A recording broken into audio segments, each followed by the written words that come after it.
Alright, ladies and gentlemen, my name is Shane, that's Shane's Games, and tonight we're going to be playing some Phoenix Wright Ace Attorney, though we are playing the PC version, not the DS version.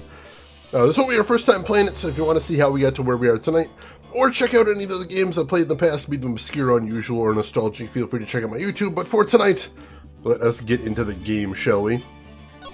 So last time we had beaten episodes 1 through 4, which made up the original Game Boy Advance release of this game, which is why episode 4 felt like such a big climax. So now we're moving on to episode 5, which was an exclusive bonus chapter that was added for the DS version, which was the first version that anybody in English played. So I'm looking forward to that one, most definitely. Let's see. And DJ, thank you for the follow right there, and welcome in. How are you doing today?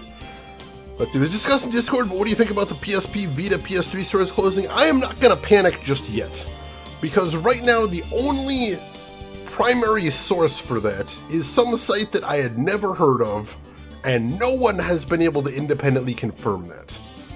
So they claim it's going to be announced by the end of the month, in which case there's only a couple days for it to happen. So until Sony officially announces it, I'm not going to panic yet. I am not too worried about it. I mean, it's plausible. I mean, they've got to shut down those servers eventually, but right now, I'm not worried. Excuse me.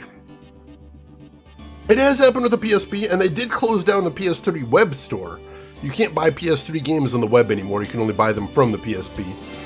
But still, it would be a big deal when they shut that down, so I don't want to start panicking until we get official announcement. Alright, so ladies and gentlemen, let us get started on episode 5, Rise from the Ashes. Right now, as of right now, you can still buy games on the PS3 and you can still download games on the PS3. So yeah, that hasn't changed. The only thing that has changed is you can't buy them from a web browser anymore. That's about it.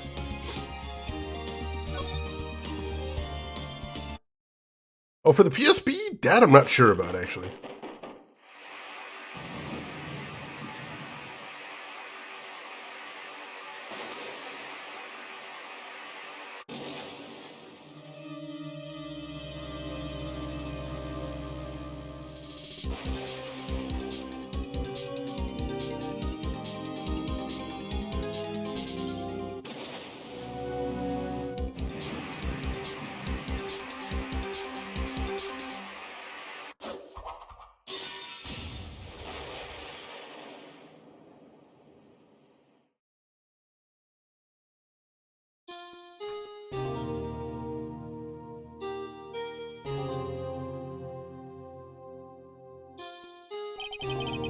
It's been 2 months since Maya left the office. 2 months without a single trial. I've had offers, but none I took. That is, till the day that girl showed up.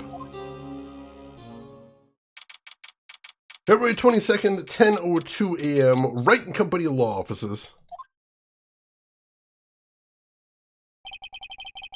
Why do I come here to the office every day? It's not like I want to work. There you are, finally. Where have you been? My sister's trial is tomorrow. Who are you? Doesn't matter who I am, it only matters who you are. Famous defense attorney, Mia Fey.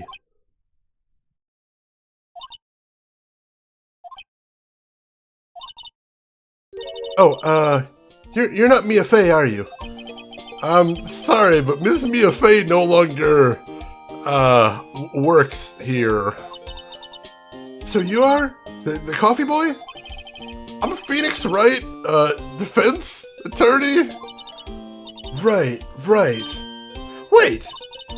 You're the Phoenix Wright? The Phoenix Wright from the Edgeworth murder case? Yeah, that's correct. It wasn't Edgeworth who was murdered, though. That's a relief then. You're better than nobody. I'm sorry, I'm afraid I'm not taking cases right now. But you are a Phoenix Wright, right? The undefeated defense attorney? Look, I'm not accepting any new cases. I'm sorry, but you'll have to try elsewhere. Please, I'm out of time. But, please, you have to help. It's my sister.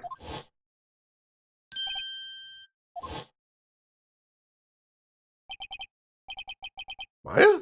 Could it be? Okay, I'll hear you out. Really? Thank you so much. My name's Emma Sky. I'm a scientific investigator. Scientific investigator? Alright, we got a new character here. This is interesting. Yeah, that intro is amazing, Casey. I love it. I think you can download PSP games on the PS3 still. I do believe that is still a thing you can do. Mia is absolutely not a guy's name. Also, Mia's dead. I like how Phoenix is dancing around that. Emperor, welcome in. I am doing good. How about yourself, Emperor? How are you doing today? How's your week been going? Yeah, you can't lose if he doesn't take any more cases. That's one way to protect your perfect record, I suppose. Undefeated for 4 cases. Kind of 5. He did kind of get Edgeworth acquitted twice, so that was a thing. Emma, was it? So you're a scientific investigator? Yes, that's right. Is something wrong? No, it's just, you seem kind of, jumpy. Or maybe just young? Young? I'll be 16 years old this year. Oh, I see. Wait! Only 16? I'm set to be formally assigned to forensics in 3 more years. My work is becoming quite well known, at my age no less. So what exactly is your current position then? Well, legally speaking, I guess you'd call me an 11th grader? But I'm ready to do my job, at my age no less. Great, another future professional in training. So what's this about a case? You said the trial's tomorrow? My sister didn't do it. She wouldn't stab someone with a knife. She wouldn't. So it's a murder case. I don't care if there's a witness who saw her do it. She didn't do it. I know she didn't do it. It's a scientific fact. And there's a witness. Just talk to her. You have to talk to her. Right. I suppose I will. I promised her I'd bring Mia Fey, but... Oh, that's interesting. How would she know Mia? Hang on just a second, folks. I'll be right back.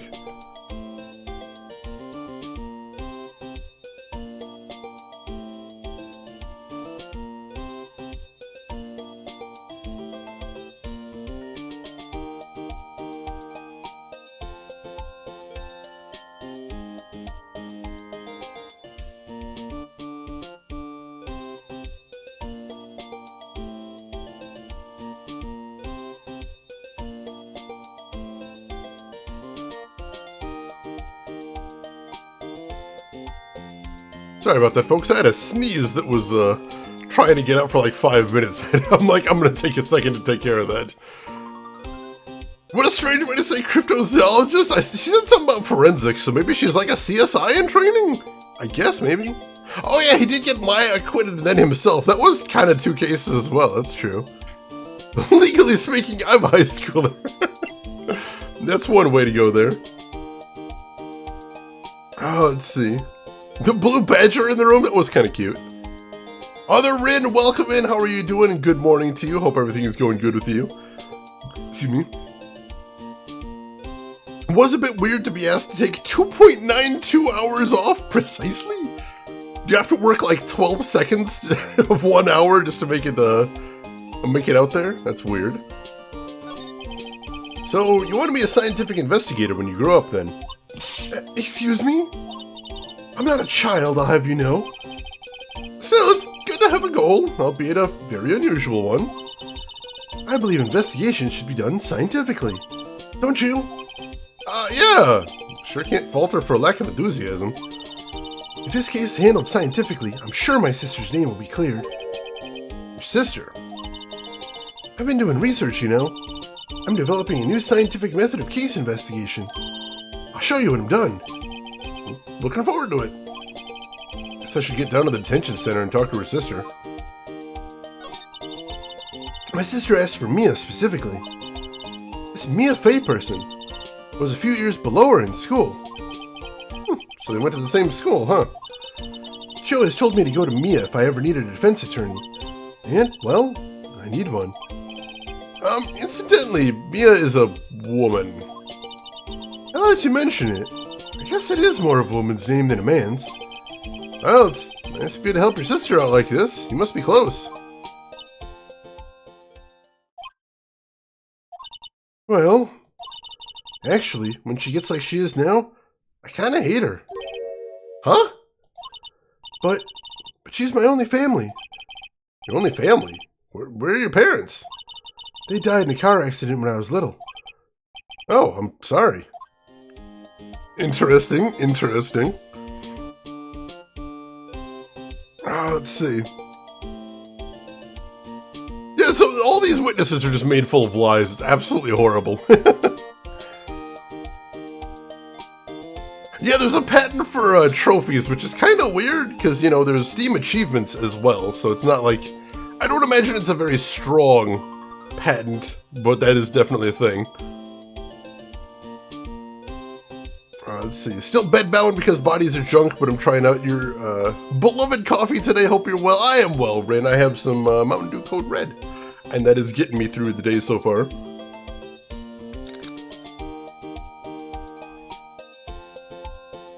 Alright, so I think we got everything we need to hear from her. So let's see. Court record once again only has Phoenix's attorney's badge. Well, like we said, let's get down to the detention center. Let's meet the sister. February 22nd, detention center visitors room. Wonder what's wrong with Emma. She got quiet all of a sudden as soon as we arrived. Guard, I thought I told you I didn't want visitors.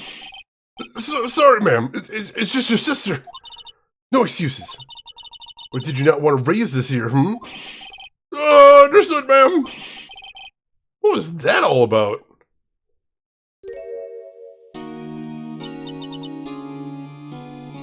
Hi, Lana. Funny. I seem to remember specifically telling you not to come here. Perhaps my memory is failing. Look, I didn't want to come here either, okay? But your trial's tomorrow and you still don't have a defense attorney. I'll be the one in court tomorrow. This has nothing to do with you, Emma. Isn't that right, Mr. Wright? Hey, how do you know me? Mia mentioned you. I've heard quite a bit.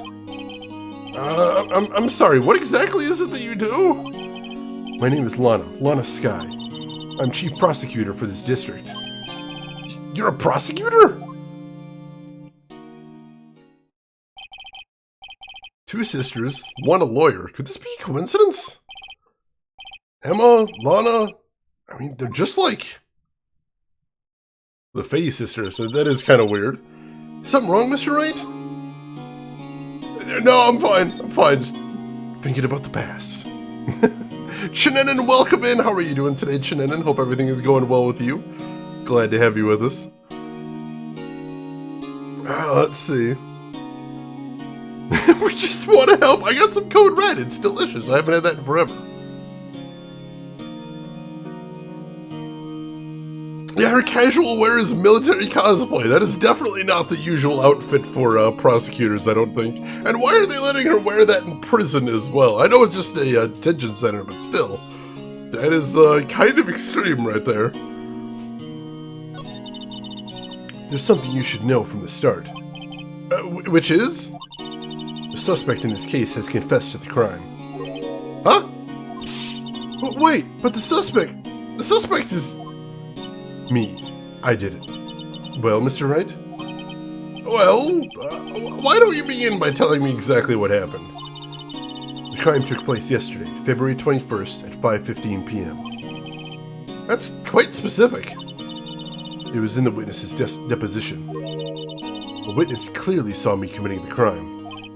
Oh, my, that was a bit of bad luck, wasn't it? The crime took place in the underground parking lot at the prosecutor's office. The body was found in the trunk of my subordinate's car. Prosecutor's office, huh? Your subordinate's car trunk. Classy. I was arrested on the spot, caught red-handed, as it were. Oh, that's just great. So, who was the victim? An investigator with the police department. I suppose the correct term is detective. A detective? Death was due to a loss of blood. He was stabbed once in the stomach. By you? Death wasn't immediate, but the wound was fatal. I see. Allow me to repeat myself, Mr. Wright. The victim was a detective. You know what that means, don't you? Uh-oh.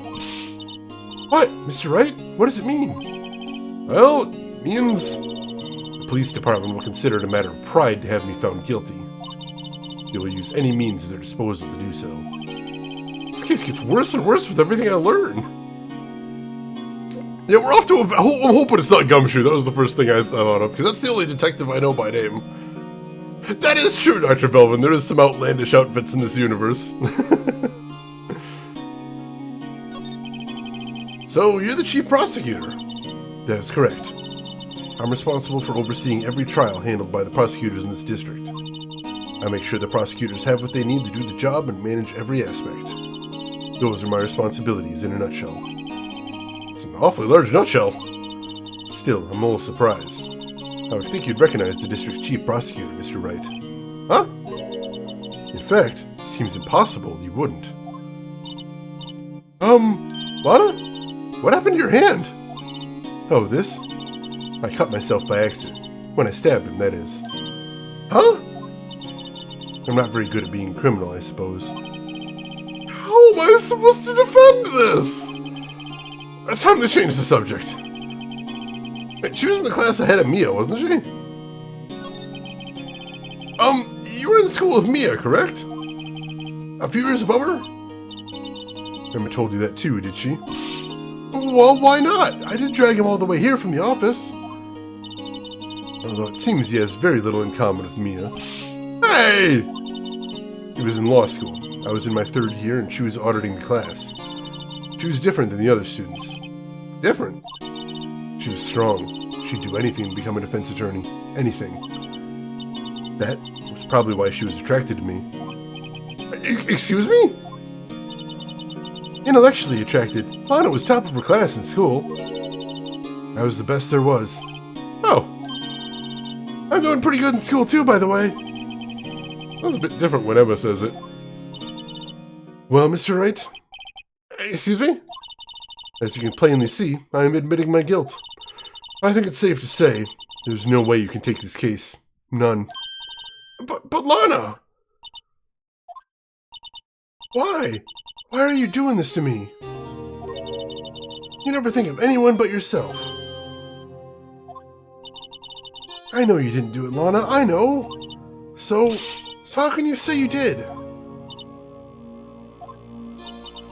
If I lose you, I'll be all alone. I hate you, Lana. Mr. Wright? Yes? I believe our discussion here is ended. The rest, I leave to you. You mean you're requesting my services as your defense? Don't lose any sleep over it. Your client has confessed, after all. The case is over. Right, I'll do what I can to get to the bottom of this. Lana's confessed to the crime, yes. Something doesn't fit. It's that look in Emma's eyes. Something else going on here. And I'm going to find out what. I'm sorry, Mr. Wright. Huh? About what? My sister. She's not always like that, you know. I just never expected her to be defending another prosecutor again.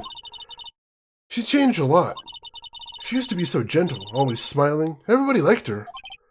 I see. Sorry, but I'm having trouble imagining that. What happened to her? I don't know for certain myself. I think maybe she... well, maybe not. I think there's something there that defies a simple scientific explanation. That's a take a drink right there.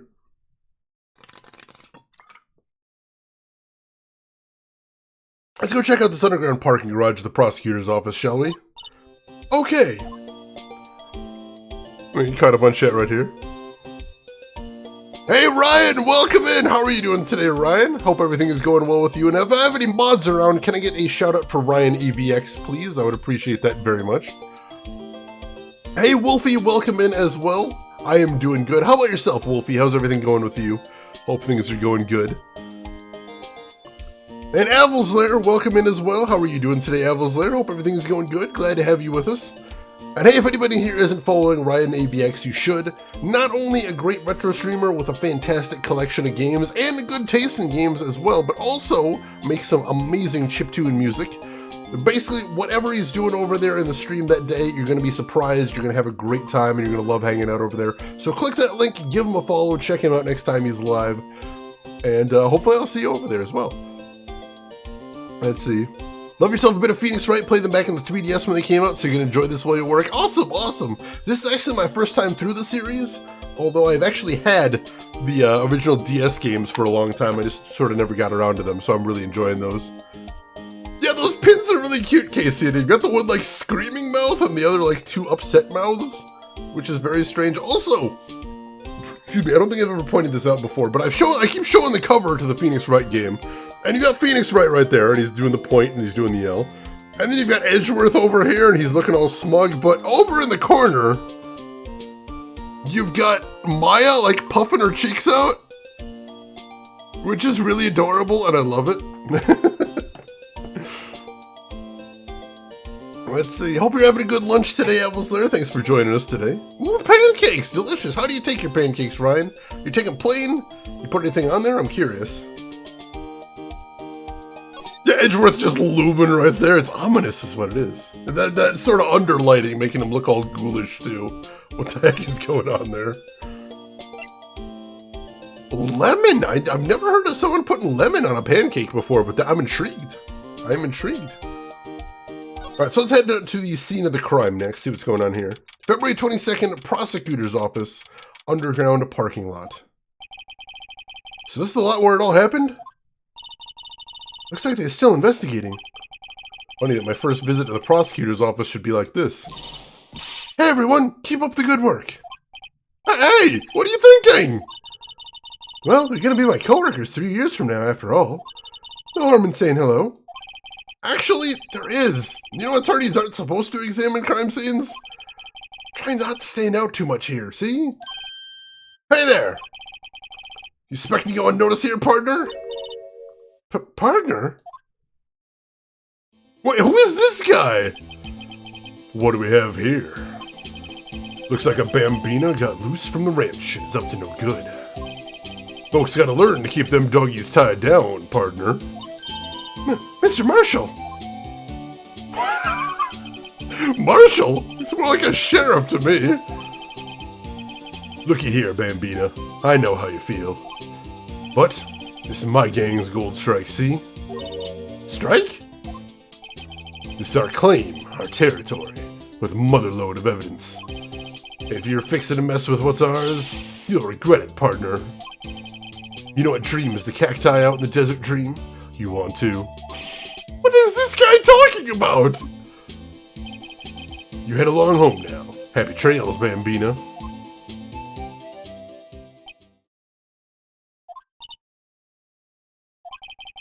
Was that a hombre, a friend of yours? Kind of, sort of. Yeah, he's a detective. Who thinks he's a sheriff from the Wild West, it seems. What the hell just happened there? Rufflecoop, welcome in. That does appear to be a stepladder right there. How are you doing today, Rufflecoop? Hope you're doing good. Yeah, why is he just shaving with a Bowie knife all standing there? What is going on? I am curious if he's like that in the Japanese version as well. That is really strange.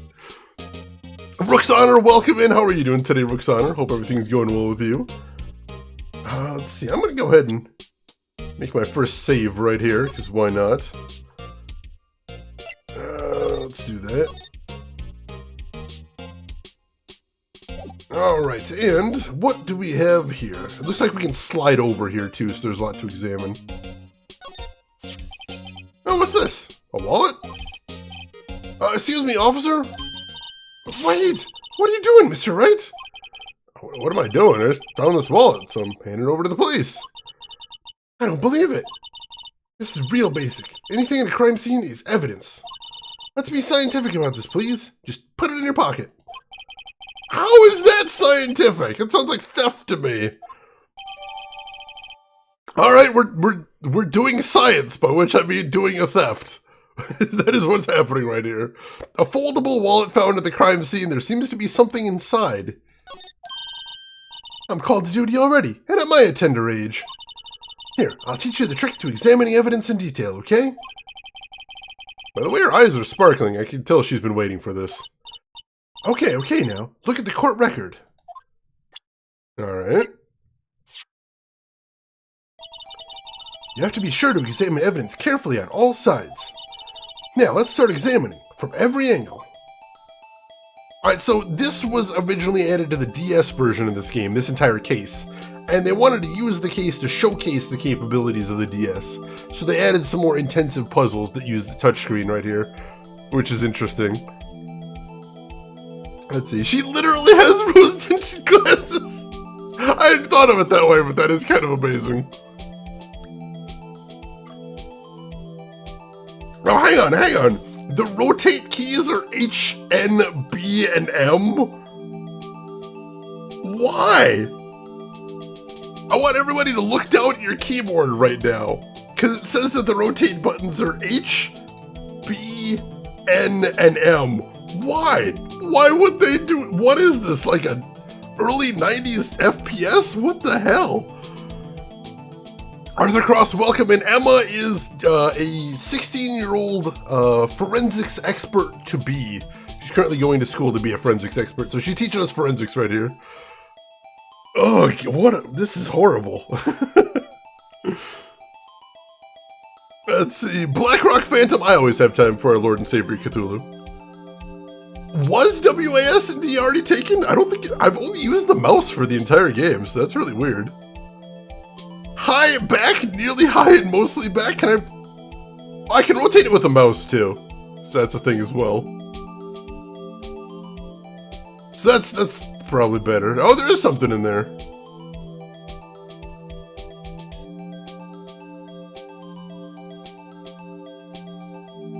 And I can zoom in and out with E and J. Why E and J?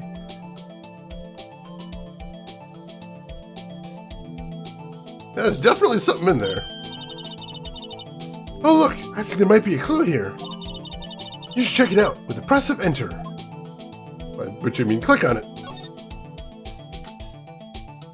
Yeah, basically this whole game, I believe this entire game can be played with mouse, which is really nice. I appreciate point and clicks where you can do that. That's a good thing.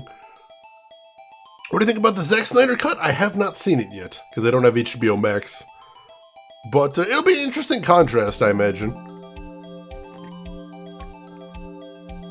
Even if it isn't better than the original cut, I think it'll be nice just to see what a different vision of the movie would have been. This is an ID card. Sergeant Bruce Goodman, ID number 5842189. See? Well, isn't scientific investigation useful? I guess, though I don't see what science has to do with it. Yeah, we scientifically turned it over and then opened it up. So that's a thing. Brax! Zulu's here, thank you for introducing him, Emperor, I appreciate that. Alright, so we got his ID put in evidence. Let's be sure to examine every piece of evidence we find. Guess I gotta be on my toes from now on. Alright, can I inspect the ID? Ah, and I can use the mouse wheel to zoom in as well. Cool. Very blurry textures, so I imagine I'm not actually supposed to be seeing anything on there. Oh my, you actually have a Gect? Oh my god. That is amazing, LTG, I'm impressed. This is the same Phoenix Wright. This is Game 1, Case 5 right now that we're playing.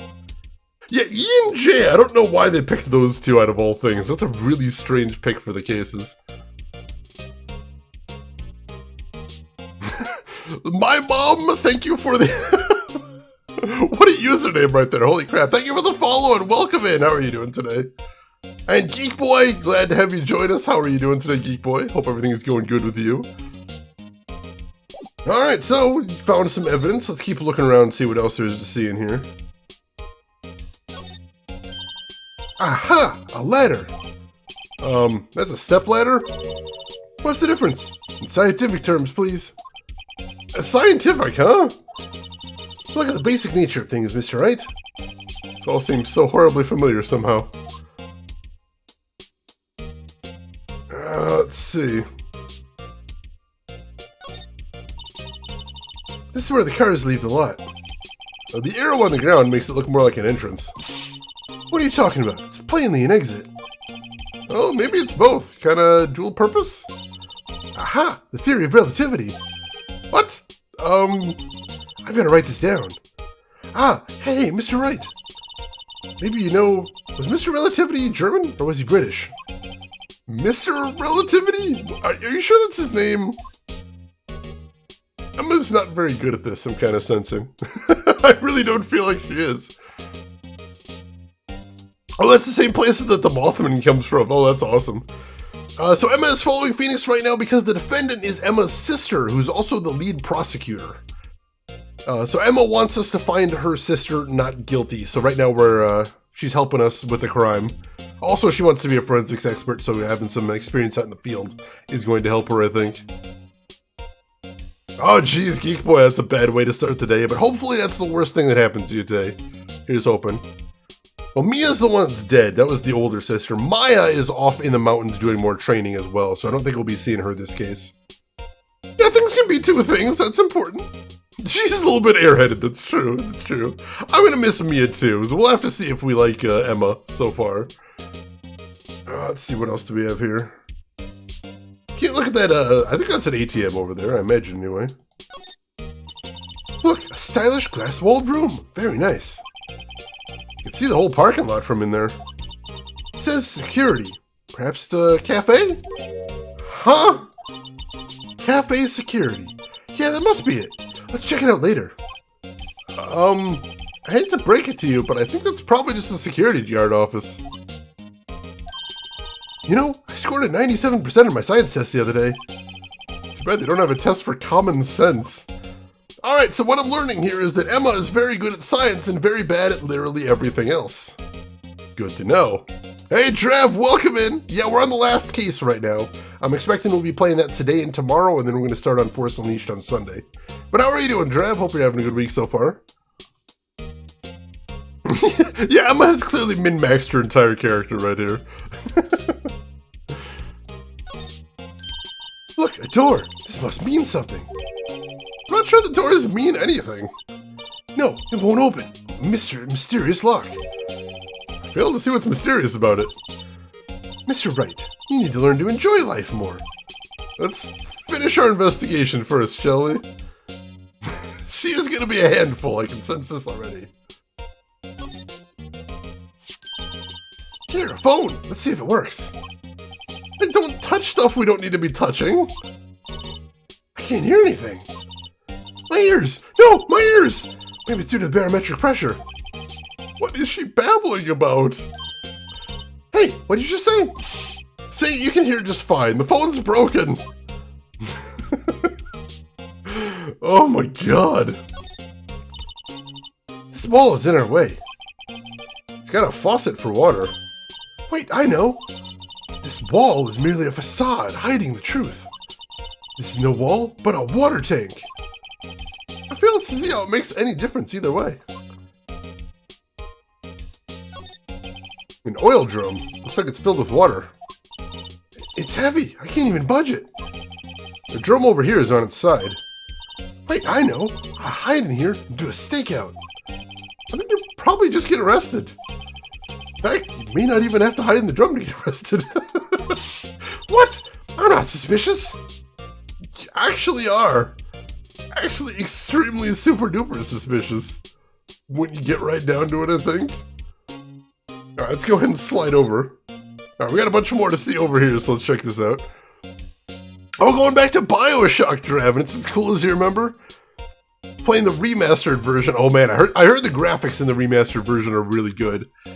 I haven't played BioShock in forever. I would love to go back to that one as well one day, Drav. I'm glad you're having fun with it, though. Good times, good times. Are you trying to... I assume you played it before. Are you trying to do a different build than you did before? I think that's what I would do if I'd go back to it. Excuse me. Alright, what do we have over here? I see another thing on the floor here. Well, no time to waste. Let's get hunting for clues. I wonder what this is. Well, partner, looks like you got no intention of going home quietly. The sheriff! Like I said before, this here's our claim. You'd best be moseying along, unless you're fixing to bite the bullet. Scary! Could you just tell us one thing? Who owns that car? Well, the little filly's got a good nose on her. You want to know who rides the red Mustang with the body in her saddle, huh? Please! No problem, partner. About time for victuals anyway. Get yourself to the saloon up on the 12th floor of the prospector's office. Might just find you a cerveza you like. Prospector's office? Where does this guy think he is? And when, for that matter? Note to self, look up victuals, saloon, cerveza. Maybe we should check out room 1202, the High Prosecutor's office. What is going on with this guy? In any case, stay away from the car.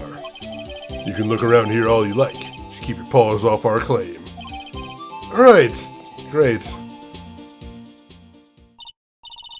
Great, maybe there's some clues around here, Mr. Wright. Let's check it out. Excuse me? Were you two all set? Who's that? Us? Who is this? Why does she have rice balls on her hat? And she has like a little hot dog on her. Why is she dressed in food? Why is she dressed in food? Why is she dressed in food? Why is she dressed in food? What's this? She couldn't be. You're selling lunches? Here? This is a crime scene. She is selling bento. All right. Hello, half and half, was it? Oh, thanks. And you, sir? Yes? Some crunchy goodness coming at you. Thanks. Interesting way of doing business. This area's off limits to anyone without clearance, especially passerby. Or are you officers? No, but you don't exactly look like the type to have clearance. Well, that's hardly a way to greet someone. Even if my days of the cough-up queen are over. What?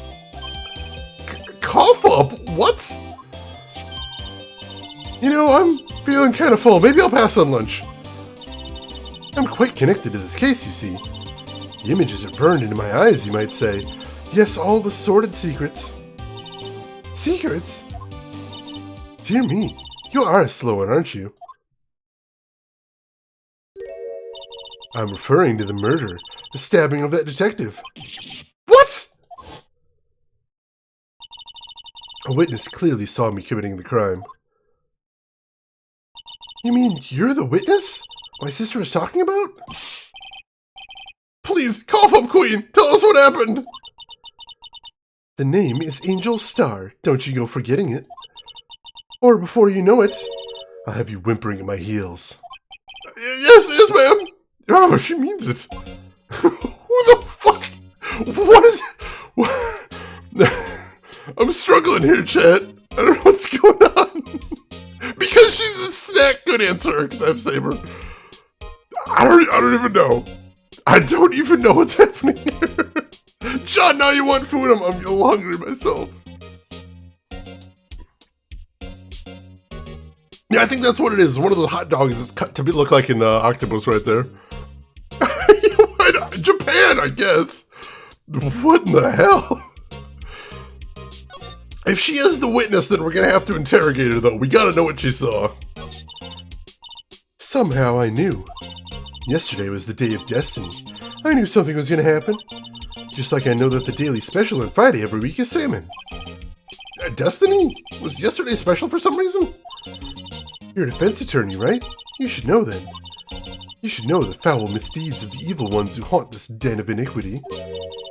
Evil ones? Prosecutors. They have no qualms at all about blackening the names of innocents. And yesterday, they paid homage to the most evil one of all. They gave an award for King of Prosecutors.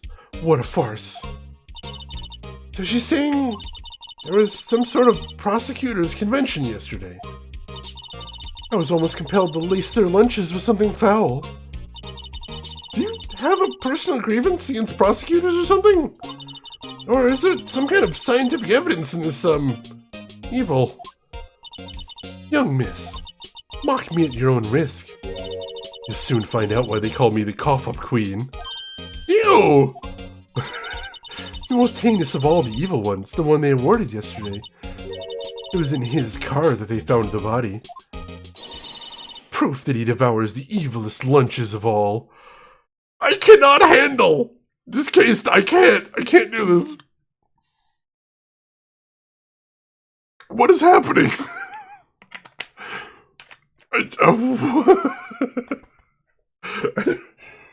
I've completely lost this. I don't know what's happening. I don't know what's going on right here. Really?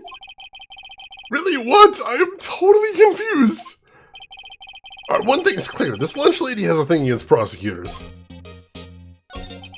So what exactly was it that you witnessed, Miss Starr? It was a fascinating spectacle, to be sure.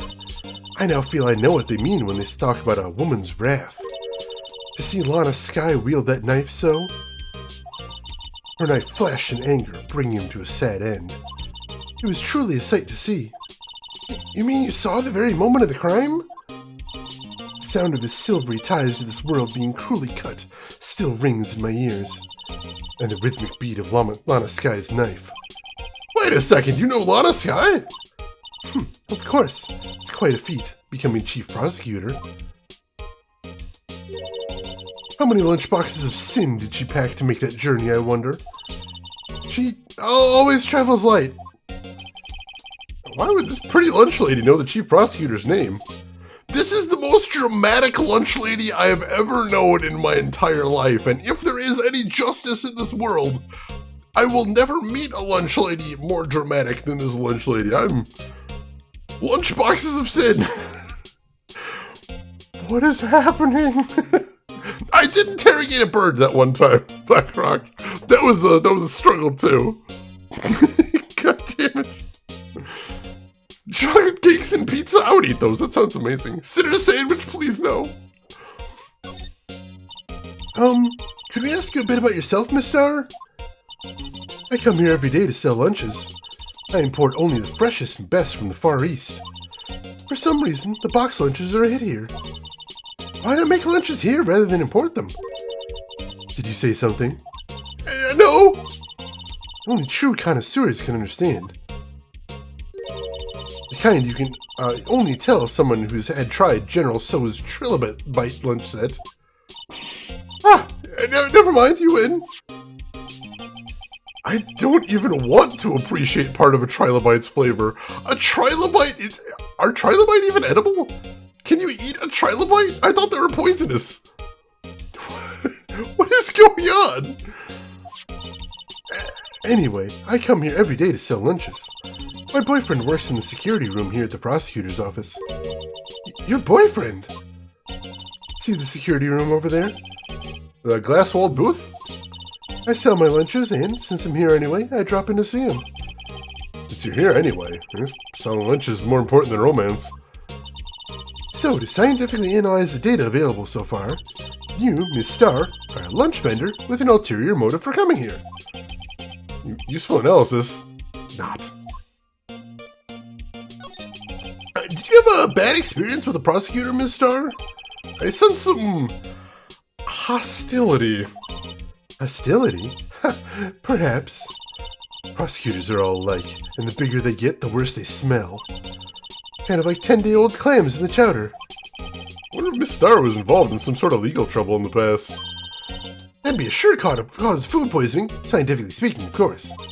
I mean, now you're talking cough-up queen. I thought she was just a lunch vendor, but I'm not so sure. So... she did it, right, chat? She absolutely, totally did this?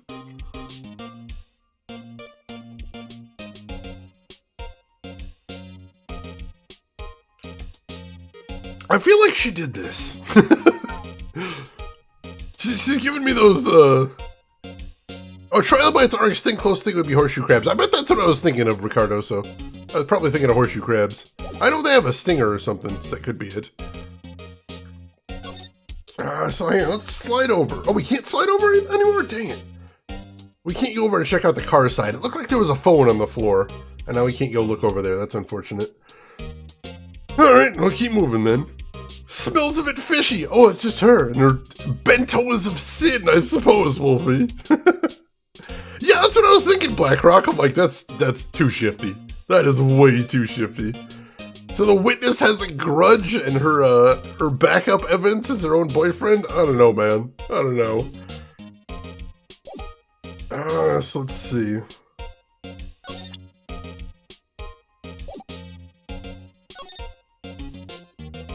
So we can go to the High Prosecutor's office now, so let's go ahead and head up there.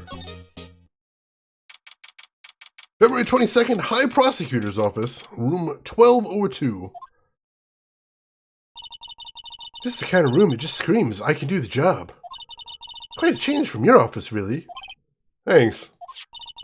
Look, there's a trophy or something here. Trophy? What, that shield? Takes real nerve to display stuff like this. Whoever's office this is, they must be a real stuck-up jerk. Phoenix Wright. You're never tired of prying into other people's business, do you? That voice! Yep, I knew it. Long time no see, Edgeworth. Huh?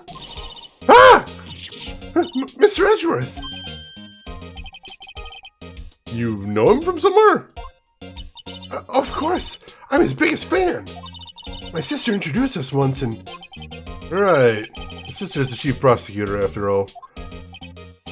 Well, what brings you here? I'll warn you, I've been known to be a real stuck-up jerk. No! Did I? No! It was just Mr. Wright here. Hey, don't blame me! We're here to investigate a murder case. Murder? A body was found in this nasty bright red sports car in the parking lot. Well, that would be my car. What of it? What? Your car? I'll say one thing. She certainly can't scream. So, Edgeworth drives a red sports car? And also, the victim's corpse was found in the trunk of the sports car. What is happening? This thing is a solid 11 on the out of 10 right from the beginning. And why does he have his suit framed on the wall? What is...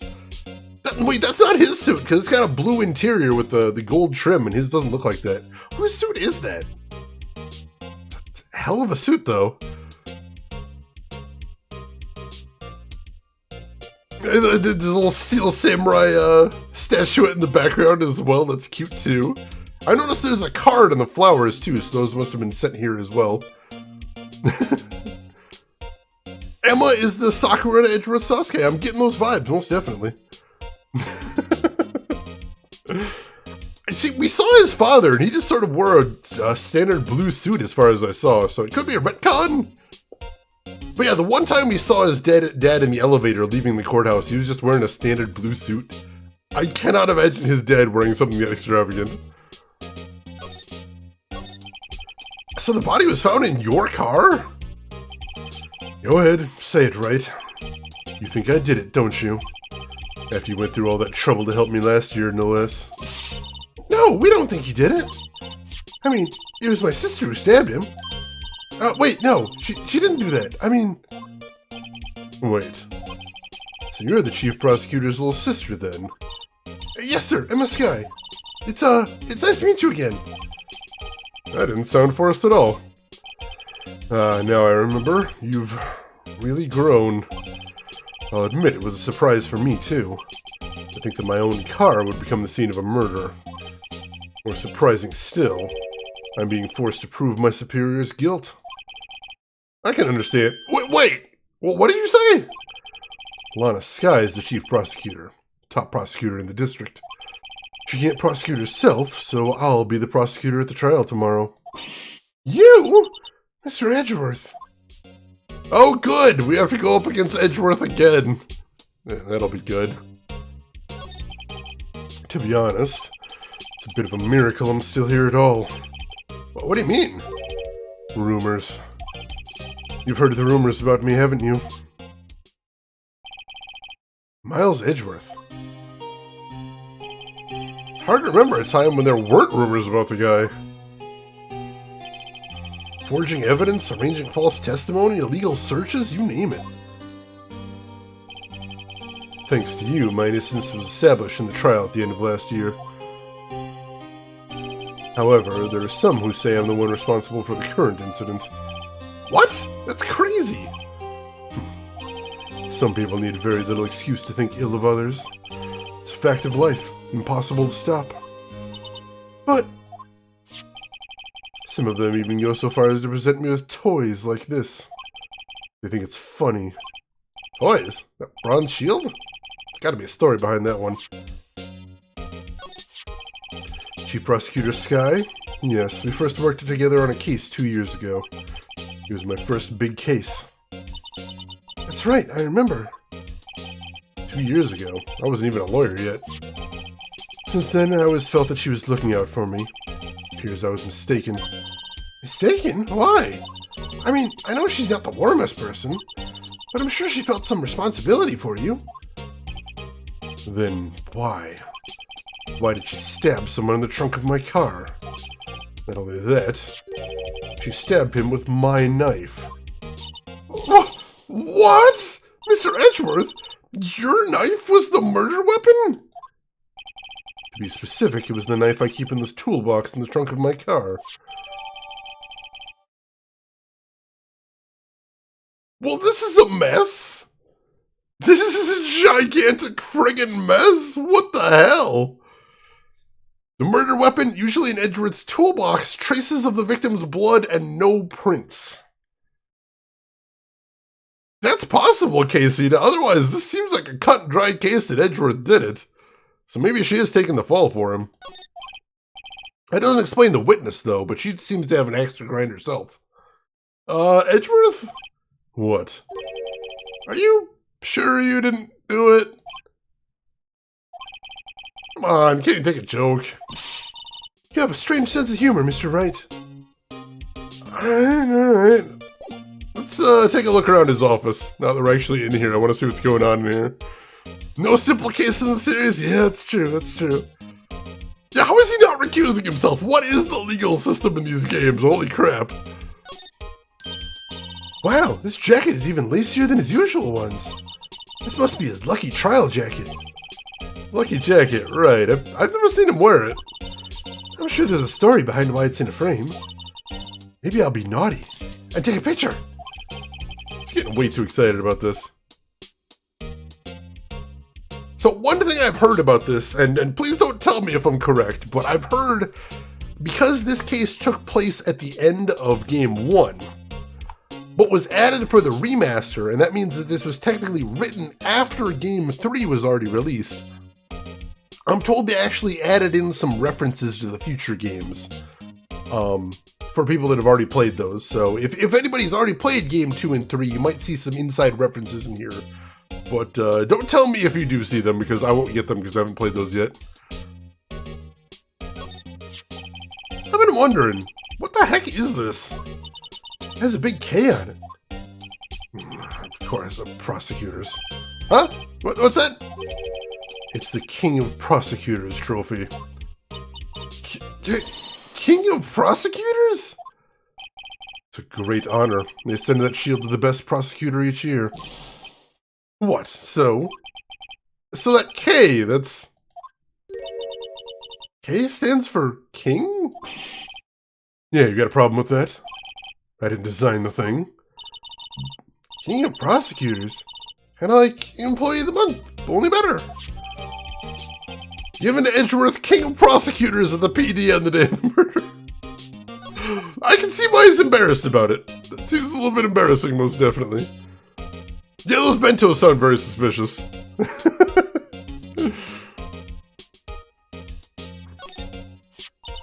So that's the King of Prosecutors shield, huh? Well done. Well done, Edgeworth. You must be proud to be the King of Prosecutors. Congratulations, King of Prosecutors. Please stop saying that. It still doesn't explain one thing. Why is the tip of the shield broken off? That is a good question. Mr. Edgeworth has such a comfy sofa. Sofas like this make me want to curl up and take a nap. I bet he pores over his case files here until the wee hours of the morning. Then takes off his jacket, rolls up his sleeves, and goes to sleep using his arms as a pillow. I don't believe it. She's actually daydreaming about Edgeworth working. I bet in the morning he has sofa hair and little creases on his cheek from the seams. He's so cool. Sofa hair is cool. Wow, Emma's a little bit thirsty here. I'm getting the feeling. Alright, Emperor, enjoy your work lurk. Hope everything is going well at work. Hope your meeting goes smoothly. And thanks for stopping by as always, Emperor. Alright. My, what an amazing bouquet. Just right from Mr. Edgeworth. No kidding. Hey, there's a card on it. Back from the dead, Wendy. Wendy? I've heard that name somewhere before. And beside it, a giant steel samurai. Wow, I want one. Huh? Something written on the bottom of his foot. Between a rock and a hard place, Wendy. Wendy? Is she Mr. Edgeworth's fiancée? Oh, Wendy Oldbag! I don't think so. I was trying to think of, like, where have I heard Wendy before? Oh, Wendy Oldbag. Exactly. Shira, welcome in. How are you doing today? Hope you're having a good week so far. Oh, God! Casey and I didn't notice that the bouquet has a cravat. Alright, Emperor, gotcha. The bouquet has a cravat. What the hell? Why? Why would they do that? Ooh, cute. What a pretty tea set. I got more for the instant tea bags myself. Amazing. The drawer below is filled with packets of tea leaves. They're all sorted by place of origin and flavor. Wow, that's actually really high class. Look at this royal blend. What an exquisitely splendid concoction. There's such a thing as taking a hobby too far. Don't be jealous, Phoenix. Don't you be jealous. Crying out loud. Whoa. What a view. It must be nice to have an office on the 12th floor. Guess you would feel important. Incidentally, were you to jump out this window, the time until impact with the ground would be... Got it! Approximately 3.23 seconds. That's handy to know. She's a little creepy. Hey, Luna, welcome in! How are you doing today, Luna? Hope you're having a good week so far. Dr. Belvin, I've already got one picked out, but I won't say what it is yet. But I've got something very interesting in mind, most definitely.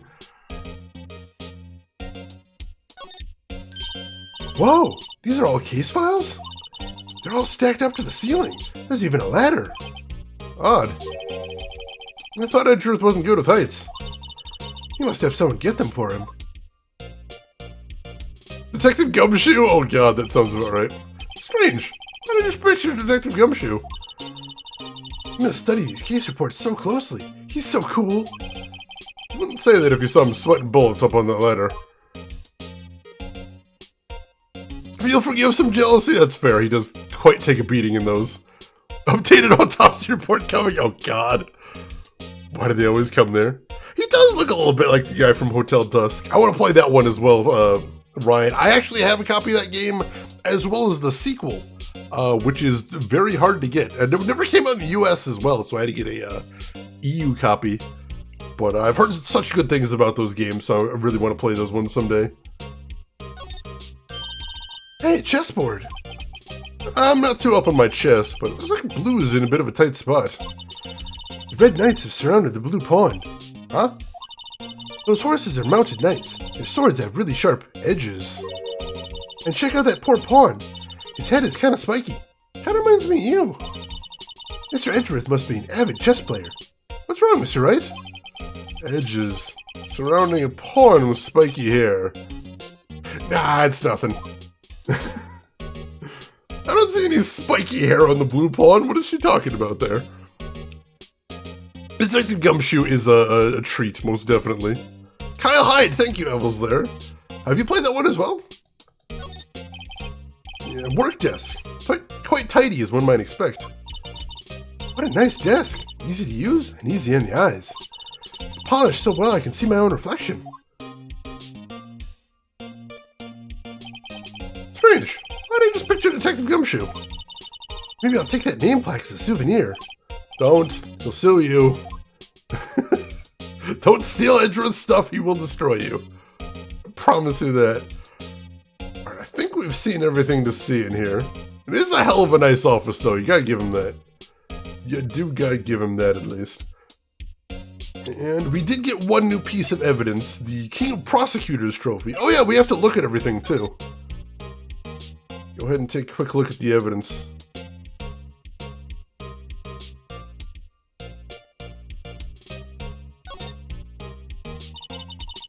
This must be the victim's blood, right? Either that or Edgeworth cut himself peeling an apple. What's Edgeworth doing with a knife like this anyway? Hey, maybe he spends his weekends roughing it in the wild. Edgeworth? In the wild? I think my fruit peeling theory is more likely. Are you kidding? I always pictured him as an outdoorsman.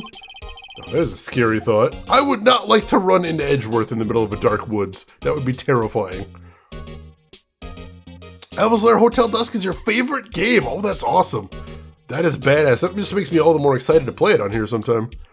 Sticky-fingered science. Why does she keep stealing things? Stop stealing things. Alright, so nothing else to see on that. How about the King of Prosecutors trophy? Can you check this thing out?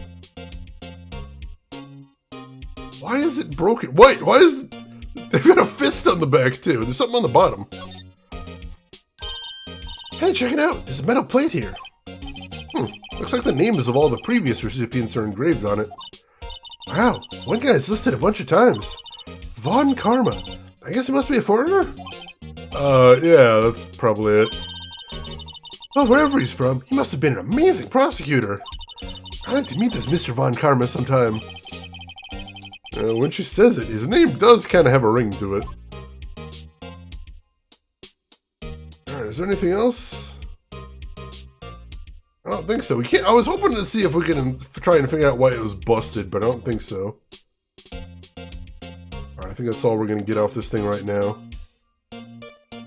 Guess we can look at the plate on the front, but it doesn't look like we can. Alright, cool. We got some more evidence in here, at least. Got the trophy anyway. We'll see what we can do with that. What about the middle of a lake at midnight? I mean, that doesn't seem to end well for anybody involved, but... at least he doesn't murder anybody when that happens, I think. Let's see. Can we present him the trophy and ask about it? So basically, this says you were the best of the best last year, huh? You take that foolish grin elsewhere, Wright. I lost a day of work to receive that travesty. Huh? Why is that? I had to go to the police department to receive that broken shield. Police department? Yes, right next to the police station downtown. You've been there, haven't you? Where Detective Gumshoe works? Yeah. I was wondering something about your shield. Why is it broken? What does it matter? I've got more important things to worry about. Oh, right. He doesn't seem too concerned about his award, for better or for worse.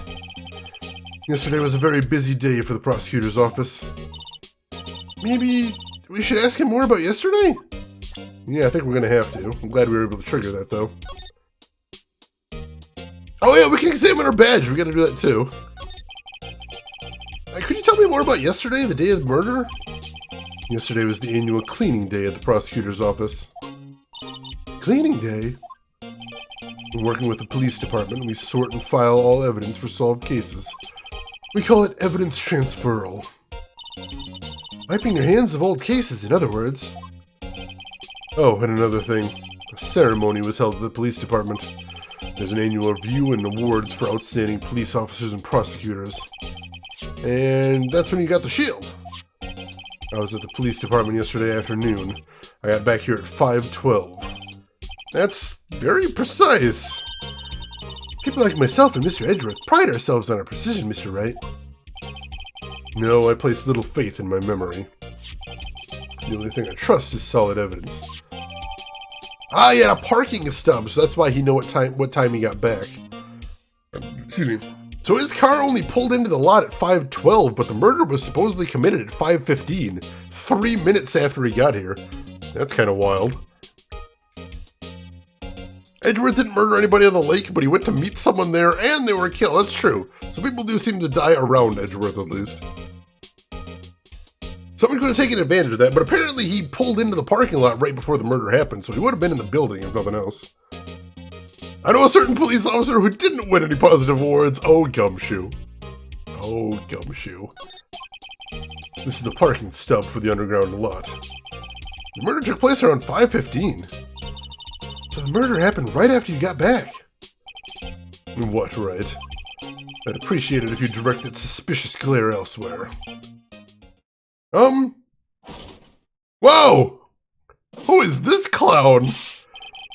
Excuse me, but is Mr. Edgeworth, anywhere on the premises? I'm Edgeworth, what is it? I'm here, sir, at the request of the chief, sir! We got your report, sir! Report? What, did you find new evidence in the case against Chief Prosecutor Sky? I don't like the way this conversation's going at all. Sky, sir? No, sir! No name that kind, sir! Not in this report, sir! I think I just heard Edgeworth's lid blow. Mr. Edgeworth's lid is not very tight, is it? I made a clear request to the police department, did I not? I need to focus on the trial tomorrow, so don't bring me anything unrelated. Sir, but sir! I'm just following orders, sir! They told me to bring this to you! I wasn't aware of the particulars of your arrangement with us, sir! Give me your name. Yes! Yes, sir! Meekins, sir! Officer Meekins! Right, Officer Meekins. Take your report and leave. Good luck with that raise next month. But sir, I didn't know! Poor guy. Looks like he was absent on the day they gave up brains, and good luck. Right. Yes, sir! Oh, he caught me off guard. As you can see, I'm busy. You may leave now. Let's see what he says, Mr. Wright. The victim was a detective from the same department as that patrolman just now. Go down to the police department. You can ask more there. Thanks! Seemed to finally calm down, at least. Alright, I think we got everything out of him that we're gonna get right now. Attracts and creates the people he fights, basically! Supposedly the Wright, the original creator of Phoenix Wright, said that he kind of considers Edgeworth to be a second protagonist for the this game, which is kind of interesting. Here, hold on just a moment, folks. I need to blow my nose. I will be right back. My apologies.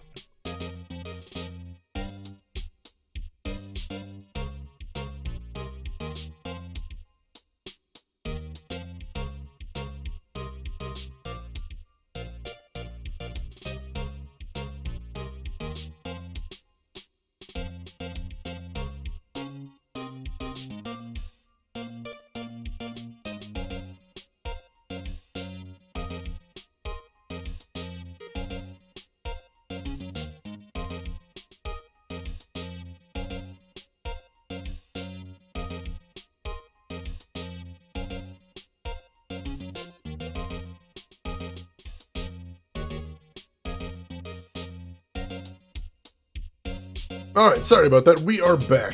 So let's see. We've never actually had a chance to inspect Phoenix's attorney's badge, so let's take a look at that real quick. There's a number on the back. So this is what the back of the badge looks like. I always thought it had a safety pin. Each badge has a number carved into it. That way you can tell which attorney it belongs to. You mean you couldn't lend your badge to anyone? No, I'd be found out right away. Well, that's no fun.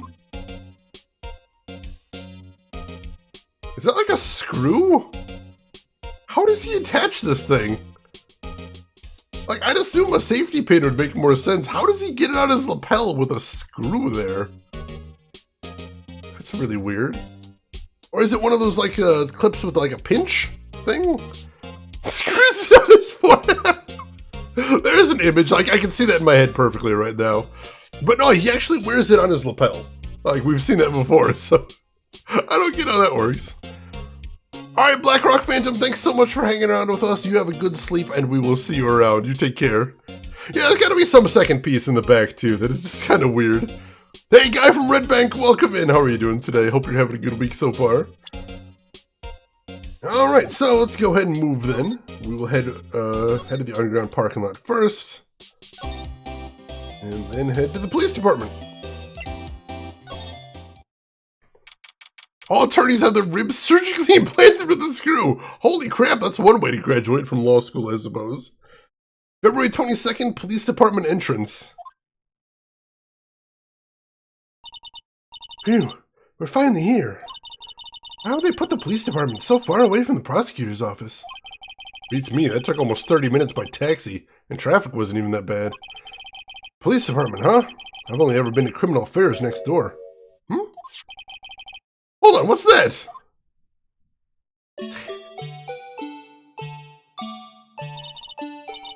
Disturbing, why does it undulate like that? Oh, wait, I know, that's the blue badger. They're trying to make him the police mascot. Wow, Mr. Wright, you sure know a lot about the police. Still, he does seem familiar somehow. I forget about Blue Badger. Who's next to him? Someone appears to be dancing with the Blue Badger. Uh-oh, he noticed me. Sure is running over here fast. Hey, pal! What are you doing here? That's my line, Detective Gumshoe. Specifically, why are you dancing over there? What? Well, he doesn't seem to be busy. It's our chance to get information. Hey, I'll have you know I'm a very busy man, pal. No, you're not, Gumshoe. No, you really aren't. It is the Blue Badger. You called it. There is some animation in there, which is nice. Yeah, supposedly this was added to show off the capabilities of the DS, so they've got a lot more enhanced stuff than the original Game Boy Advance case. I'll give you one word of advice, pal. You better not agree to defend the suspect in this case. Why not? Huh? Well, it's just the chief prosecutor has confessed to the crime. She says she summoned the detective to the prosecutor's office and she killed him. What if she's not telling the truth? Yes, well, no, come on, pal. There's plenty of evidence against her. What if the evidence was faked? Hey, pal, can I speak to you for a second? Huh? Me? Why is this little girl so peeved at me? She's a relative of the suspect. She's Lana Sky's sister. Whoa! Chief Prosecutor's little sister? Just please investigate this case carefully, okay? Scientifically. Yes, sir. Oh, by the way, you might want to keep your voices down. You don't want to be overheard using words like faked. Huh? It's a sensitive issue with us these days. So, what are you doing here, Detective Gumshoe? Me? Well, nothing really. They kicked me out of criminal affairs. Detective Gumshoe, what did you do this time? What do you mean, this time? Then, what happened? I know things are busy right now. I mean, with my sister's case and all. It's true. We've never had a chief prosecutor murder anyone before. Only the highest-ranked people are being led into criminal affairs right now. The low-ranking guys in there is our chief of detectives. They're not letting any of us rank-and-file detectives in at all. None of you? I know this is an important trial, but isn't that a little odd? So anyway, I thought I'd spend the day getting the Badger dance down pat. Isn't there anything else you could be doing? Chief of Police himself is directing this investigation, pal. And Officer Marshall was assigned to the underground parking lot. Officer Marshall? Oh, think about it. Emma did seem to know that Marshall guy. A patrolman in charge of a crime scene. It's unheard of, pal. That is kind of weird. You sold your GBA, Hasanka? Oh no, that's unfortunate. Luckily, I think there are clone systems you can get that'll play GBA games these days. They're pretty reasonable prices, I think. Ray tracing? Oh, that'd be kind of badass, actually. Prax Music, thank you for the follow and welcome in. How are you doing today? Investigate this case thoroughly. I suppose I could. Be weird, but I'll give it a try. Let's see what we can see around here. I was wondering about that. What? The Dancing Blue Badger? It's my masterpiece. You made this, Detective Gumshoe? The chief threw together some designs, and I just did my thing, pal. Nice work. It's battery-powered, so it can go anywhere. There's no switch, so it just dances until the batteries die. Poor Blue Badger. Fated to dance until he drops. Blue Badger panel, a work of art designed by the chief of detectives and created by Detective Gumshoe. How in the hell is this going to be evidence, I wonder? I'm very curious about that. Oh, dear God. Well, Detective Gumshoe might have made the dancing one, but they mentioned that the chief of police actually did the design in an earlier case.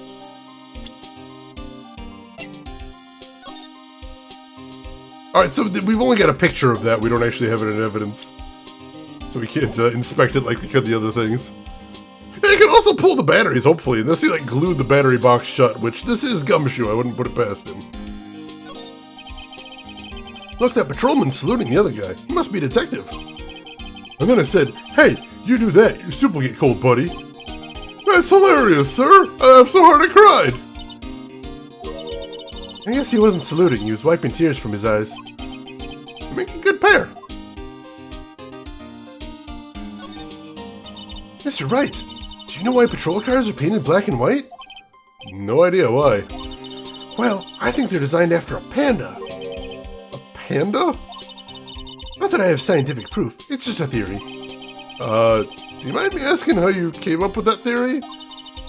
It was when I was on a school trip. I saw a patrol car, and it came to me. We'd just been to the zoo, see? What about zebras? Or did they not have those at your zoo? The banner here is announcing the crime-fighting campaign. Nice slogan. I wonder if they'll be selling fingerprinting sets. I don't think it's that kind of campaign. What family wouldn't want a set at home? It's good for finding out who snuck into the cookie jar. I think most families can figure that out without the extra help. Or white tigers, there's that too. There's other options. I do like the idea of them being fashioned after pandas. Emma has few unexpressed thoughts. She just, everything goes straight from brain to mouth. There's no filter, none whatsoever. I always get excited when I come to a police station. Why is that? It just feels like I've jumped into a movie. Huh? You know, with all the police and criminals. Well, I don't know if it's all that exciting. Sure it is. Look at those two officers over there. They're probably talking about the latest bust. Funny, I thought they were talking about the weather. Unusual wanted posters are hanging up on the bulletin board over here. Do you know this face? If you do, dial 911. You know, Mr. Wright, I've always thought it was kind of funny. I've never seen anyone who looked like the people in the posters. They hardly even look human. She has a point. There are some pretty frightening faces on wanted posters, that is definitely true. The detectives in there look pretty busy. Just imagine, right now, behind those doors, a police drama is in action. Somehow the thought fails to excite me. I think that's everything to see out here. I'll do one more quick sweep. Yeah, that should be everything. Alright, so, nothing new to talk to him about. We can't actually go into the police station as they mentioned that everything is locked down. Let's ask him about the badger. As a detective, I have to keep my mouth shut on that one. I know better than to go blabbing on about things I don't know about. No, I wouldn't want you to do that either. Good. Alright, so he has something to say about the blue badger. That's a little weird. Or polar bears, it could be that too. Shannon and I thought wanted posters were Hollywood fiction. No, there are actually wanted posters. That's the thing. Hey, Gorgies, welcome in. How are you doing today? I think I know the ones you're talking about, but here, let me... Oh, my permit button's back. I don't know where that disappeared to. But yeah, Gorgies, go ahead and post a link. And how are you doing today, Gorgies? Hope everything's going good with you. Can we ask him about the trophy? Hey, that's it! That's the King of Prosecutors Award that Mr. Edgeworth got yesterday. Were you at the award ceremony, Detective Gumshoe? Of course, pal! I got an award for diligence myself. Ah, Congratulations. I was wondering, why is the award a shield? And why is it broken? Oh, there's a reason. I'll tell you what it is later. Apparently he's forgotten. But I was proud of Mr. Edgeworth for winning that award. Even with all the naysayers in the prosecutor's office. Naysayers? Must be because of the rumors.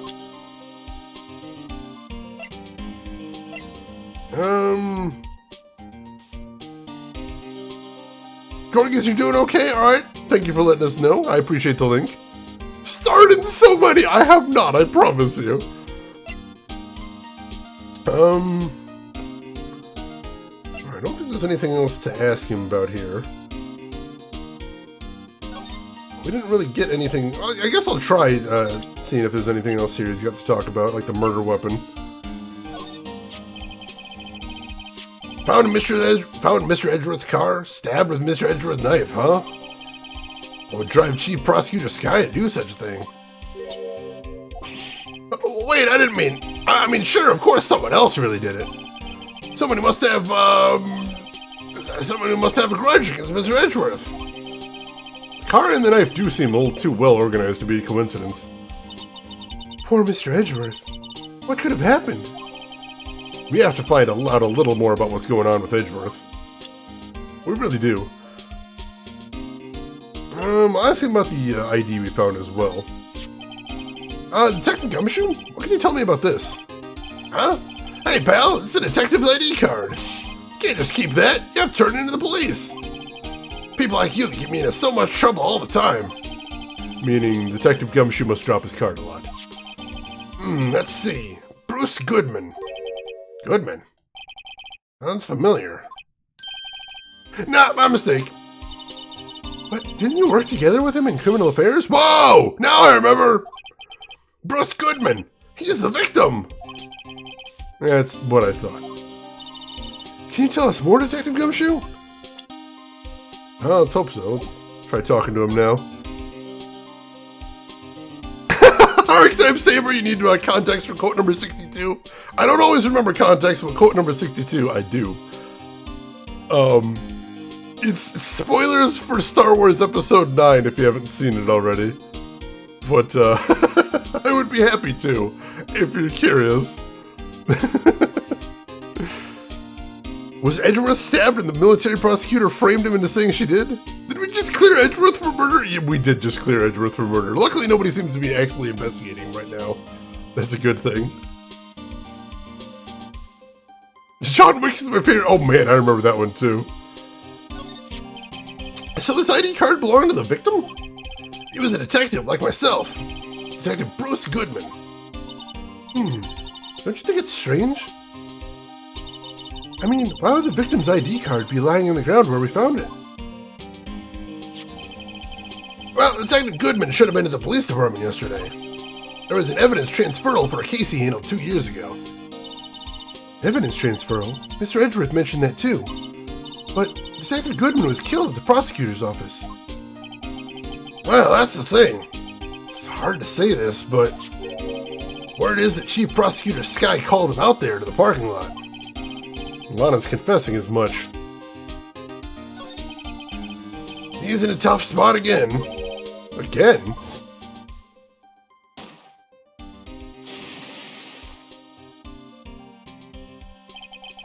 Well, started with the murder of that defense attorney, Hammond. But Mr. Edgeworth was found innocent. Listen, pal, there's always been rumors about Mr. Edgeworth. Forging evidence, making deals with witnesses. Nothing outright, but there's always whispered rumors. Ever since he was accused of murder, no one's whispering, practically shouting. But there's no evidence against him. Well, Mr. Edgeworth's always had unusually strong ties to the department higher-ups. It's only natural that people would be suspicious. I had no idea he was under the gun. Anyway, the latest case has started a new rumor.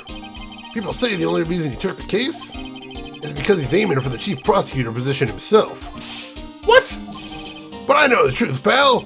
Nobody wants to be the one who has to prosecute the chief prosecutor. Mr. Edgeworth is biting the bullet on this one. He's doing this for all of us. That's all I know about that. I'm not officially on the case, you know. Thank you. Why aren't you handling the case, Detective Gumshoe? You met the guy who is. What was his name? The guy in the parking lot.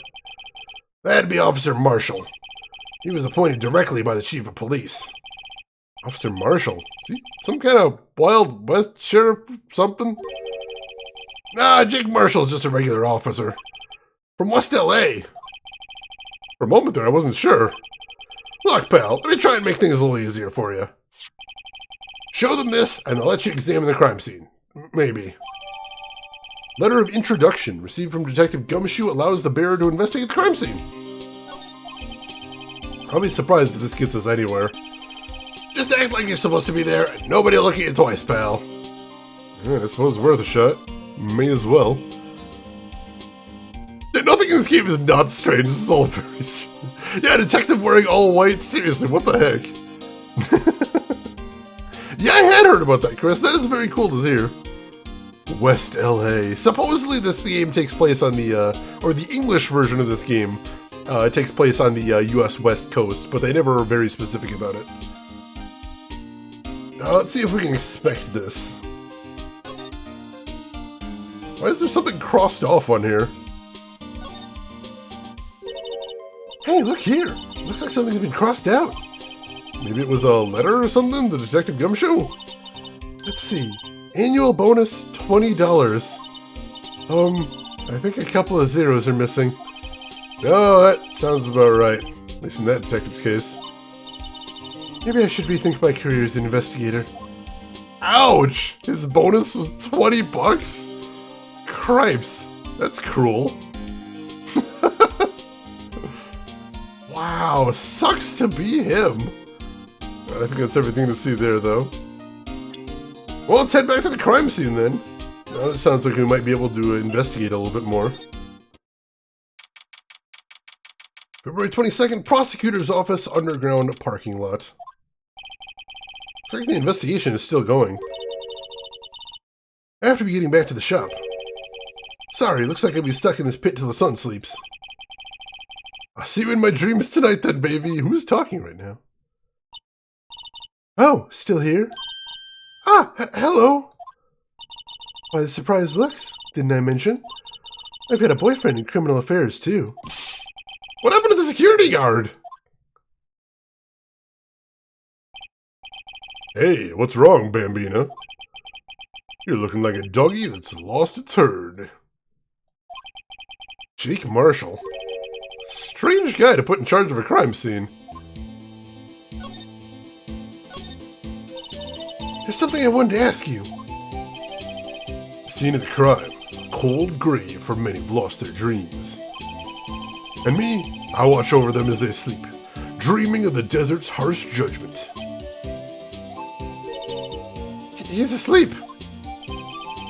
Well, should we show this hopeless case something to catch his interest? We probably should. Hey, Brogan, welcome in. How are you doing today, Brogan? This is a weird case. I'm struggling with this one. It's just bizarre. How are you doing, Brogan? Hope your week is going good. And if we have any mods around, can I get a shout out for Clearly Brogan? I would appreciate that.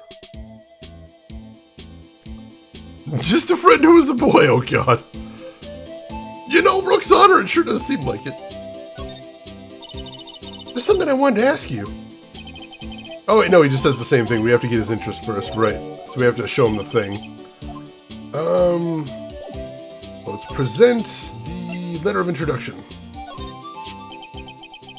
Very much appreciated, Rin. So if anybody in here isn't following Brogan, you should get on that. She is a fantastic streamer. She plays a lot of retro horror. She does some speed runs as well, and she is hilarious as well. Absolutely a blast to hang out with. Also, one time I saw her do a run with a chainsaw controller, and I've never seen anyone do that before. It's tough. It is much tougher than you'd imagine. So if you're not already following her, click that link, give her a follow, check her out next time she's live. You're going to have a fantastic time over there. It is kind of a fever dream here, Nuddle Masher. It absolutely is. No, all of them have been weird in their own way, as Rook's honor. They really have been. Oh, geez, that is brutal, Brogan. I'm doing all right. I haven't been sleeping like shit all week, but today's the first day of my weekend, and I actually get a little bit there, so I'm starting to catch up right now. So yeah, I'm doing okay. Hopefully you'll be able to get some rest as well. I'll keep my fingers crossed for you. Would you mind reading this for me? What's this? I'll warn you, fan letters to me go right to the spittoon. It's a letter of introduction from Detective Gumshoe. May we investigate? Gumshoe? Ah, that old cow dog. You on a birthday party or something? Huh? Look, where it should say letter of introduction, it says invitation. Ah, I think you just miswrote it. Wait, why am I getting all defensive here? No worries. This proves it's from Detective Gumshoe. Better than blood test. Guess I'd better let you in, then. Thank you, Officer Marshall. Oh, that's right. He's a patrolman, not a detective. Which reminds me. Hey, wait a sec. Isn't a crime scene supposed to be handled by a detective or higher? Well, folks, clues are calling. Welcome to our gold strike.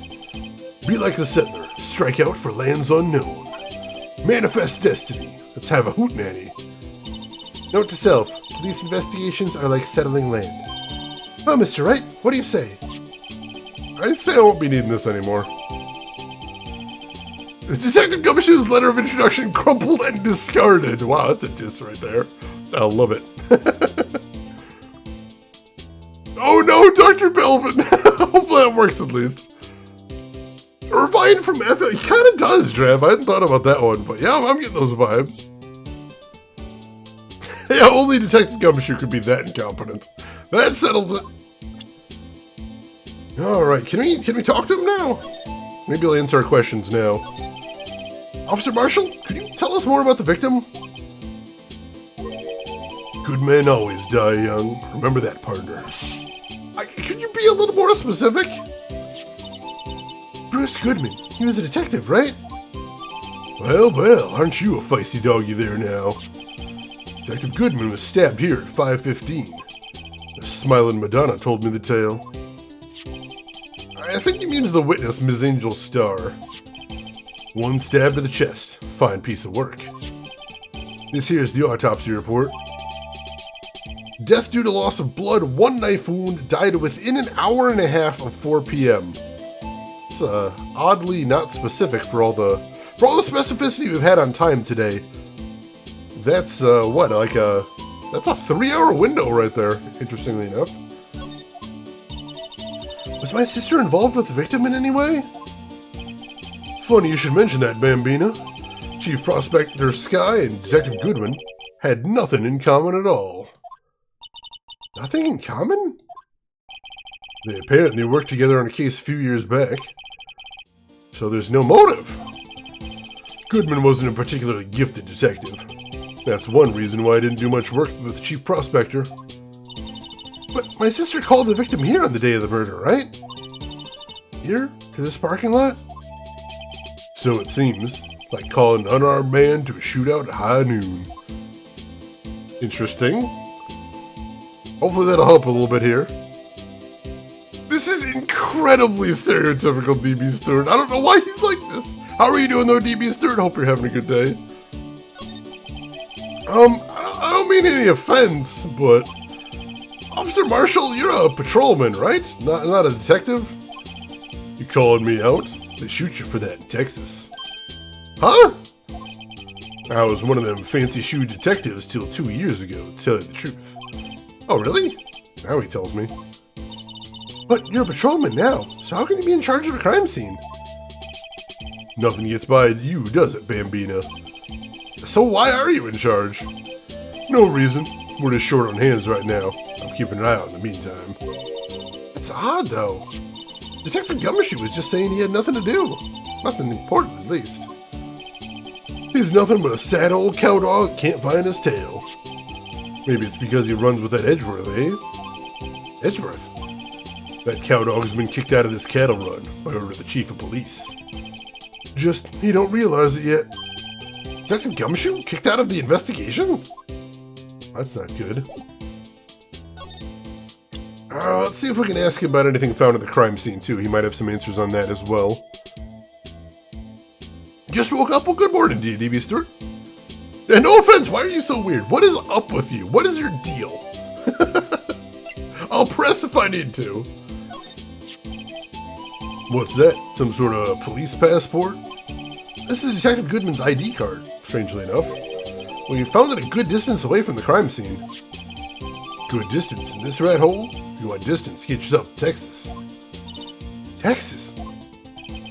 This is a tiny little crime scene in a tiny little town with tiny little evidence. What difference does a few yards make, compadre? Note to self, if you encounter suspicious evidence, think of Texas. There's no better way to study than to hang out with the pros. I suspect that is going to be important because it was found quite a ways away from the crime scene. Something's got to be going on there. Oh, Shira! Look, is that another streak starting? Oh, God. You know he is in Boomhauer territory right there. It's a little worrisome. Alright, compadre, count to 3. Huh? You gotta do that if you're gonna draw evidence on someone. That's what we do in Texas. Remind me never to visit Texas!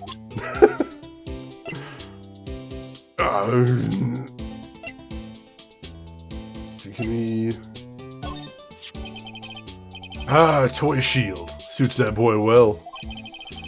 What exactly could you shield with that? A toy knight, perhaps? Officer Marshall, don't you have anything good to say about Mr. Edgeworth?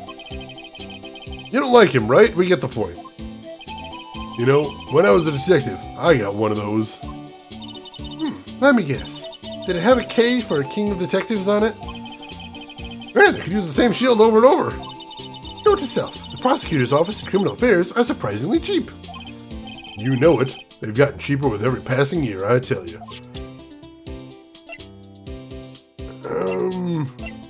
Asking about the autopsy report, too. Nothing to say. Alright, so I think we're done talking to him for right now. So, let's slide over here and see if we can finish examining this.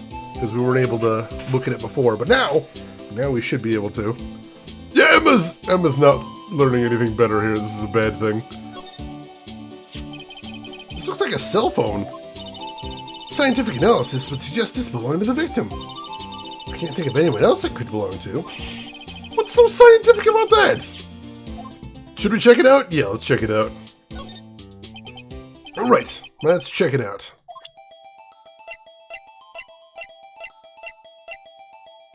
I wasn't doing that. That was all happening on its own.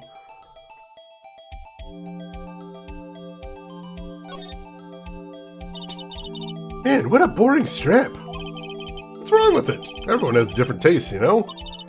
Here, check out mine. It's a pink princess strap. They're hard to come by, you know.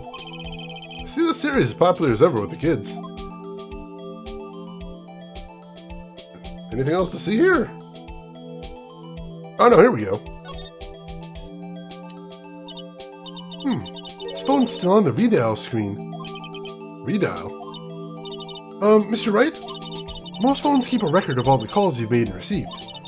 You just press the blue button to display the last number you called. Convenient, isn't it? I'm surprised you didn't know about it. Sorry to disappoint you, but even I know about things like redial. Huh? Oh, I'm sorry. It's just, you never know with people from your generation. Whatever, let's check the phone out. Why would they let the delusional guy who thinks he's a cowboy from Texas onto the police force? I don't know, but I'm a little worried that he might be on this case because he's crooked. I'm very concerned about that. Alright, so... Can I drag the... Alright, so let's check out the blue button here.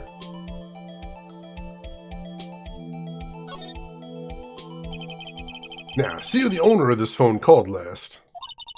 Note to self, a defense attorney doesn't think first, he just pushes the button.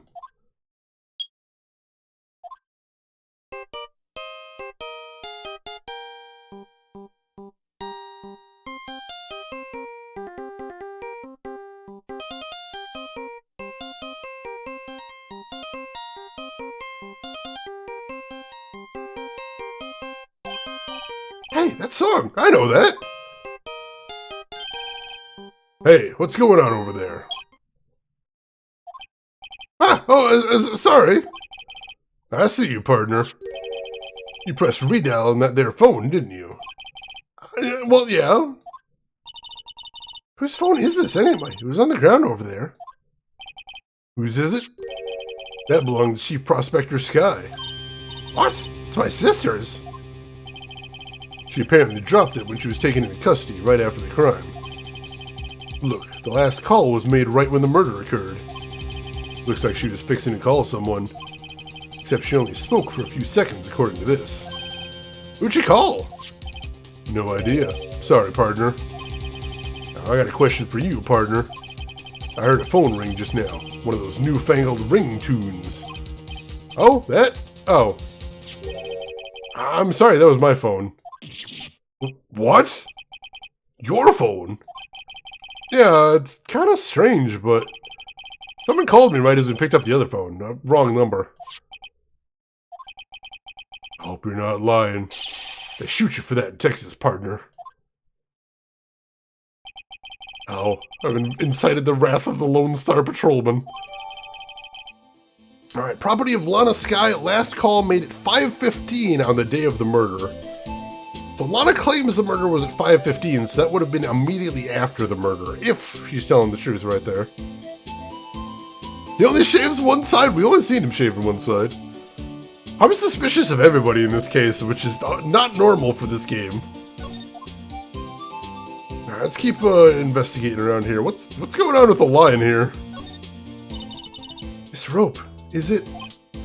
Yep, they laid it in the outline of the victim's body. So wait, the victim must have died when the killer closed the trunk on him. You have got to be the only person I know that would come to that conclusion.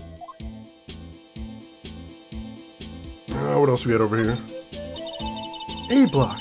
This area is reserved for prosecutors. Defense attorneys are relegated to B block. I dream of the day when I'll be able to park my car here. I'll go over to B block to buy my hamburgers from you, Mr. Wright. I'm not planning on giving up my job that soon. Phoenix Wright hamburger seller, I would still play that game, I'll be honest. What's this? It's like a note of some sort. 6-75-12-2. And it says Goodman at the very top on the letterhead. Look, something's written on it. You're right. Let's see. 6-7S, so that's supposed to be an S apparently. 12/2. There's a name printed on the paper above that, Goodman. Maybe it fell out of his pocket when he was killed. Well, so, what does it mean, Mr. Wright? How am I supposed to know? Note to self, for deductive reasoning, go to Edgeworth, not Wright. Sure, Edgeworth wouldn't know what this means either. Alright, found a memo in the trunk, that's a good thing, I like that. Larry is also an idiot, that's true, can't forget about him. Phoenix Wright hamburgers, that sounds so good! You have to yell hold it on every topic you don't want? Oh my god, I'd buy that. Trey Dog, welcome in, how are you doing today? Hope everything's going well with you. Oh god, Dr. Belvin, that'd be amazing. Why can we not have that? Why can't we have nice things? This appears to be the car where the body was found. It looks like the lock on the trunk is busted. The crime took place in the underground parking lot at the prosecutor's office. The body was found in the trunk of my subordinate's car. Quite a luxury car. It just screams, I have money to burn. Yeah, prosecutors get the big bucks. Alright, so let's go over what we know so far. So, allegedly, the victim was called to the parking garage. The victim was stabbed once, supposedly around 5:15. Then it sounds like the trunk was jimmied. Or probably not at that point, because the murder weapon was taken out of the trunk. So at some point, somebody jimmied the trunk and took out the knife. The victim gets here, victim stabbed once, and the victim is shoved into the trunk of the car. That's what we know so far, I believe. Let's see, anything else to see here? B block is through there, that's where visitors park. I can see the lunch lane car over there, far in the distance. Hey, you're right. I like the cute design on the door. I can see a cartoon cow munching down on a juicy looking steak. Doesn't that strike you as a little creepy? Just don't think too deeply about it, you'll be fine. Don't think about it, chat. Do not think about it. Nothing good can come of that. Cannibalism, goddammit! Don't think about it, it's the only way to be safe. Alright, nothing else to see over here.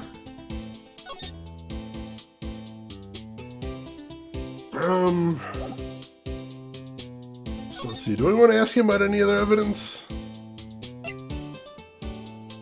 No, I don't believe so. Oh, they're making it sound like maybe I need to talk to Edgeworth again? Let's go head up to his office. Oh, Edgeworth isn't here anymore. Weird. Alright, where are we heading to next? Oh, no, we can ask him about Lana Skye again. Mad cow disease, there you go. That's good to know. So there's no connection between Detective Goodman and my sister? That's correct, but there's a gold mine of evidence against her. And the prospector tomorrow is none other than Edgeworth himself. I'm afraid your sister's fate is decided, Bambina. Many condolences. Officer Marshall! Yeah, Bambina? How can you say that? You and my sister, you are... There's something between the cop and her sister that I don't know about? I apologize, Bambina. Something must have gotten to me. Maybe it's that dry wind that's blowing through the prospector's office. Dry wind or ill wind? Somebody's up to something here, but who? Suspicions about Mr. Edgeworth have been flying around for nearly 2 years now. Forged evidence and arranging testimonies, I mean? He was unbeatable because he did whatever it took to win. Unbeatable, that is, until he met you. But rumors are just rumors, aren't they? These are prosecutors we're talking about. Evidence is everything to them. If you follow the rumors about Edgeworth to their source, you find one person. But they're off limits. Untouchable, you might say. One person? Who? I hate to say this, but it's your sister, Bambina. Chief Prospector Lana Skye. What? My sister? Edgeworth couldn't rustle all those cattle by himself. Some people load their guns with bullets, some people load them with deals. What, you're saying Edgeworth was making deals to win trials? Where there's gunshots, there's bound to be bullets. That's what the old-timers say. There's a big old secret hidden around here somewhere. Everyone knows it. Is that why Detective Gumshoe was taken off the case? Did they target him because he was closest to Edgeworth? So, well, how are we doing, Mr. Wright? Guess we've got some clues. We have an autopsy report, a note from the victim, and a cell phone. So, you think we'll be okay? Well, the only thing still bothering me is that Lana's confessing to the crime. She says she did it. No problem. I can guarantee that she's not the criminal. Oh, by the way, Emma? Yes? I know that song your phone plays when it rings. What?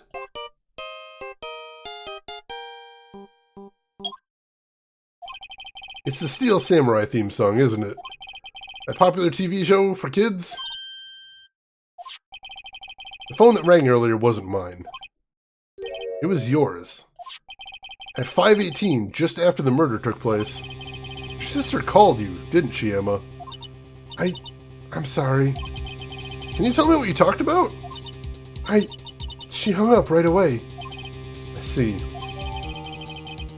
Property of Lana Skye, last call made to her sister Emma at 5:18 on the day of the murder. And the marshal also mentioned that the last call was only a few seconds long.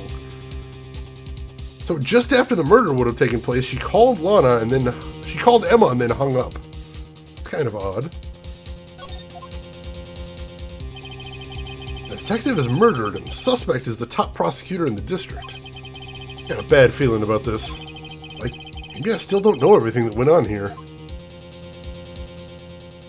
Unfortunately, I don't think we're going to have any more time to gather evidence. We're going to have to go to trial with what we got and see what happens. Go ahead and make a save here. Right there. Alright. We don't really have a lot of ammunition for this trial, so hopefully we'll be able to make it through. Maybe they've got some incompetent witnesses we can work with? I don't know, man. February 23rd at 9:34 a.m., District Court Defendant Lobby number 2. How did the investigation go yesterday, Mr. Wright? Frankly, there's still a lot of gray areas. Or rather, the whole thing is one big gray area. Don't worry about me, no matter what the outcome. I'm ready to accept my fate. I believe in you, sis. Mr. Wright, let me offer you a word of advice. Yes? A defense attorney should never believe their client. The defendant is called to trial because they are suspected of wrongdoing. Never forget that. Miss Sky, you remind me a lot of Mia. But there's one decisive difference between you and her. And that is, you're not a defense attorney. I believe it's almost time for the trial. Good luck, Mr. Wright. Oh boy. Thank you, LTG. Hey, Vesper Ghoul, we are just going into day one of the trial, so it hasn't started yet, but we don't have a lot to go on, so this should be interesting. How are you doing, Vesper? Hope you're doing well. My first trial without a Fae helping me. No one's gonna bail me out this time. I'll be alone in there. So, I have to discover the truth all by myself. Let's do it, Mr. Wright. I'll be with you the whole way. Or maybe not entirely alone. February 23rd at 10 a.m., District Court, Courtroom number 9. She's also alive, that is a big difference. I watch games, welcome in. How's your weekend going so far? Court is now in session for the trial of Ms. Lana Sky. The defense is ready, Your Honor. The prosecution has been ready for a while, Your Honor. Edgeworth. I love Detective Conan. That series is so good. It's been 2 months, but I haven't been in a courtroom since his trial. I hope that personal feelings will not be part of the proceedings today, Mr. Wright. I will choose the path I think is right, regardless of what those around me might say. The judgment to be made here is in our hands, not those of anyone else. Very well, Mr. Edgeworth, your opening statement, please. Chief Prosecutor Lana Sky has committed an unpardonable crime. Not only this, but she was rash enough to commit it in the prosecutor's office lot. Wow, he's much more forceful in person. I suddenly feel like confessing to everything. However, she will now pay for her rashness with her life. There is a witness to her crime. A professional witness. Very well then, call your first witness, Mr. Edgeworth. Prosecution calls its first witness, Ms. Angel Starr, to the stand. Cough-up queen? Whatever that means.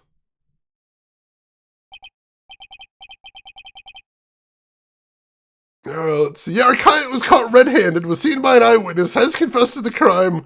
This is going to be a tough one. We're starting with a deficit right here, is what I'd say. Yeah, there's way too many LTG, but whenever I'm looking for an anime and I don't know what to watch, usually I'll just toss on some Detective Conan, and whatever I watch is usually some good stuff. Yeah, that is the dumbest part about it, Arthur Cross, and I wish they could get rid of that, but the actual writing is still very solid, most definitely. Haven't I seen you somewhere? You ordered the caviar lunch, right? Oh, caviar! I've never eaten caviar before. Judge is really wolfing it down. And for you, I have a Fiesta Bowl. Thanks. Will the witness state her name and profession? Ah, and you, sir? Did you order the fingerprint lunchbox? It is too early for lunch. Your name and profession, please. Well, Your Honor, how does it taste? So this is why everyone raves about caviar. So tasty it hurts! I always thought caviar would taste like pickled tapioca. What in the heck does pickled tapioca taste like? Name, profession, now. Me? The name is Angel Starr. Don't go forgetting it. I find myself running Lunchland these days. Is that what you wanted me to say, Mr. Edgeworth? Very well, witness. Please describe the incident to us. The prosecution will wait. I'm not finished eating. Hurry it up! Very well, Mr. Edgeworth. As you know, we usually call on the police to provide a description of the crime. Your Honor, as Mr. Edgeworth has said to the court, I am a professional. What exactly does that mean? Until 2 years ago, Miss Angel Starr was a special investigator with the police. She was a first-rate homicide detective. What? Miss Starr was a detective? Ah! Ah! I know who you are! Cough Up? Cough Up Queen Angel Star, Your Honor. Long time no see. Very well. You may continue with the description, Ms. Star. Just who is this lady? If I might have the court's attention, over here. Yeah, is that kind of bribing the judge? Seriously, that's a little suspicious right here. The parking lot at the prosecutor's office is divided into 2 blocks. A block is for the prosecutor's office personnel. B block is for visitors and clients. A chain divider separates the 2 blocks. I suppose that's to keep visitors from taking up prosecutor's space, yes? The crime took place by a car in the back of A block, in the car's trunk. The killer stabbed the victim with this knife and went to drive the body out. Unfortunately for her, there was a witness, and an arrest was made on the spot. And who was this valiant witness? Why, it was me, Your Honor. Alright, so we have the parking lot floor plan. We'll probably need to do that later on. Witness, did you see the very moment of the crime? Of course, Your Honor. Immediately after that, I apprehended the chief prosecutor. Seems rather cut and dry, doesn't it? Well, Mr. Wright, I can't agree on principle, Your Honor. Seems that some poor losers are unwilling to accept the truth, Your Honor. Shall I proceed to crush what little hope they have remaining? If you can, then give them your worst, Miss Star. Wait, are they talking about me? This is going really badly, holy crap. Somehow, I always knew a day like this would come. I was on my way to deliver a lunchbox to my boyfriend, when I sensed something. Perhaps it was my finely honed detective's intuition at work. Through the wire fence, I saw the chief prosecutor standing next to a garish car. The chief prosecutor was holding a knife in her right hand. Then she thrust the pointy tip of the knife into Detective Goodman's chest. Bringing a lunchbox to your boyfriend? How touching. As you can see, there's no room for doubt. The key point of your testimony seems to be nothing other than the point of the knife which you saw being stabbed at Detective Goodman. So, how does it feel to be so utterly crushed? I'm still thinking about that. It's merely a flesh wound, Mr. Wright. Very well, Mr. Wright. You may cross-examine the witness. I actually think I noticed some contradictions in there, so we got some stuff to work with here. That's a good thing. Exactly, that's what I was thinking, Casey. That doesn't make any sense. Why was she in B block at all? Now, let's go ahead and save first. And then we'll start pressing her on the issue, see if we can get any additional information before we see what else we can get in here. Alright, she always knew a day like this would come. How did you know? I respect the prosecutor's basic abhorrence of crime, yet their methods are ugly and twisted. Twisted methods will always lead to tragedy. The lunch lady's uninformed opinion is duly noted. Given that they're used to erasing inconvenient evidence at their whim. Killing off a detective that knew too much is merely an extension of that. Miss Starr, do you have something personal against prosecutors? I felt that I'd found my dream job when I became an investigator, and if I hadn't been laid off by those prosecutors over there, I'd still be one. Laid off? She was fired. To me, prosecutors are nothing more than worms. That said, I'm a pro, as you know. My testimony is unbiased and flawless. Very well. You may continue, Miss Starr. So something happened 2 years ago that ties together most of the characters in this case. Not just the people involved in the murder, but people like her and Edgeworth as well. And we're going to have to figure out what that is, eventually. Yeah, seriously, where's the perjury charges in this universe? It's horrible. Yeah, she's got rice balls in her hair, and her necklace is one of those, is a little hot dog cut like an octopus. It's very weird. Alright, so she was delivering a lunchbox to her boyfriend. This boyfriend, he's the detective? Not that boyfriend, the security guard. That boyfriend? You have several? Yes, this boyfriend, that boyfriend, and the other boyfriend. Care to join? The yet another boyfriend position is still open for applicants. I'll stick with the lunches, thanks. Note to self, the judge had to think before applying. The security guard room is in that lot, in A block. It's up on the second level, so you can see everything from there. That'd be the room with the security sign. Incidentally, did you bring your lunchboxes by car? Since I'm a visitor now, I parked in B block. So she was in B block when she witnessed the crime. Alright, so she came to park at B block because she's not a prosecutor, and then she had to walk around, however that works.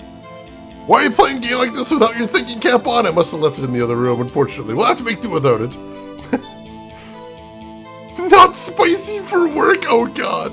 Donuts? Oh, Casey, I see you're a 4 kids connoisseur. Your judge cannot be chained. He's got to be a free man, most definitely. Yeah, that doesn't add up at all, Arthur Cross. Holy crap. So when she sensed something... Let's see. You sensed something. So you're saying you had a premonition of the murder? It felt like... How would you say? Oh yes. It was like the feeling you get when you view a pumpkin chock full of seeds. I have no idea what that means. Speaking of the detective's intuition, wasn't the victim Mr. Bruce Goodman also a detective? Yes, well, he was like a young cheese. Young cheese! A pale white cheese, not yet tangy with experience on the streets. A greenhorn. I must be hard, yellow, and sharp as a tack. Yeah, with the odor of an old cheese to match. In any case, there in the lot, I felt something stirring in the back of my mind. This is ridiculous. What is happening in this case? Oh no, Dr. Belvin, I'm sorry about that. At least he got the dog inside. That'll be a good thing overall. So through the wire fence, she saw the chief prosecutor. My garish car, you mean? Mr. Edgeworth's car, yes. Mr. Edgeworth's? Incidentally, the knife with which the victim was stabbed was also Mr. Edgeworth's. Wasn't it? Indeed, it was. Scandal! What an odd case this is. And the person you saw, you sure it was the defendant? I saw her from no further than 30 feet away. I'm certain it was her. If she's telling the truth, we're doomed. Let's just do what we can. Even if we don't have any proof, we can always nitpick. Witness, in your testimony, you clearly stated the following. Prosecutors are nothing more than worms. Ergo, you're a biased witness. You might want to keep those silly opinions to yourself in the future, rookie. Huh? Rookie? Unless you're willing to risk the consequences of doubting me. I'll fry you like a fritter, crispy on the outside, chewy on the inside. That was inspiring. I believe I've heard that tagline elsewhere. You could try plagiarism? I may be relegated to the lowly post of lunch lady, but my instincts are honed. Holy crap! A photograph! You took this? The moment I witnessed the crime, my reflexes took over and snap, I took a picture. In fact, one of my lunchboxes is rigged with a camera. I suppose it's more exciting than just hanging around your neck. Witness, why am I only seeing this photograph just now? You think I'd show it to you, a prosecutor? Think again. My boyfriend works in the photography division of criminal affairs. Well, this is most certainly a defendant. Fry you like a fritter! That's a threat if I've ever heard one right there. A little worrisome. Oh my god. Seriously, she's threatening us now. What the hell? So, yeah, why would you run a camera in turtles with food? I mean, there's not necessarily food inside that box. Just an empty bento box full of camera, I suppose. Alright, so that's a picture. That appears to be a picture of her. And she's in parking lot A right there. And she's wearing a trench coat that appears to be soiled with something. It's a black and white, so you can't tell if it's blood or not. But this does look very suspicious. If nothing else, this could put her at the crime scene. The moment of the crime as photographed by Angel Star. Uh-oh, that is unmistakably Lana Skye. So, what was the defendant doing at the time? Not in this universe, Dr. Belvin. There is surprise evidence all the time. So here, let's take a look at our new evidence that we've gotten here. There's a few things we need to look through here, so we may as well do that now, just in case.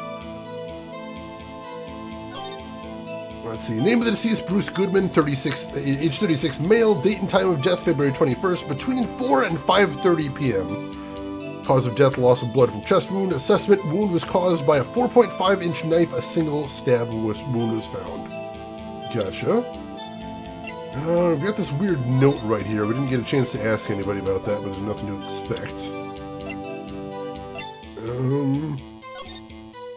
There's the parking lot map. We can slide over to B block if we need to. Good to know.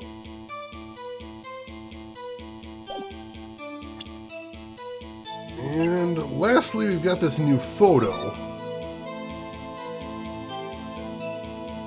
I noticed there isn't a knocked over barrel in this photo. We did find one of the barrels was knocked over in the crime scene. That could be significant, but also it kind of feels like I'm grasping at straws. But still, we'll take whatever we can get right here. There's always new autopsy reports, those bastards. In the real world, the defense can submit new evidence anytime, but the prosecution has to share all their evidence. Oh, I didn't know that. That's interesting. Combat lawyers, I would play the hell out of that. All right, chief prosecutor is holding a knife in her right hand. Tell me more about this knife that the suspect was carrying. Well, I'd say the blade was about 4 inches long. Is that right, Mr. Edgeworth? It is your knife, after all. Yes, that's about right. Prosecutors are, by nature, well versed in the location of a man's vital organs. I'm sure it was easier than boiling an egg for my egg salad set. Egg salad surprise set. You can't testify as to her ability to kill an egg. I mean, a person. Perhaps a chicken salad set would have been a better metaphor.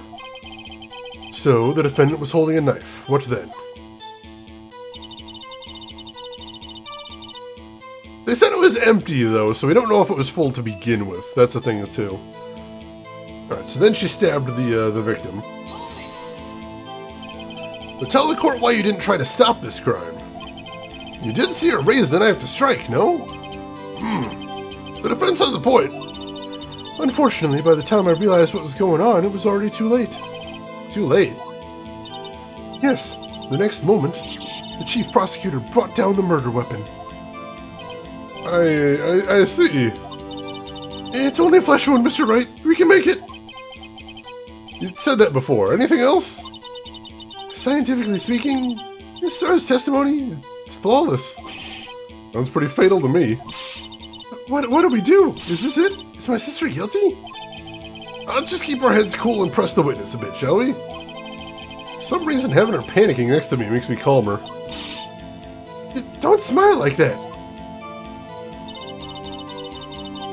Alright, so he said to press the witness some more. Maybe now that we have that picture, we can get something else out of her? That might be a thing. Yeah, let's press on this again and see if we get anything different the second time. That could be a thing. Yeah, why does Edgeworth have a hunting knife in its trunk? We never actually get a satisfactory answer to that. No, unfortunately, I think she's lying. She has confessed, but she hasn't given a motive, and it doesn't seem like there would be a good motive. So there is a lot of questions right here.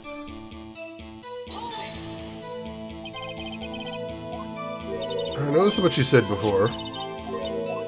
Was this the right one to press? I don't remember. Or are we just going to get the photo again? Oh, was this the one where we got the photo?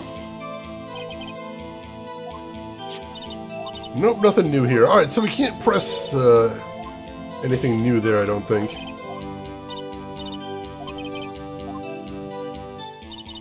Alright, so then she stabbed her.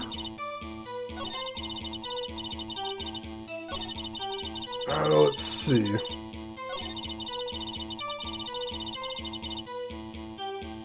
see if there's anything new to press on this one again, and then we'll start to see if we can find any evidence here.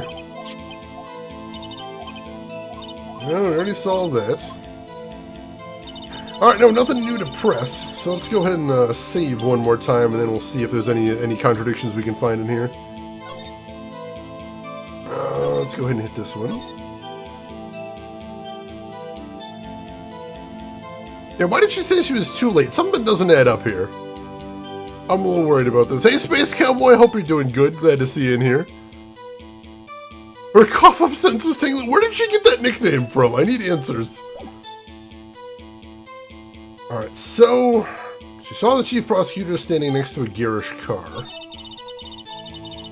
She said the Chief Prosecutor was holding a knife. But in the photo, she's not, is she? Doesn't seem to be holding a knife in the photo, anyway. Maybe that's the contradiction? Probably not. Try it. And you witnessed this? You saw Ms. Sky stab the victim with the knife. As I've already said, yes. I swear it on my finest salmon swirl lunch. Sure that's a fine lunch.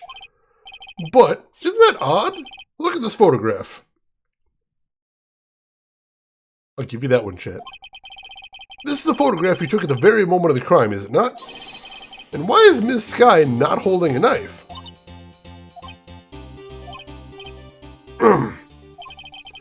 Mr. Edgeworth, your thoughts? Objection. That had to be the weakest objection ever, Edgeworth. Yet, it was still stronger than your ever-feeble mind, Mr. Wright. Well, what do you mean, Mr. Edgeworth? This photograph was not taken the moment before the stabbing. This was taken the moment after the stabbing. How can you tell that?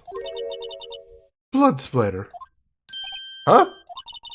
See the dark crimson stains on the Chief Prosecutor's coat? But it's a black and white photograph. Ah, yes, it's hard to tell, but this could be blood. Well, Mr. Wright, I see no problem here. No problem, except you. Mr. Wright, are you going to just sit there and take that kind of abuse? You got a better idea? Do we have any way to object to that? Anything we could... I don't know if there's anything we got. I know, it's so hard not to do the thing I watch games, it's killing me. That's another scale of seriousness, that is really intense. I'm trying, Red, I'm trying here. No, Las Vegas, Space Cowboy, that sounds nice, hope you're having a good time there. Thank you, LTG. I'm gonna try objecting. Wait, that contradicts what the witness said in her testimony. Namely, that she took the picture the moment she witnessed the crime. She did say that. Well, it seems I was slightly unclear. My apologies. That's it? If you run out of lunch, you order seconds. Problem solved. If you don't like it, try ordering the jumbo-sized lunch from the get-go. Good advice. I'm not sure I understand it, but good advice. I didn't have time to stop her. Prosecutor Sky was cold, calculating like a robot. She killed without a pain or remorse. It was a premeditated murder. Premeditated? How do you know? Look at the Chief Prosecutor's hands in that photograph. Well, are those gloves? Surgical gloves made of thin rubber, most likely. Why would she have those on? If it was not premeditated, she would not be wearing those gloves.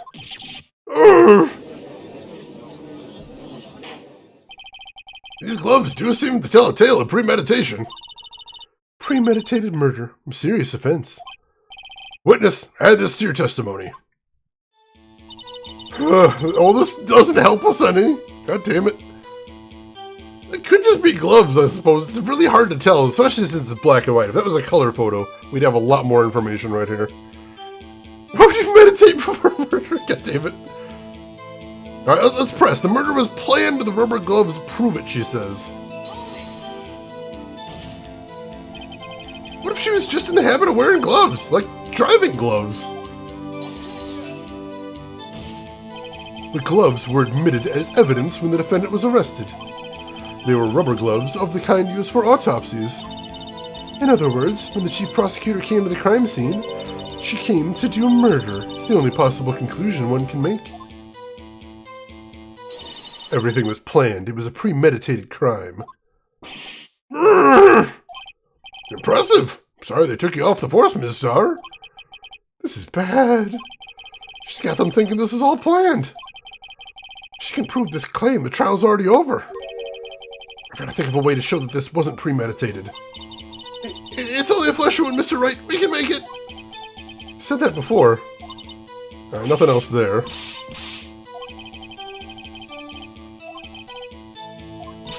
Alright, so we already heard that, since that was the end of the testimony. Alright, so let's check the evidence again. They didn't actually add the gloves to our evidence, so that's not good. I was hoping we'd be able to use that for something. Valencia, welcome in and thank you for the follow. How are you doing today? Hope you're having a good weekend. She was autopsying the car. I suppose that's possible. We can go there. You wear them all the time at work, Nuddle Masher? I mean, she's a prosecutor. I don't think it's entirely crazy that she'd be having those. Alright, so what else have we got here? She knew the day would come. She was on her way to deliver the lunchbox to her boyfriend. Sensed something. Saw the chief prosecutor standing next to a garish car. The murder was planned, the rubber gloves prove it. We gotta find some way to break that. Rubber gloves prove it.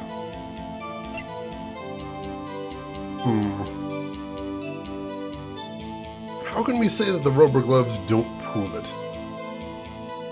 I think they use those to handle evidence. Hey, Falls, welcome in. How are you doing today? I don't know. I don't see anything special about the gloves or anything in that picture that we could use.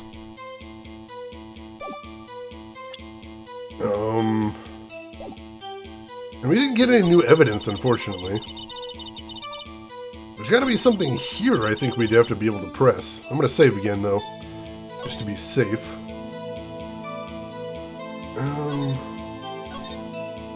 There we go.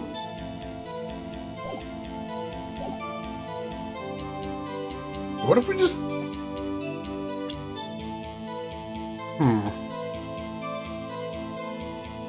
How can we prove that it wasn't premeditated?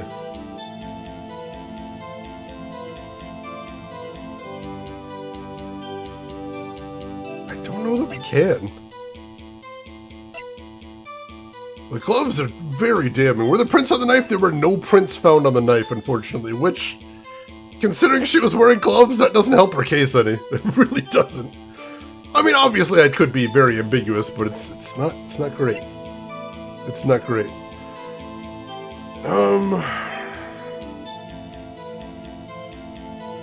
Let's see, let's go over our evidence one more time. So we've got Goodman's ID, which is found at the crime scene. We've got Edgeworth's trophy. We've got Edgeworth's knife, which has traces of the victim's blood, but no prints. Yeah, that would be nice. That would certainly help. But we don't get a lot of forensic evidence in these games, oddly enough. We've got Edgeworth's parking stub that says that he came into the garage at 5:12. We've got the Blue Badger panel. We've got the autopsy report. We've got this strange note that was found in Edgeworth's trunk. We've got Lana Sky's cell phone with the last call being made to her sister just after the murder. We've got the map of the parking garage, featuring the position of Edgeworth's car at the time of the murder.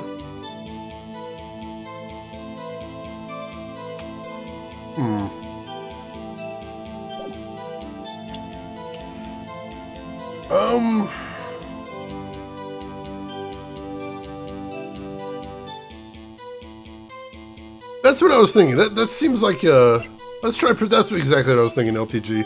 It makes the time a little shifty right there. How would she know that Edgeworth would be arriving right then?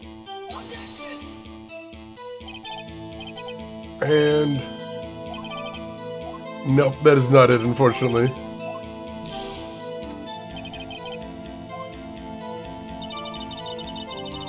Let's see, this is her only new statement there, so unless we miss something else, there's got to be something we can present against this statement. I'm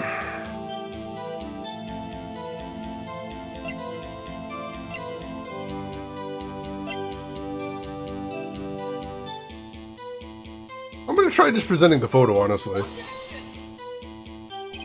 No, that's not it either. What can we present to prove that it wasn't premeditated?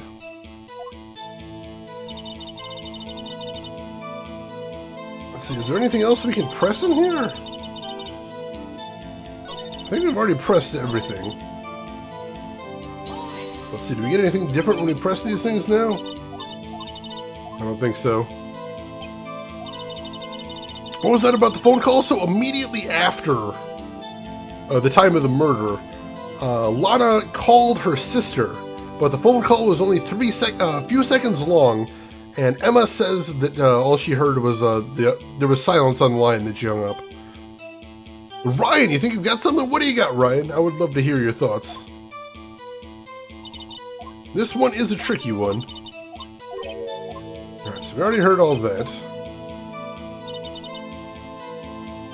Alright, she was on the way to deliver the lunchbox. She sent something.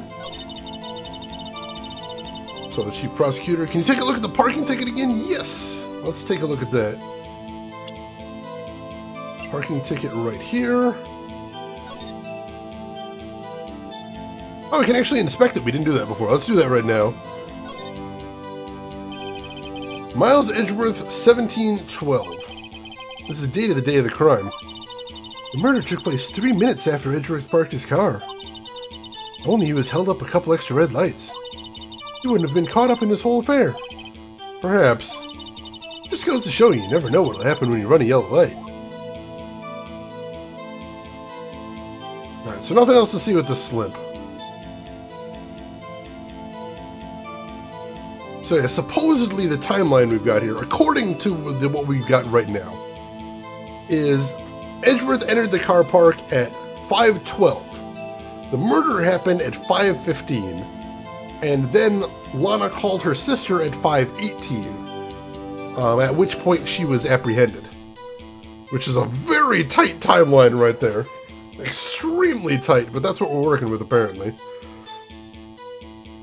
Right, he entered the car park 5:12. So what are you thinking, Ryan? I'm still curious.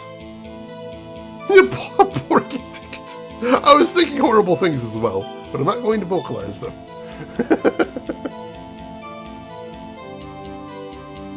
Let's see.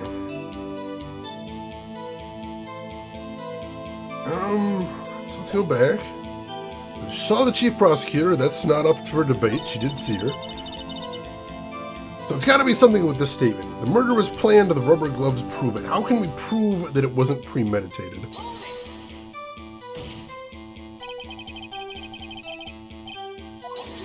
And so, yeah, Frina says, what if they were just regular gloves? But no, apparently they are rubber gloves. We have them. Yeah, we already heard this before, so nothing new here. Gotta think of a way to show that this wasn't premeditated. Actually, wait. No, would that work? I've got an idea. I don't know if it'd work.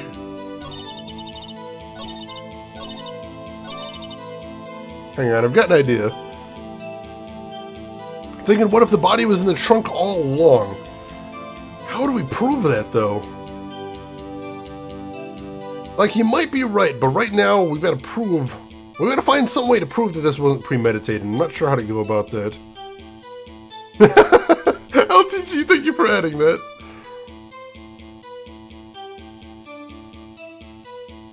Let's see. That is a rice ball in her hat, and also her necklace is a hot dog cut to look like an octopus, which is bizarre.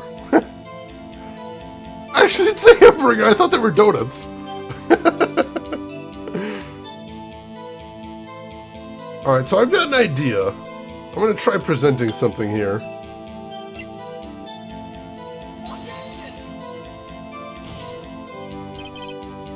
No, that idea does not work. Dang it. Alright, we've only got 2 more tries left before we get wiped out here.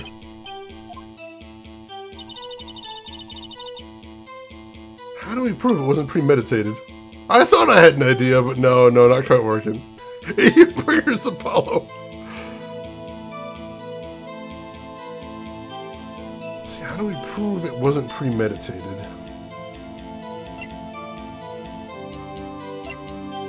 Still don't know what that note means.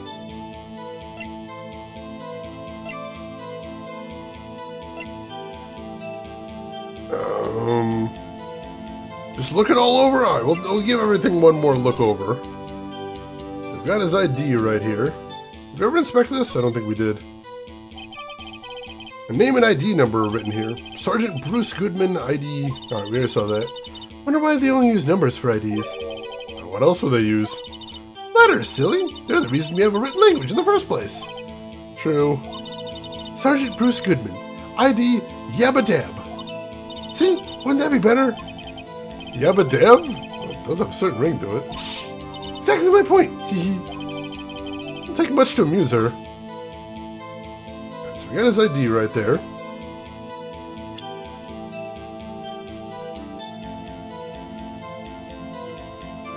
Yeah, the time is somewhere between 4 o'clock and 5:30, so we've got a 90-minute window according to the coroner right there.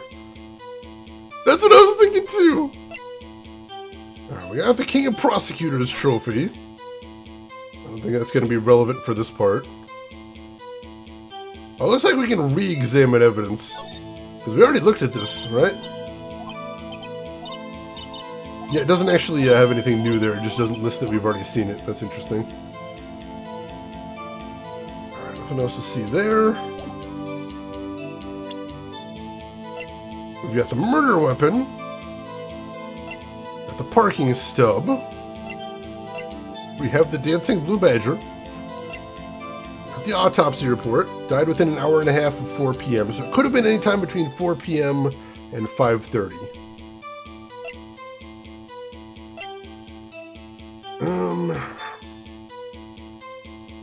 Got the phone.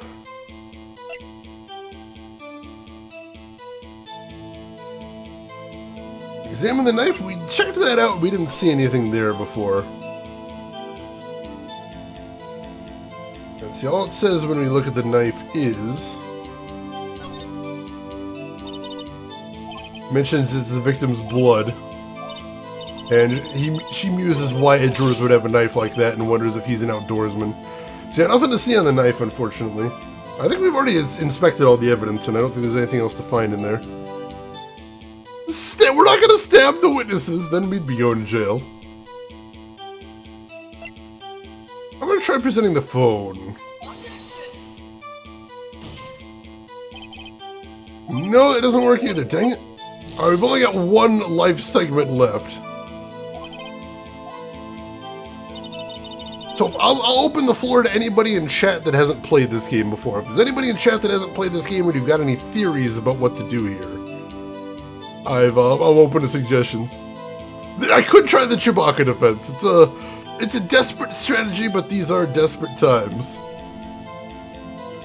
Rook's already played it. No worries, no worries. I hope you're still enjoying the show, though. We're not hitting anybody, Emperor. We're no murders. We clear people of the murders. We don't commit any ourselves. Also not nuking anything in this one, Drab. Show him the badge. I don't think that's gonna work. Yeah, why? Edgeworth says they're in evidence, but we don't have access to them, which is all kinds of shifty. I'm not showing her the badge. That's just gonna give me a game over right there. Sadist enjoys seeing other people struggle. You must love it here then, Rooks. Tried taking away your lunchboxes? That'd get me murdered. I don't want to die either. You think the autopsy report? Alright, let's try that. Let's try that.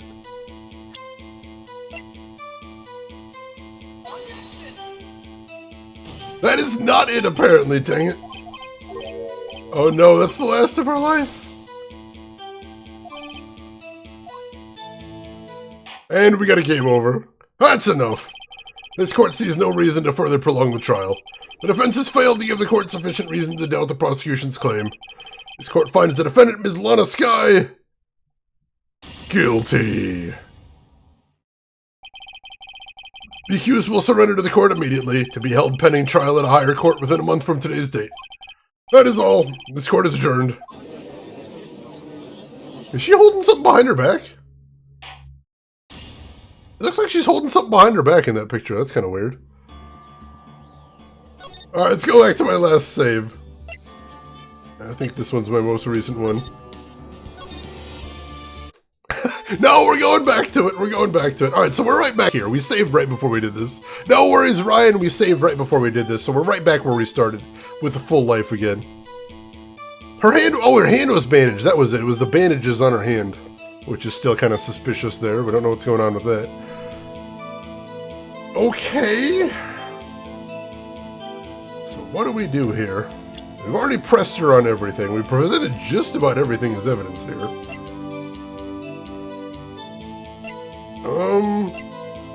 We present the ID card? Show her the badge! I'm not showing her the badge! I was gonna say maybe the ID card to prove that there was no motive, but no, that doesn't work. We haven't asked her where she stood using the floor plan. We know she was on side B, behind the fence, but that's about it. Alright, we'll show her the badge. We'll show her the badge. Let's see how that works. That did not work, but we did try it. As another life segments. So I would like to ask you about the floor plan. Did we try presenting the floor plan? I don't remember if we did. Let's try presenting that, just in case. And we might be able to present that one to a different thing, actually. Officially badgering the witness. Oh god, Emperor, that's set up.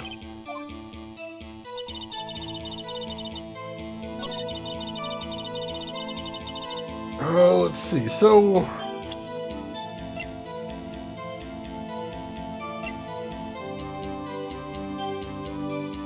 Alright, so let's head back real quick, so...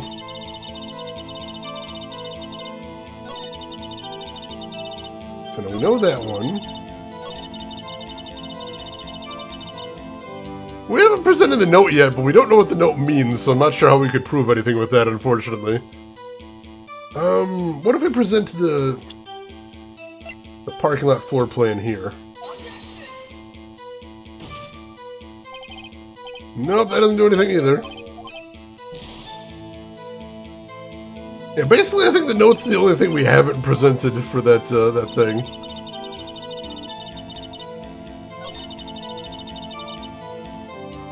If we're brute forcing it, pretty much all we haven't presented is that note. But I'm pretty sure that's not it. We didn't present the knife either, I suppose. So that's the thing.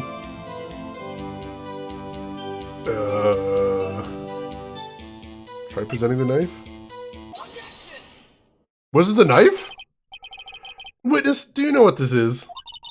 Are you trying to test me? I sell box lunches for a living, you know.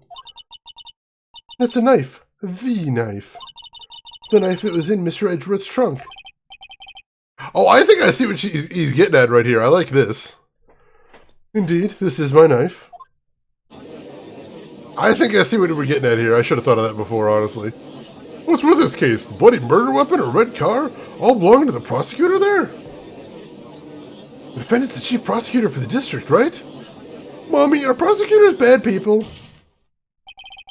The defense has a request. We ask that the witness provide an accurate testimony. What's that, rookie? In your testimony, you state that Lana Skye planned this murder. And that's why she was wearing those special gloves. Seems like a natural conclusion to me. Gloves do indicate planning. However, why would she not also premiere the most important thing? The murder weapon. Oh. This knife just happened to be in the trunk of that car. Ladies and gentlemen, if you're going to plan a murder, you don't forget the weapon. No! Order, order, order! Great, now the tide's turning in our favor. Great show, Mr. Wright. My sister's as good as free. Right. I believe the next lunch you'll be eating is humble pie. What? I hope you weren't deluding yourself and thinking that the tide has turned. Not over such a trifling detail. But this shoots a hole in the old premeditated theory. Bah. The prosecution could care less if it was premeditated or not. The only one who seems to care is the lunch lady over there. The defendant, Lana Skye, murdered a detective with a knife. This is the only thing the prosecution need prove. Nothing else. Very good, Mr. Prosecutor. Suppose you think you're clever now? But you know as well as I do that she planned on killing him. It was planned. If it wasn't, why would she have been wearing... I believe I'd like to hear your testimony again. Witness, please tell us only what you saw, not what you thought. How dare you? My powers of deduction are not to be underestimated. Really now? Alright, we're getting new testimony, that's good. Box her like a lunch, I love it, I love it. Alright. Lana Skye intended to murder Detective Goodman. That's why she called the victim all the way to the prosecutor's office. I'm sure the chief prosecutor had a grudge against the victim. Nothing else could drive that human machine to plunge the knife in again and again. We got a contradiction right there. That one's easy. The victim was summoned from the police department to the prosecutor's office. Does sound a lot like premeditation, doesn't it? So if I ordered a pizza, does that mean I'm planning to kill the delivery boy? In any case, the defense may now cross-examine the witness. Well, this ain't gonna take long. I know exactly what's wrong here. So let me save first, just in case. And because we made progress, too, that's always a good thing. Could say her reasoning is out to lunch. Whoa! Alright, so what we're going to do is we're going to skip to the last statement she said here. Nothing else could drive that human machine to plunge the knife in again and again. Well, it's strange that you say that.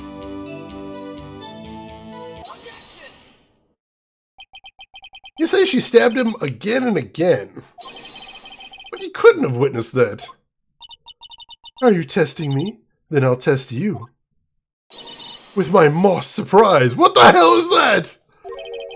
I'm afraid the moss is growing under our feet as we wait, Mr. What do you mean? I shouldn't have to explain this, but take a look. The autopsy report states that death was due to a loss of blood from one stab wound. Aha! You're right! Good show, Mr. Edgeworth! What a hunk! He's my hero, really. Well, my objection! No one noticed? Well, witness? You got the crime scene set, right? Oh, thanks. I always believed that no one could ever mistake ketchup for blood. But now I realize that such mistakes are possible. So, you're saying you mistook something for blood? When she lifted her knife, I thought I saw blood at her breast. Splattered blood from her victim. That's why I thought she must have stabbed him at least twice. Then tell us what you saw that you thought was blood. Testify. Alright, what the hell is this going to go? Her red muffler looked like blood. That's how ghastly the whole scene was. I'm sorry, what? Her red muffler? Yes, like a scarf. The chief prosecutor always wears one around her neck.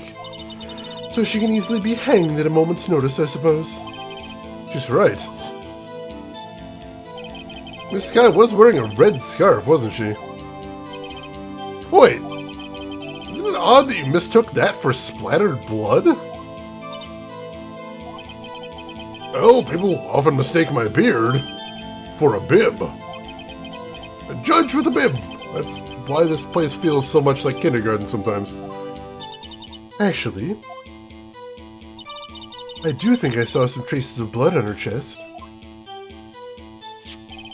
However, the autopsy report is clear on the matter. There was only one knife wound. Apparently, Miss Starr isn't entirely sure of her own testimony. Mr. Wright, this is our chance. Chance for what, I wonder? Starr has turned out to be as short-tempered as she looked when we met her. Challenging her abilities as a detective really set her off. The short wick burns out the fastest. It's a scientific fact. I wonder, wouldn't it depend on the size of the candle? I mean, add more wax and even a really short wick will burn longer. Obviously, more scientific testing is required. Alright, so let's press her on the rest of the facts before we go too far. 90%! That beard is impressive, Roxana, it really is. Valencia, I'm doing good. How about yourself? How's your weekend going? Hope everything's going good here. Now, Phoenix literally has the dead helping him. That is nice, most definitely. Alright, so Lana Skye intended to murder Detective Goodman. You've said that, but you haven't told us how you know. That's what I'm about to tell you, rookie. I believe that what she just said was a mere prelude to the story she's about to tell. Try not to interrupt her again, rookie. Never interrupt a storyteller. It's like pulling a bun out of the oven half-baked. Something's half-baked here, alright, it's you. Try not to confuse the defense witness. They're not very quick on their feet. Now, why did you believe the suspect had intentions to murder the victim? Her actions speak for themselves. That's why she called the victim all the way to the prosecutor's office. Let's press on that. You have no proof that Miss Skye called him there. You have no proof that she didn't. Mr. Edgeworth, thoughts? There is no record of a call made on the defendant Ms. Lana Skye phone. She might have written him a letter. Come on! You would have tried public phone first, at least. In any case, the victim came to the prosecutor's office where he was murdered. I'm sure he had a reason to be there. Witness? Why do you think it was the suspect who summoned the victim that day? She's sure that the chief prosecutor held a grudge. What kind of grudge? Well, I wouldn't know that. Of course you don't. That's because she didn't have a grudge. Rookie. I have a lunchbox here. Now, what's inside? How am I supposed to know? See, we agree there is a lunchbox here, but we don't know what's inside. A person's life is like a lunchbox with pretzels. Don't you agree? I get it. That's why my lunch was so salty. This judge isn't very good with metaphors. The suspect had a grudge against Detective Goodman. Will you tell us your basis for thinking this? It's simple. Oh, so we're supposed to press that before, I guess. That's how ghastly the whole scene was. Alright, let's take another look at that photo. Notice anything about this photo here, ladies and gentlemen? I was thinking that would probably be where we press, but yeah, there's a little bit of a problem right there.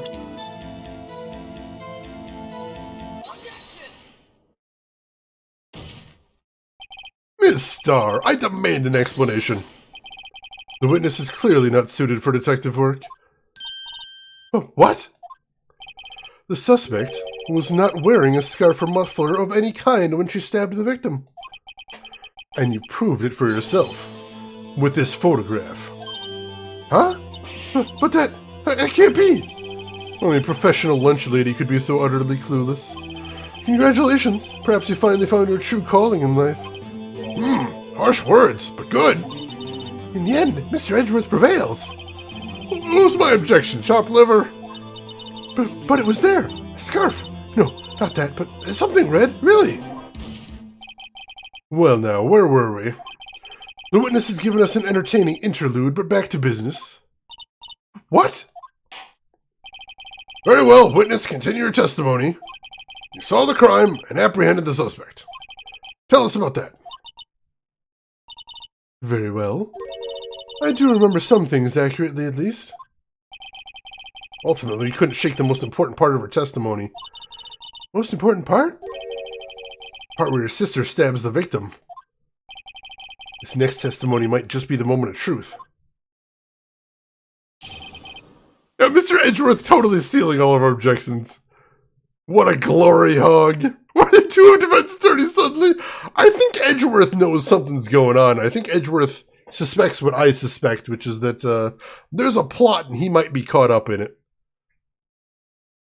Isn't Edgeworth supposed to be defending Angel Star to prosecute Lana? I mean, he's supposed to prosecute Lana, but A, I don't think he wants to. And B, disproving this testimony, I don't know, something's going on here. There's more going on to this case than I realize, and I think Edgeworth knows more than he said. After the murder, the suspect attempted to run behind a partition off to her side. I quickly caught her, explained her rights to her, and arrested her on the spot. Ah yes, when I arrested her, she mentioned the muffler. That's what had me confused in my earlier testimony. The chief prosecutor made to escape, but against Angel Star, resistance is futile. The Angel's not supposed to be defending anybody, this is weird. You're quite determined about that scarf, aren't you? I strike like a snake and bite like a cobra. That's me, Angel Star. That wasn't a very good metaphor. First of all, a cobra's a kind of snake. Don't bother with details unless you want to get bitten. No thanks. Note to self, Mr. Wright is weak against poisonous snake bites. The chief prosecutor tried to resist, but her efforts were in vain. She knocked my hands aside, kicked over an oil drum. An oil drum? Hard to imagine. Oh, she's beautiful but deadly. A predator, this one. A leopard woman. Rower. Very well, Mr. Wright. Your cross-examination, if you will. I think I see a problem there, but I'm going to have to see if I can work on proving it. We'll go ahead and start pressing everything first. Let's see what we can get from that. So the suspect attempted to run behind a partition off to her side. So where is this partition on the floor plan? I'm sure she means this wall next to the car. That's right. There was a wall there, about 6 feet high. She was obviously trying to hide herself. Quite a natural thing for a criminal to do. And what did you do then? Follows, you enjoy that. You're welcome to it, most definitely. Yeah, I think most people are weak against snake bites, honestly. So she quickly caught her and explained her rights and arrested her on the spot. You say quickly. Were you close to the suspect? As I just said, I was only 30 feet away from her the whole time. Maybe I should press her for more details. You should absolutely press her. I like to see on the floor plans, just to be safe. The Lunchland car was... She was a visitor, thus she was parked in B block. So you witnessed the murder from here? That would make it about 30 feet from the car, yes. Is that correct, Miss Starr? Yes, that's right. But there was a chain link fence in front of you. I went over it, of course.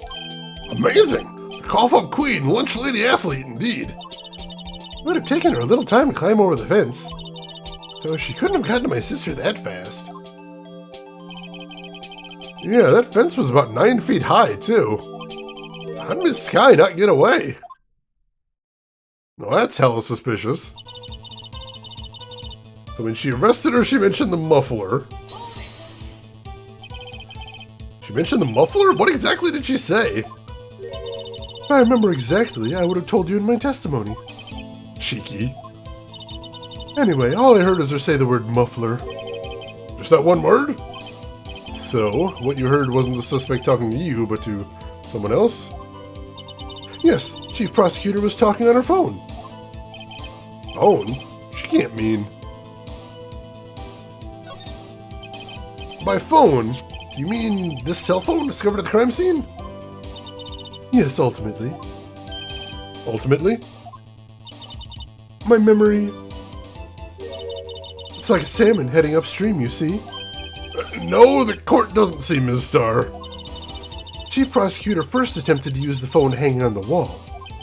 On the wall? That's right. Near the car, there was an emergency phone on the wall. Apparently it was out of order. And so she used her cell phone? Indeed, the emergency phone was out of order that day. Good witnessing, witness. Good witnessing? Whatever happened to good testifying? You should, of course, add this to your testimony. The things I do to please this rookie defense attorney. Alright, the word muffler was overheard during a call made to Emma at 5:18. Alright, sure, I guess we can put that in testimony. It's something new at least. Yeah, if all she said was muffler, how does she know what color? That's smart. That is smart. We have proof she didn't say muffler? I mean, we have Emma's testimony for that. The call was supposed to be like 3 seconds long, so theoretically she could have made the call, screamed muffler, and hung up, I guess. Edgeworth's car, what a terrible muffler. You should really get that looked at. Let's finish pressing and then we'll see. Alright, so she saw it all, how she tried to use the phone on the wall but had to use her cell instead. You think you could restate your testimony for the court? I was gonna ask the same thing. I only say this one time, so listen close, rookies.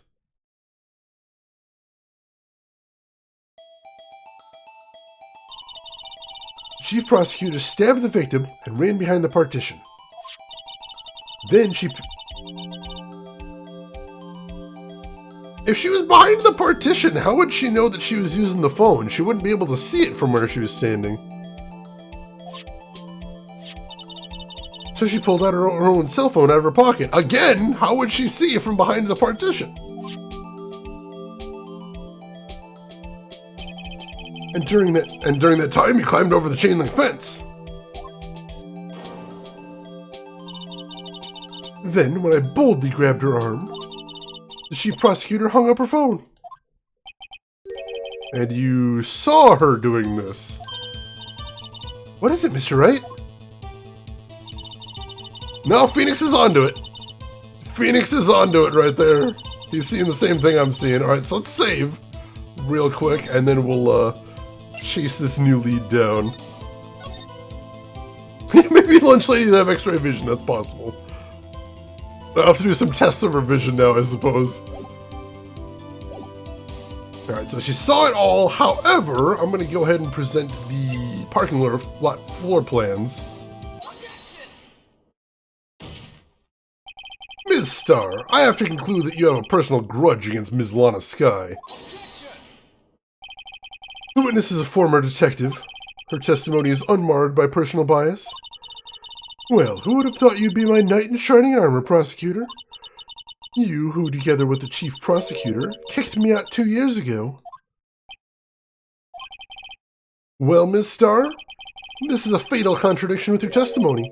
How do you explain this? I don't know what you're talking about. Mess with me, and I'll make you cough it all up.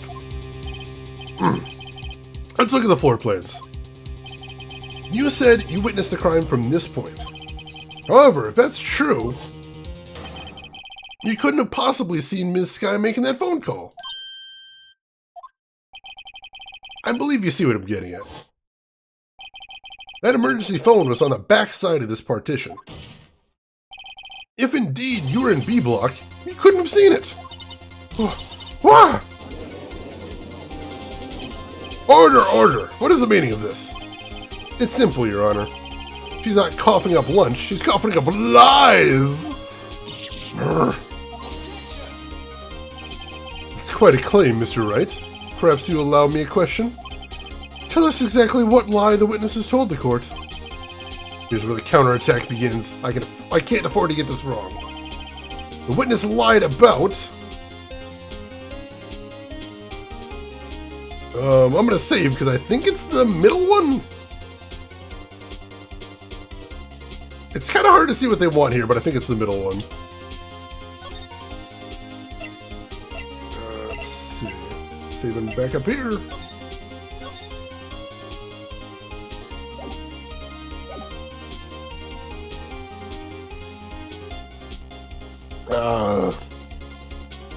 No, I'm gonna say what she saw.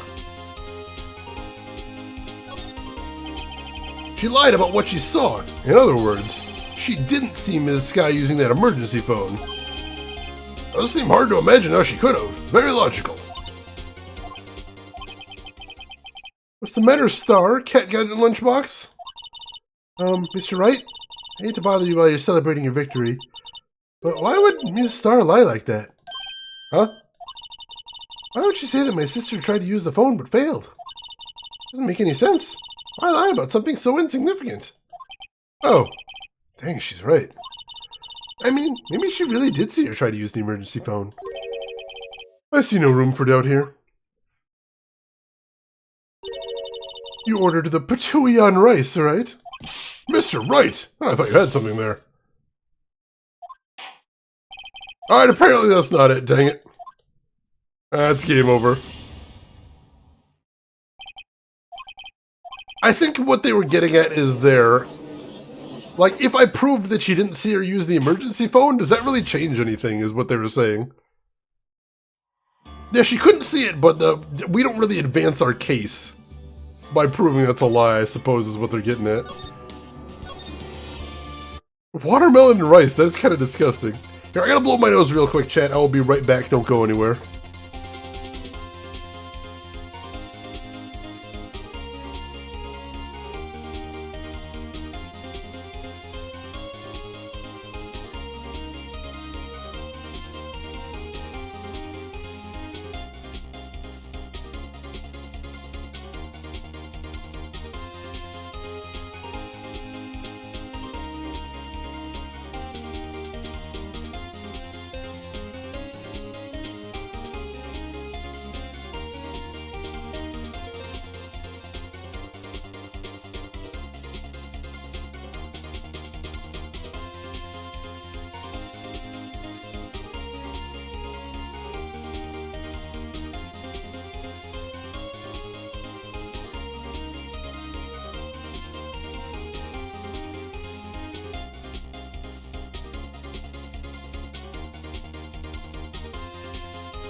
Alright, sorry, thank you for your patience, folks. Brayden, thank you for the links in chat, and LTG, thank you for the clips as well, I appreciate that. Let's see, so...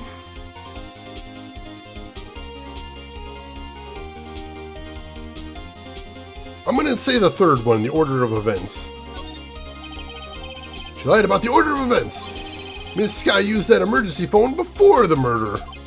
I see, I hadn't thought of that. That took the wind out of her sails. Mr. Wright? I hate to bother you while you're celebrating your victory. Why would anybody use the emergency phone before the murder? Huh? Just when you think you can't sink any lower, he amazes us. I applaud you, Mr. Wright. You ordered the orange peel lunchbox, right? Guess that teaches me not to get excited before the evidence. That's another game over. That wasn't quite what I was expecting him to go there. Alright. Well, at least now we know what it is. It was the middle one. I had it right all along. I always second-guessed myself. Oh, well, alright. One more try. At least we know what it is now. Dang it, it was literally the first thing I said when I second-guessed. Miss Sky tried to use the emergency phone, but it was out of order. What is significant about this fact? Nothing. Therefore, it would be pointless for Miss Star to lie about it. Pointless to lie. I see. Let's say the witness did actually see Ms. Sky using the emergency phone. It would mean Ms. Star witnessed the crime from a different location. A different location? Now that's a pointless lie if I've ever heard one.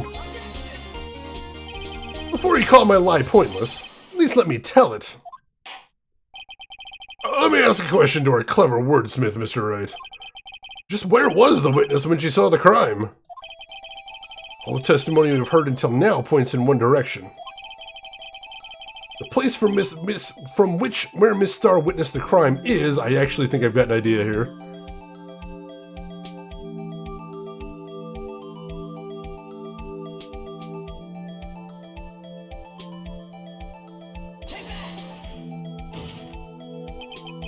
this is the only place where she could have been. The security guard room? Indeed, the security guard room in the underground parking lot is well positioned. It's built on the second floor so you can see the entire lot. You would have been able to see the emergency phone from there. But why there? There are many other places where she could have seen the phone. Not in this case, Your Honor. The witness, not being part of the prosecutor's office, couldn't park in A block. The only place where she could have seen the crime and the back of the partition is here. I remember in your testimony you said you brought a lunch to your boyfriend in the security guard room, yes? Well, Ms. Starr? How many years have I been getting the better of men? To think that the tables could be turned. Today a man has gotten the better of Angel Starr. Order, order! Witness! What have you done? You used to be a detective. You should know better. I'm not turning back. The guilty will be punished. And I'll do what I must to make sure justice prevails. The guilty? You talking about Miss Sky? Mr. Wright, doesn't this strike you as odd? Why did Ms. Starr lie? Doesn't make sense. Huh? She could have just said she saw the crime from the security guard station. It wouldn't change anything. Exactly. This photograph tells all. It was the defendant who stabbed the victim. The truth still stands. It still stands? I disagree, Mr. Edgeworth. What? If a witness is found to be lying, they're guilty of perjury. She knows this, so perjury does exist in the Phoenix Wright universe. She wouldn't risk that without a good reason. So, tell us what her reason was, Mr. Wright. Huh? Me? Who else? Mr. Wright, let's review what we know. Miss Starr witnessed the crime from the security guard station. But she lied and said she saw it from B block. Must make a vital difference, but what? What would change?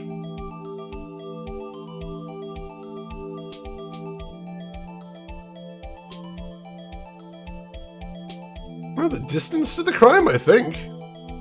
She wouldn't be able to get there as easily from B block, but she was already claiming that anyway. The lighting definitely doesn't matter. Angle of the view to the crime could, though. I'm thinking distance. Let's save here, though. Just to be totally safe, since we've got no health.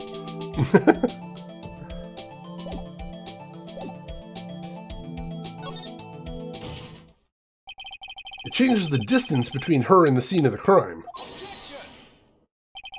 My condolences, Mr. Wright, but one look at the floor plans and it's quite clear. The distance between the scene of the crime and the guard station is 30 feet. I don't see how that would change what you could see.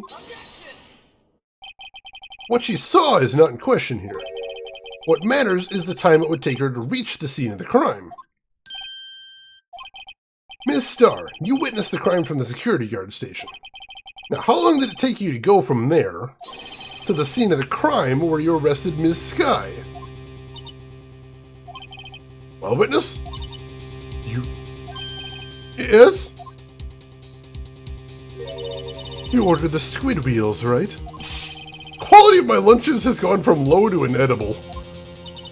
I was bringing a PB&J lunch with fresh boysenberry jam to my boyfriend. Boysenberry for the boyfriend. He wasn't in the station, so I waited. I witnessed the crime from the glass-walled station.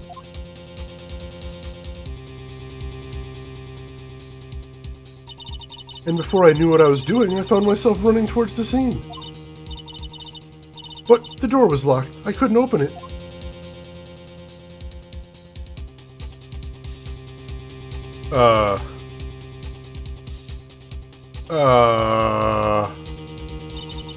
That's why I had to go through the visitors parking in B block. That's quite a detour. Probably took me at least 5 minutes to get to the scene of the crime. 5 minutes?! This changes things considerably. But it was that woman over there in the defendant's chair who stabbed him. I know it. I have photographic evidence. I swear it. I swear it on my finest plastic spork. You have a point, and spork is a wonderful invention. Would you like another caviar lunch? Absolutely! Uh-oh. Mr. Wright, you have to do something. Do I have any evidence to stop this? We've got to stop it, so let's raise something. Hey, Crimson Raven, on your way to bed to stop and say hi? I'm enjoying Case 5 so far. It's hard, but it's interesting. Let's raise an objection. Objection! 5 minutes between the witnessing of the murder and the arrest. Think about it. You could make pasta in that amount of time, if you like it al dente. I've got lunchboxes that tie pasta into knots, rookie. A 5-minute blank. Isn't that strange? Strange? If you were a criminal, what would you do with 5 minutes, Your Honor? Well, I guess I'd flee the scene. Hey! Don't get the wrong idea, I didn't kill anyone. But you have the instincts of a killer. You would run, but this time was different. Ms. Sky dawdled at the scene of the crime. She even had her picture taken. No true criminal would act this way. It's inconceivable. Yeah. Well then, seems we've come to the end of this testimony. The witness has a grudge against the defendant and a blank in her testimony. Mr. Edgeworth, is the next witness ready to go? Unfortunately, I appear to have overestimated this witness on account of her professional history. We did it! We screwed that can shut, Mr. Wright! That was too close. I'm afraid that the cough-up queen has been dethroned. And with that, court is adjourned. Whew, we survived it.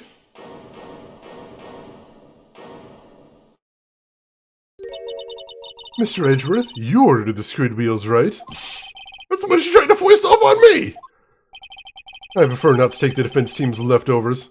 Anything else to say? I might be able to save you. I have decisive evidence. What was that? Is this another one of her trick lunchboxes? My apologies, but we have no further questions to ask of you, Miss Starr.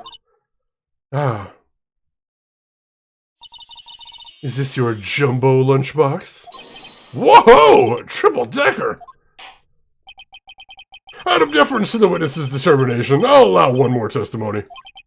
Let's hear about this decisive evidence. Like the Lunchland motto says, you won't be disappointed. What's she gonna pull out of her lunchbox this time? Literal bribery! What in the hell, man? Yeah, this judge is horrible. Can't stand this guy. Pretty sure he's just Lex Luthor under that beard, seriously. Oh my god, this judge!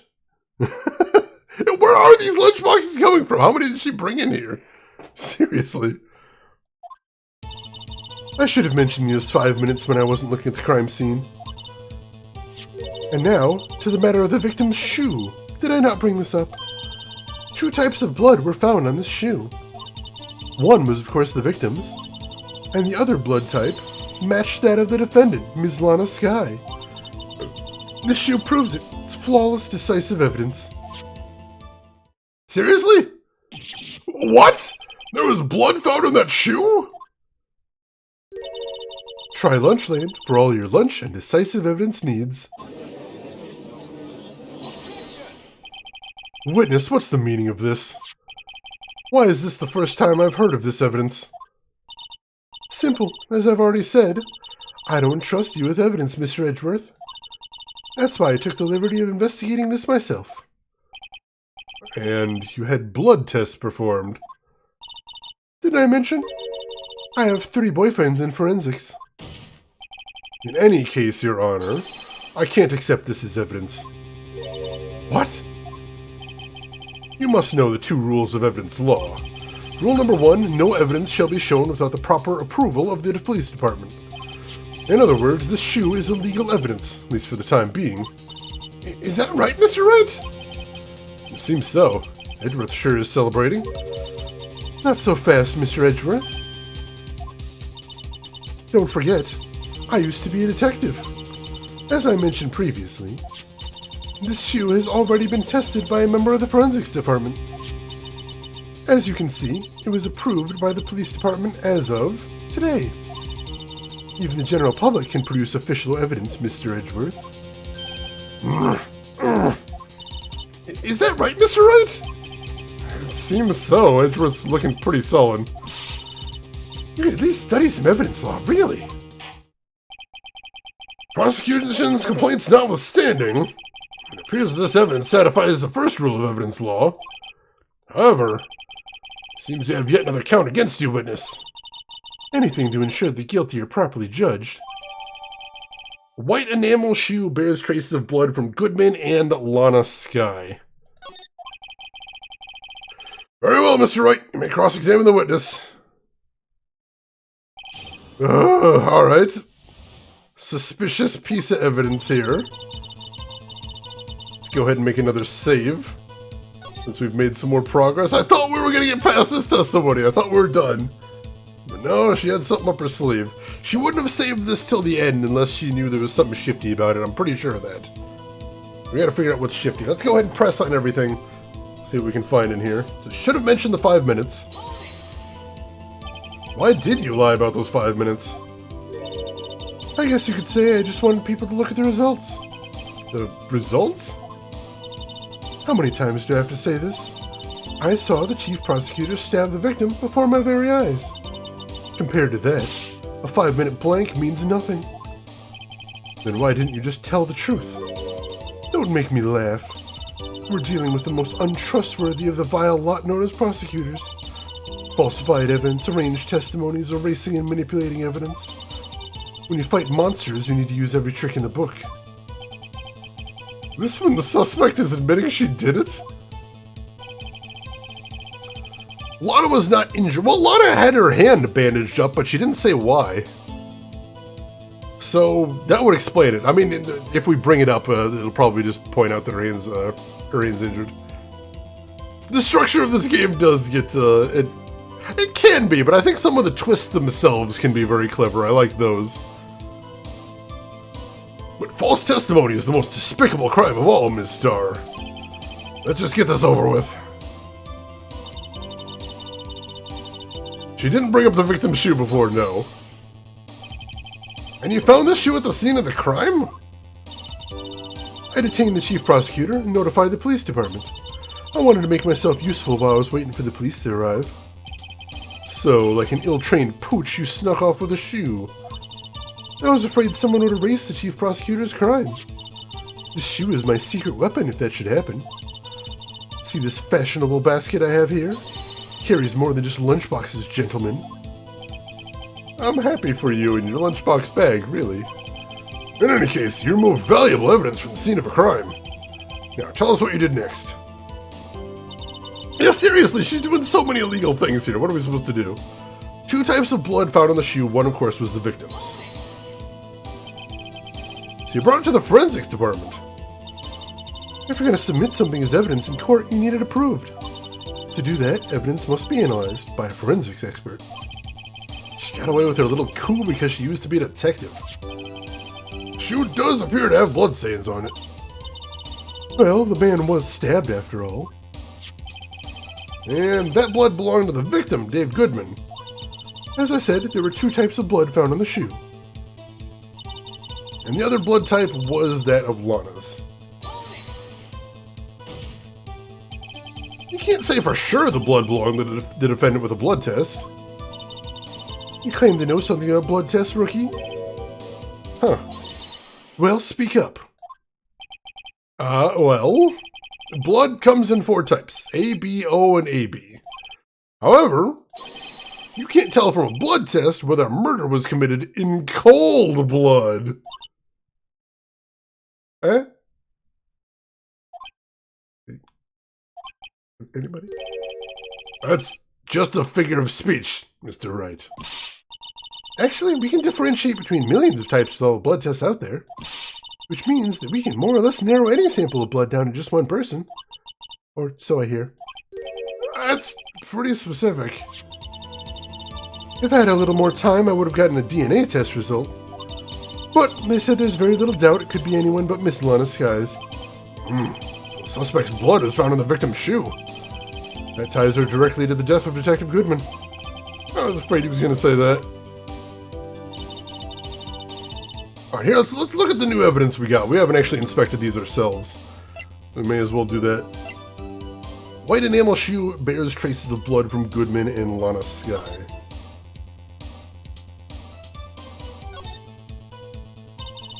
This blood, it's my sister's, right?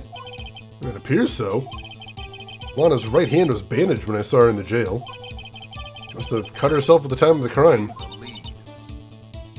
Haunted Velvet, good morning to you as well. You were up awfully early, and thank you for the 300 bits. That is really generous of you. How are you doing this morning, Haunted Velvet? Have I mentioned I love that new name? That is fantastic. And how is everything going? How's your weekend looking? Working from home? Oh, that's kind of... Well, I should ask, do you like that?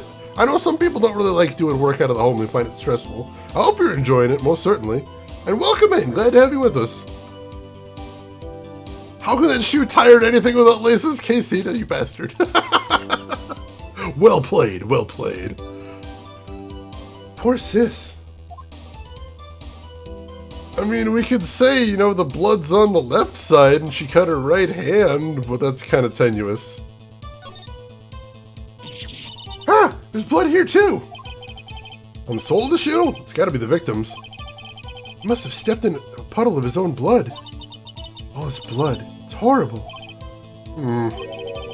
This blood might be an important clue. Doesn't say anything else about it, though.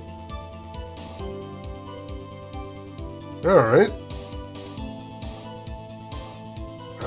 So let's go ahead and back out. Pretty much the same temp job you were doing last year. They called you back in last week and you started again on Wednesday. Working from home has been pretty good. I like going into the office, but I also like the freedom of wandering in the house for snacks. That is nice. That is nice. I can see, I definitely see the benefit of that. Well, I hope it continues to be good for you like that. And whatever snacks you got going on, enjoy those as well. So that's supposed to be the... I thought it was supposed to be Alana's shoe. Oh, it says the victim's shoe. So it is supposed to be the victim's shoe. Alright, gotcha. Huh.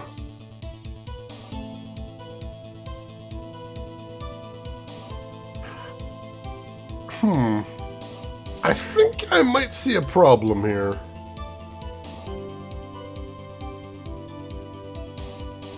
I'm kind of getting a thought right here. I'm trying to think how to prove it. But we still got one last statement to press on. So let's do that before we do anything else. Can't let this evidence go through without a fight. You ordered the peppered fish guts, right? Some like it hot, Mr. Wright. Some like your client. She's in enough hot water to make a whole vat of soup. Mr. Wright, do you or don't you have a problem with this shoe? Problem? This is critical. Is there a problem with the victim's shoe? There is. There is a problem. If I'm not imagining things... I'd say there is one critical problem with this evidence. Clear contradiction. That gleam in your eyes. You're still young, rookie. I'd give you a peppered fish gut now. But you couldn't take the heat, could you? Let's hear what Mr. Wright has to say. What is contradictory about the victim's shoe? I'll make another save here. Let's see this. Right here.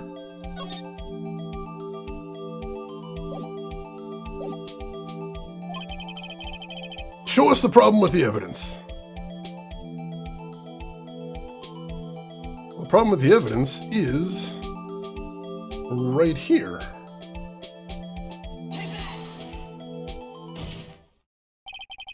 I wonder if you noticed. There's blood on the bottom of this shoe.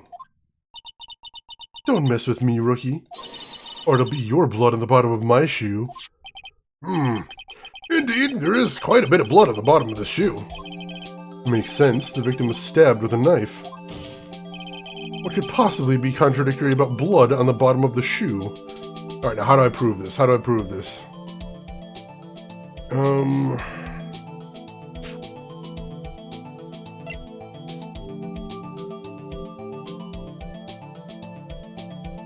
Let's see, where's...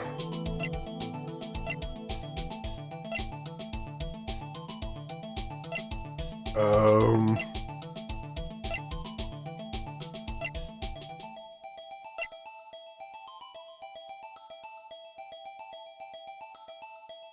think we gotta use the crime scene photo for this. I'm thinking anyway. Crazy Eights, welcome in. How are you doing today? Hope you're doing well.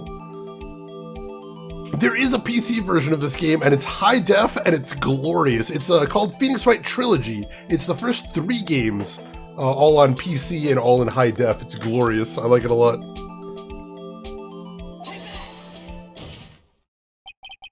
The problem lies in the footprint. The footprint? Note that the bottom of the victim's shoe is covered in blood. Then, isn't it strange? Why weren't any bloody footprints found by the scene of the crime? Ah! As you can see, there were no traces of any such footprints at the scene of the crime. That contradicts your claim about the shoe. This picture only shows part of the floor, so there could have been bloody footprints. Then where are they, Mr. Edgeworth? Because we checked the scene and found nothing of the sorts. Order, order, order. Well, witness? What, huh? Get going, Mr. Wright, but it's true that the lack of a footprint is a contradiction. Then we have to ask why there wasn't a footprint. Oh, that's true. There has to be a reason why there wasn't a footprint. Think, Mr. Wright, think. I don't know why it's not there. I'm just good at finding contradictions. What?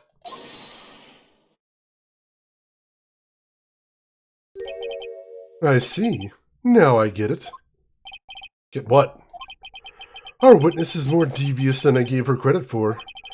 We were hoodwinked to the very end. But she slipped. There is one vital hint to the truth in her testimony. What are you talking about?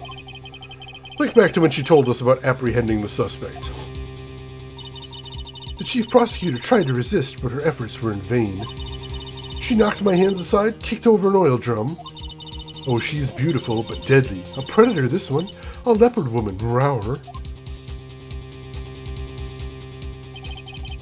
I thought that was a strange thing for a normally cool-headed chief to do. No kidding. Now, witness, allow me to ask a very simple question. This oil drum, was it empty? Oh, that, I'm not sure I like your attitude, Mr. Edgeworth. Though apparently you're not the slowest conveyor belt in the lunchbox factory. Witness! Well? Was the oil drum empty? The oil drum kicked over by the chief prosecutor was brimming with water. Water? What does that mean? Still don't get it, Mr. Wright. Do you want to know the reason she knocked it over? The real reason? Aha! You don't mean... Yes, the suspect knocked over that oil drum for one reason and one reason alone. To erase the bloodstains that would become evidence against her. Ugh. I know it looks glorious, Lettuce. I really love the look of this game. I was a little hesitant because I like the pixely look of the games, but I'm liking it so far. TV Stewart, thank you.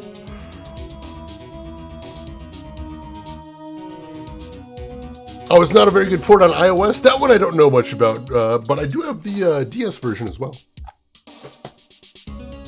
Shenanigans, I'm really glad you like that.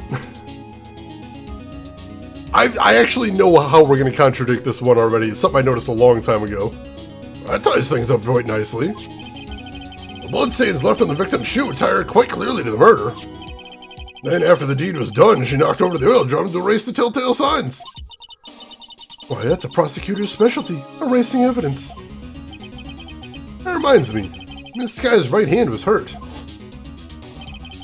Did she say she cut herself when she stabbed him? So that's when my sister's blood got on the shoe? Well, I see no reason to prolong this trial. Mr. Wright, do something, please. What?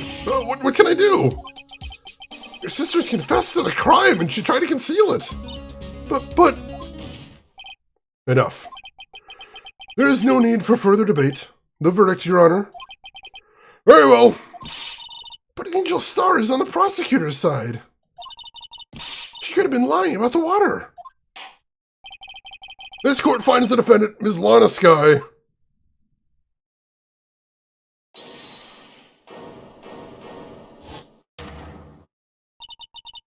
Little girl, what did you just say?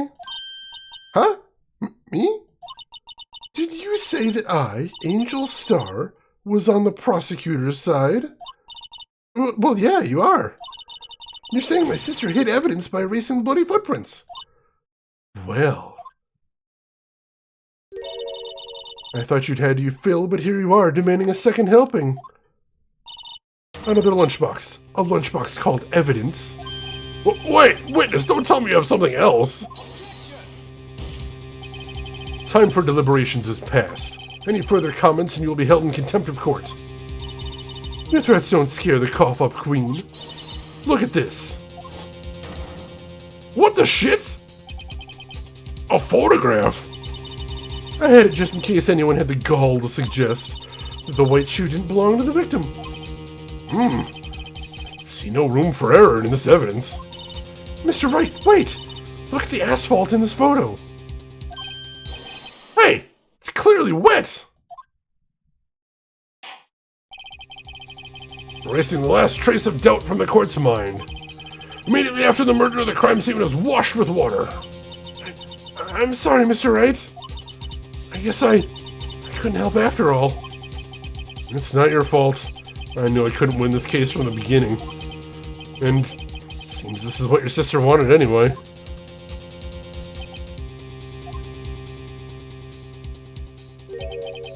Sorry, Mia.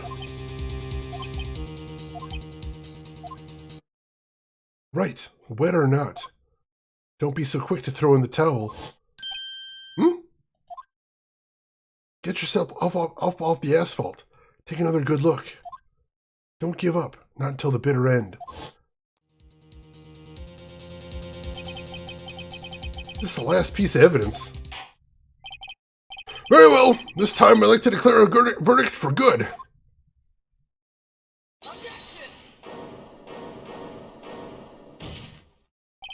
Your Honor, wait! What is it with you people? Can't I hand down my verdicts in peace anymore? Whatever it is, can it wait? No, it can't! Then it would be too late. Look at this photograph, the last one submitted. This trial isn't over until we give each piece of evidence proper consideration. So, Wright, are you saying there's a problem with this latest piece of evidence? Let's take a look at this photo. Let's see what we can see in this one. Or, no, we don't have it in our inventory yet, so we can't. Yeah, I'll think later. Yeah, there's a problem. Right or wrong, I've got to go ahead with this. I suppose since we've come this far, we should give every claim a fair shake. Very well, Mr. Wright. Show the court the problem with this photograph.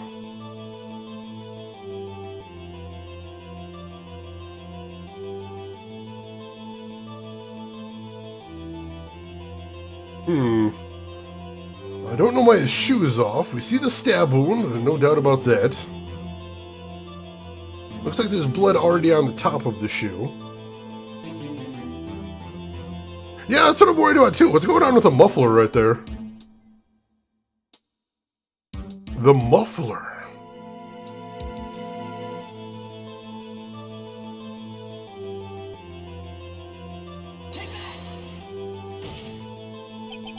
The problem in this photograph is here.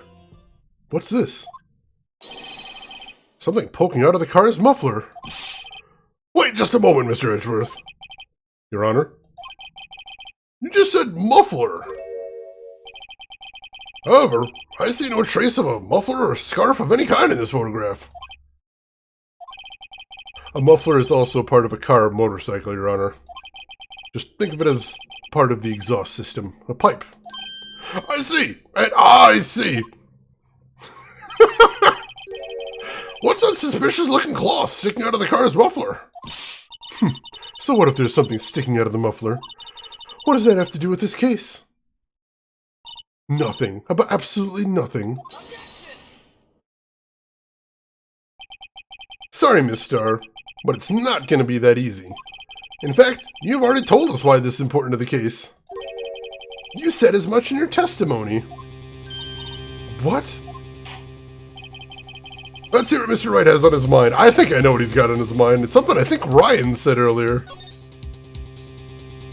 So we'll go ahead and save right here. Tell us why you think this piece of cloth in the muffler is related to this case.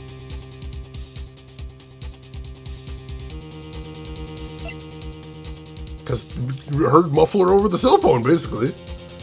Yeah, please do not turn off your PC. I love that. Could be a muffler in the muffler. We don't know.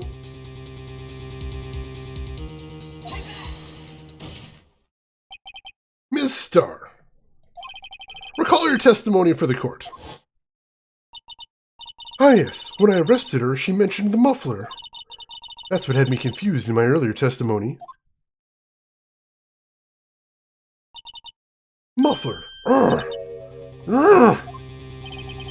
Could it be that the muffler you heard mentioned was actually this exhaust pipe? If so, that means this piece of cloth is vital evidence. Oh, whoa!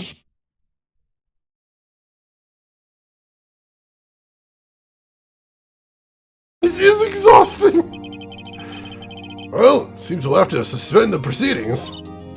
Suspend? I find myself wondering about that piece of cloth. If we leave any questions unanswered here, we do a disservice to the law. Have the car at the crime scene inspected at once and bring me that cloth. The verdict will wait until after we've seen all the evidence. Agreed? I suppose so. Whew! That was close. But we made it. At least for now. This court will adjourn for a 30-minute recess. It's lunchtime after all. He's still hungry? Alright, we got a 30-minute recess. I guess we'll take that. Yeah, serious, that lunch lady's testimony was a friggin' mess. What the hell? Alright, Englishing is hard, it's true, Chenenin. Muffler. It confused the judge, it can confuse anybody. It's fair. Alright. Go ahead and save up here. Whew, alright.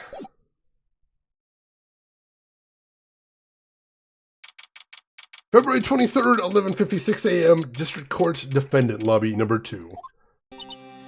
Mr. Wright? Huh? What? Are trials always like this with you? Like, you're swimming up from the bottom of a lake about to reach the surface?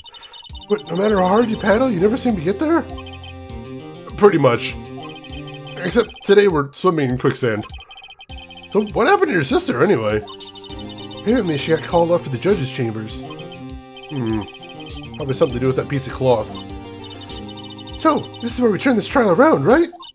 Our only weapon, a tiny, insignificant piece of cloth. I'm the one who's starting to feel tiny and insignificant, to tell the truth. Hold up, partner. Oh god, this clown again. They say you show a red cloth to a bull and it'll fire up its temper. That's what they told me when I was a young'un, at least. Officer Marshall! Thought I'd come take a look-see at how the trial's going. Looks like I'm late. You're at the home ranch locked down tighter than a fort in enemy territory. That hard to slip out, huh? What's going on over there, anyway? All the police I've seen these last 2 days have been really on edge. Don't you get enough on your plate without worrying about other people, compadre? You could be worrying about the chief prosecutor's taste in mufflers, for example. Officer Marshall? The whole muffler thing didn't have anything to do with scarves. She wasn't even wearing a scarf. You don't say.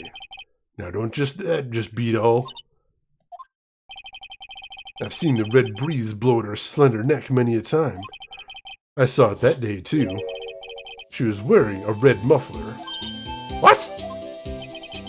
At the awards ceremony that afternoon. Edgeworth's seen it too, I reckon. What does that mean? In the photograph taken at the crime scene, she wasn't wearing a scarf. So, Ms. Starr wasn't mistaken? Well, it's about time. Remember, partner, sometimes you gotta grab the bull by the horns. Sometimes you just gotta let that bull go where it will. Time will tell. Ugh, I have a bad feeling about this. So, what are we swimming in now, Mr. Wright? If it's steak sauce, I can hook you up with some fine ribs. Woo-wee! February 23rd, 12:32 p.m., District Court, courtroom number 9. Alright, court's back in session then. Yeah, I love that he has his own music. He's so ridiculous. He's supposed to be a police patrolman. Nobody seems to know why he dresses like that, or talks like that, or acts like that, but he is 110% about that life right there. Oh my god. Yeah, he seems to be drinking on the job. I suppose it could be water in the flask. We can't prove it, but, you know, one disaster at a time. I'd like to resume? What's up? Judge keeps looking over at the prosecution. Is something wrong, Mr. Edgeworth? Your face is blue, your lips are purple, you're sweating bullets. That furrowed brow, those grinding teeth, those watery eyes. It's more, your eyes are unfocused. You're doubled over, your back is bent. It can't be. This can't happen. I wonder what happened to Mr. Edgeworth. Well then, I believe it's time we continued on with this trial. During our recess, I had requested that the prosecution conduct an investigation. This is unacceptable. Seems our prosecutor is quite beside himself. GW2, it seems to be the case right here. How are we doing today? Excuse me, knock knock? Who's there? Who the shit is this? What's with this guy? GW2, thank you for the follow as well. Strange stuffy aura seems to be filling the courtroom. Hey, the temperature rose 5.7 degrees when that man came in. Who on earth is he? He kinda does have the hair for it. Yeah, that tie is intense, what the hell?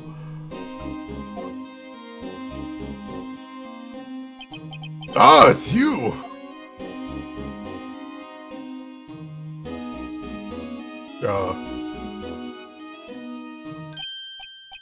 Oh, hey! Sorry I'm late, Uji. The roads were packed. It's just me. Haunted Velvet, thank you for the 5-month resub right there. Oh no, my card slipped into a Shane sub. Thank you so much for that. I really appreciate that. That is super generous of you, and it means a lot. It honestly does. So thank you for that, and enjoy your fully ridiculous emotes. Have fun with those. So who the hell is this guy, and what is he doing here? And Slidus, thank you for the follow as well. I appreciate that. Long time no see, hey, Edgy? How have you been? Swim much these days? Ah, hello. No, I've been so busy. Busy, smizzy. Edgy, my boy, you have to make time to relax. Yes, indeed. Edgy seems to be his nickname for the judge? I'm afraid you're right. Very afraid. That's still one of your favorite emotes ever? Seriously, that makes me really happy to hear, honestly. I love my emotes. I love them so much. I know I'm biased, but I do love them. Sorry, but who are you? Ah, so you're Righto, this attorney. I've heard good things about you, son. Thanks. So sorry about our little worthy giving you all that trouble, eh? You know, we should all go swimming together sometime. Jolly. Little worthy? Mr. Wright. You don't know the district chief of police? Chief of police? He's the top-ranking police officer in the entire district.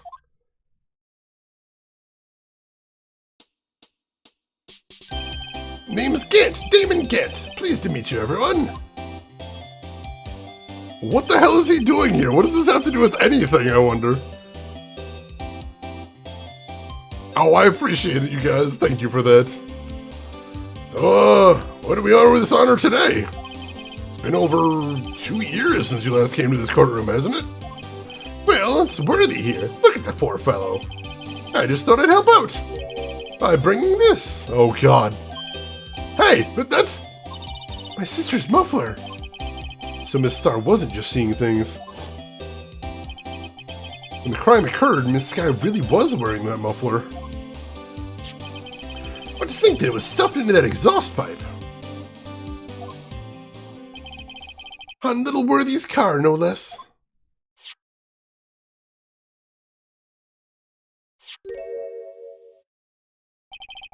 It's really quite embarrassing, even for us. Well, what's this? It's what you'd call a switchblade knife. Quite perplexing, this. Why does he have a switchblade? What does that have to do with anything? Chief? What kind of outfit are you running? Mr. Edgeworth? How could they miss such a vital piece of evidence?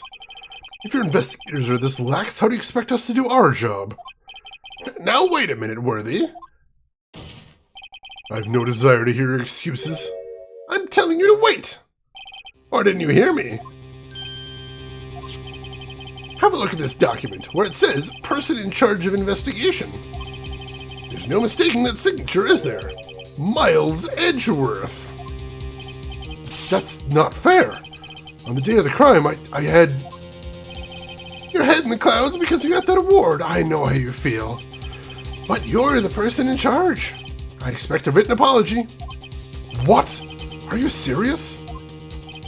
Don't be too upset. We'll find a way to clean up this mess that you made. This is the first time I've seen Mr. Edgeworth at a loss for words. This kind of major blunder is unlike you, Mr. Edgeworth. This court accepts this new evidence. But I'd like to ask the defense a favor first. Yes? Just to be sure. I'd like to take a look at this blade, at the blade of this knife. The blade, Your Honor? Oh, I don't see why not. Could you open it up for me, I wonder? Yes? Well, I think all you have to do is push this switch and... If I cut my finger, Mr. Wright, I wouldn't be able to pound my gavel anymore. Yeah, but what if I cut my finger? I wouldn't be able to point at people anymore. Come on, just hurry up and open it!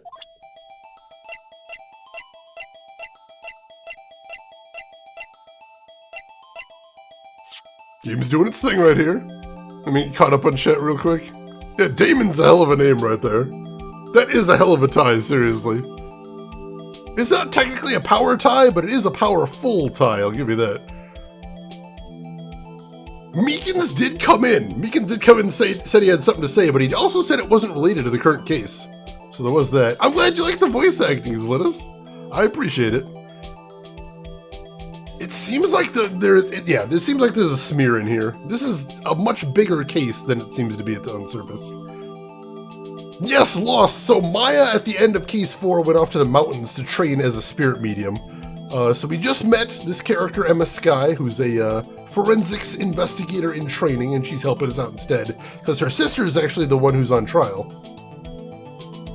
So let's see what we got here.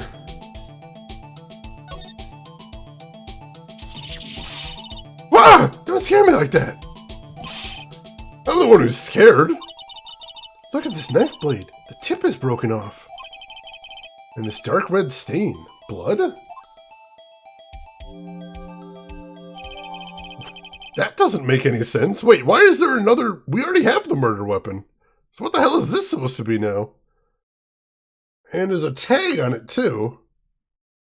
What is this? This does not excuse the actions of the police department. I would like to hear an explanation from the chief of police himself. Terribly sorry, but could I ask you to testify for us? About the split between the prosecutors and the police? And this knife? Sure thing, not a problem, not even a little one, really. Department in disorder. Alright, that's intense. This knife is special, but I can't say how here. Unless there's evidence to prove a connection between this knife and Goodman. That was a bad day for the department. We weren't in any shape to do an investigation.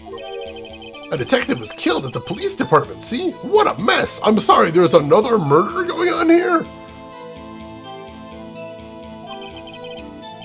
The time of the crime? 5:15. Scary coincidence, eh? It's not officially linked to this here case, so I can't talk much about it. There was a murder at the police department? A detective? That's hush-hush information, Udgy. We haven't exactly announced it yet. Wait a second. You said 5:15. That's the exact time that Detective Goodman was killed at the prosecutor's office. That's what I was trying to think of where I've seen him before. He does look like a Hellsing character. Order, order, order. Anyway, we at the department were all flustered, as you might well assume. We're in the middle of a top-secret investigation. Don't tell anyone, okay? I think we understand the police department's situation. Well, Mr. Wright, 2 detectives killed at the same time in 2 different places. Chances of that are really slim, scientifically speaking, of course. I'd like to exercise my right to cross-examine the witness. Very well. However, keep your questions focused on the case at hand. Alright, so we've got to find some way to get information about the current case. Luckily, we're back up at full health again, so that's good. Let's go ahead and save now that that's the case. That'll be nice. Alright. So, he can't say how this knife is special. Unless there's evidence to prove a connection between this knife and Goodman. This knife was found on the scene of our crime. I think that makes it connected to the case, don't you? See, there's a lot of things that go on in the department I can't explain. It's delicate, okay? Sorry, Righto. Maybe there's something about the knife that'll give us a clue. Let's examine that knife when we can, Righto. Evidence that links this knife to Detective Goodman. I think perhaps the pieces are falling into place. I should try presenting the piece of evidence that's had me stumped all this time. I think I actually know what this is. I think I know what's going on here. So, how are things down at the department? Alright, hang on. Let's take a look at that knife, and then I think I know what we're doing next. Alright, so we got the knife in our inventory. And what I'm concerned about is this tag. There's a small tag on the knife. It says SL92. What's that supposed to mean? I'm not sure. It reminds me of a similar code. DL6. Maybe it's case number? That's weird. What? I don't remember where, but I think I've seen something like this before. Something similar to what's written on this tag. It wasn't that long ago either. Maybe I should check the court record again. SL92 is what's on there. And if we look at our inventory again,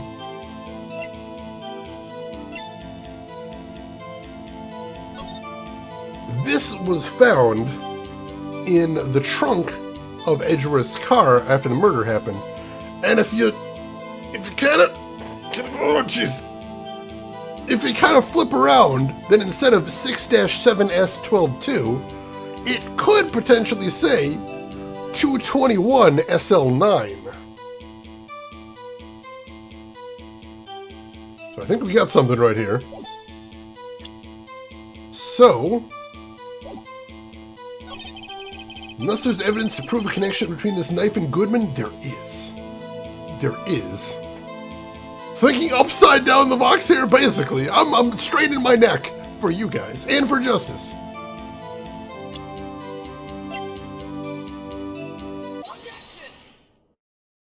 Wait a second. At last, an honest-to-goodness objection. This knife, this has to have something to do with Detective Goodman. What do you mean?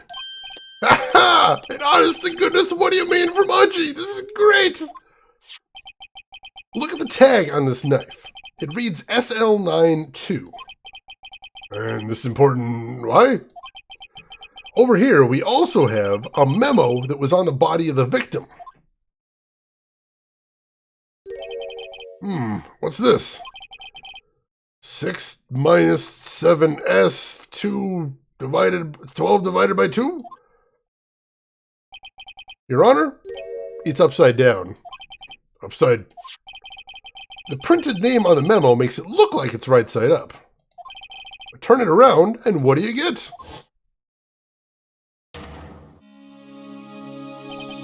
Aha! Whoever wrote this note was holding the paper upside down. SL9. That's the same thing that's written on the knife's tag. That would be amazing, Ruffle Coop. He's coming in here as just a total fanboy, and he's like, oh, this is the coolest thing ever. Order, order. Well, Chief? Ah, well. I guess the cat's out of the bag. You win, Righto. I win? Ah, what game is this guy playing? This knife was evidence in a case. It was stolen from the department's evidence room. Alright, so let's go ahead and press on that. Because that seems significant. So this knife was stolen? Yes, but on the day of the murder. It was evidence, you say. Was it in fact a murder weapon? Nice, nice, nice. Good show, Little Worthy. It was a murder weapon as it happens.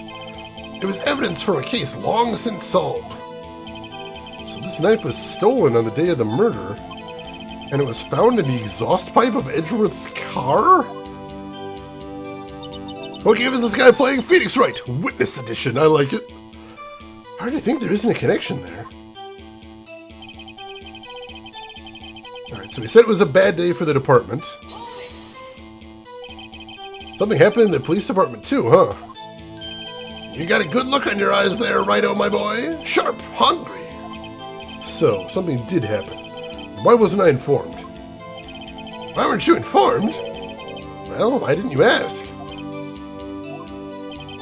No matter, I understand. You're busy with Lana's case and all. Well, what happened? What happened at the police department that day? Well, he says a detective was killed. On the same day the detective was killed in the prosecutor's parking lot, another detective was killed at the police department? That's a fact. Surprising, isn't it, Udgy? I'm at a loss for words. And the perpetrator, do you have a suspect? Well, there was a suspect. Just arrested him, in fact. Just arrested? That was quick. But there's still a lot of unanswered questions. Maybe you could help, Righto? I suppose I could help, if you help me by giving me data on your case. Oh, good one, this kid's sharp. Okay, here's the deal. I'll tell you one thing, and one thing only. Ooh. We know when the killing would have happened. He already said 5:15. I want to know how the victim was killed. Let's make another save right here. I would like to know how the victim was killed. I think that might be something we could use here.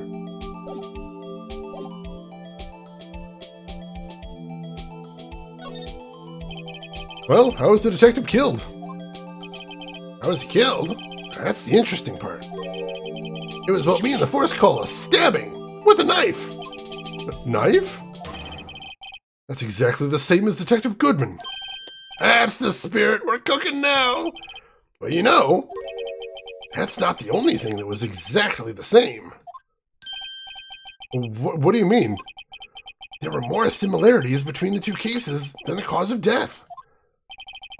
Seems like I'm going to have to press this a bit harder.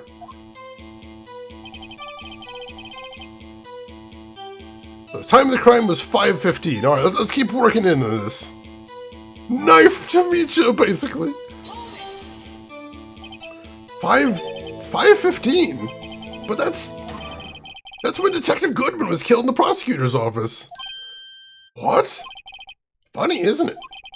A murder at the prosecutor's place and a murder at our place at the very same time. What are the chances? Coincidence? This is just my gut feeling, but I'd say there's a 0.001% chance of that happening. Chief Gant, please tell us more about the incident. Alright, so he said it's not officially linked, except we have linked it now, so hopefully we'll be able to get in there now. How can you say there's no connection? How? Because I'm the chief of police. I can't just say anything I please, Righto, you understand. Try to understand, Righto. Well, if you can prove there is a connection, more power to you. Maybe there's something that ties the two murders together? Whatever it is, I'd better find it and get to the bottom of this. We already did that, though. 2 detectives were killed at 5:15. One at the prosecutor's office, and one at the police department. That can't be a coincidence. And that knife. What was it doing there? I'd better check this knife out. We already did that, though.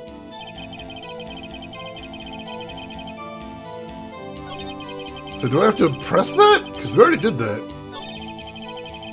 We might just have to press it there as well. I'm not sure.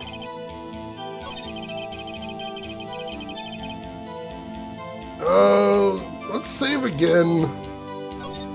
And then I think we might have to just press the same thing we pressed before. Not sure what else there is to do. Let's see.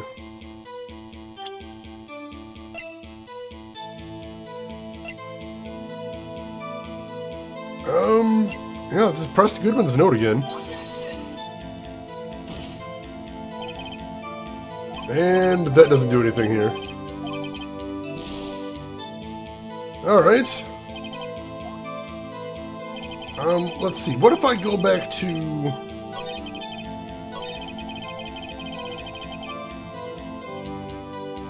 Let's see, what if I press this again? Did you say anything different? No, it looks like the same thing again.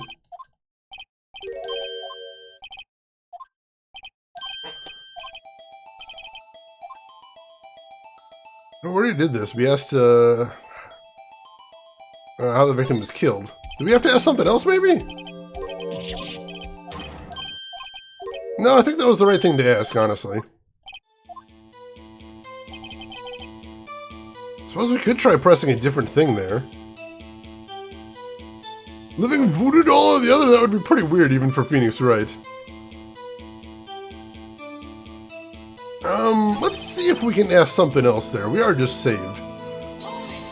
So we have to ask a different question. Let's see what happens. Let's see. Where was the victim found? So tell me, where was the victim found? Well, I can't speak on where the corpse was found. I can say the crime took place in the evidence room at the police department. The evidence room? Wait a second. I've heard of that. The evidence room? Didn't he mention that in his testimony just now? The knife was evidence in the case. It was stolen from the department's evidence room. There's the connection between the two cases. You seem happy, Mr. Wright. Happy? We just got handed our ticket to go to town on this case. With the link between the two cases established, we finally have some leverage. Now we can get Gant to testify about the details. Alright, so that's what we need to do. Alright, so what we need to do is we need to present...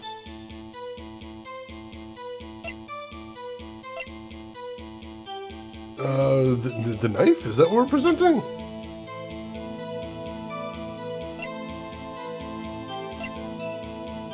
Yeah, I think that's what we're presenting. Let's see if we can press first. Chief, the defense's position is simply this. The connection between these two cases has already been proven. You don't say. Well, out with it, Righto. What's your connection? Yes, out with it, Mr. Wright. The connection is a place mentioned in the testimony we just heard. The knife found in the lot was stolen from the police department's evidence room. Not to mention the victim had it on him the case number on the knife's evidence tag. And we also know that the detective murdered at the police department was killed in that very same evidence room. Indeed. There do seem to be too many connections for it to be a coincidence.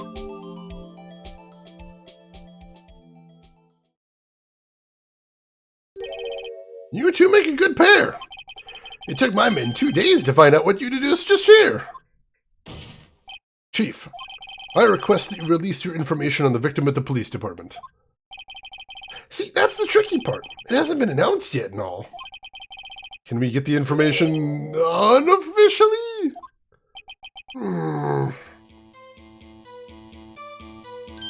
Sure, why not? It's unofficial after all. What, really? Who would have guessed? So he'll cooperate, but he can't reveal the name of the victim. Well, that's kind of shifty. Yeah, we were tased in the evidence room last case. That did happen.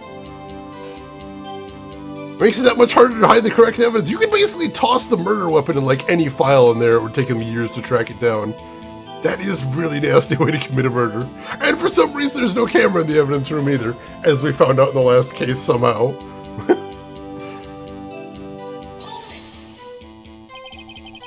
If you're going to tell us a little, why not tell us everything? Ah, well, case information is sticky stuff. You have to do everything properly. Oh well, I guess I might as well try to get what I can out of him. Let's make another save, just in case. Right here.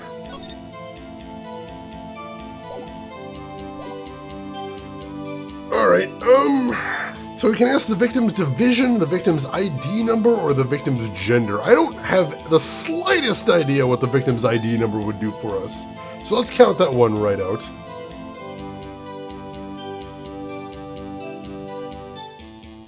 Although... Hey, Lost! Thank you for the gift sub to GW2! Gift sub number 40 in the channel. Lost, thank you so much for the generosity. That really does mean a ton and helps out a lot. And GW2, enjoy the badge and enjoy my ridiculous emotes. Have fun with those.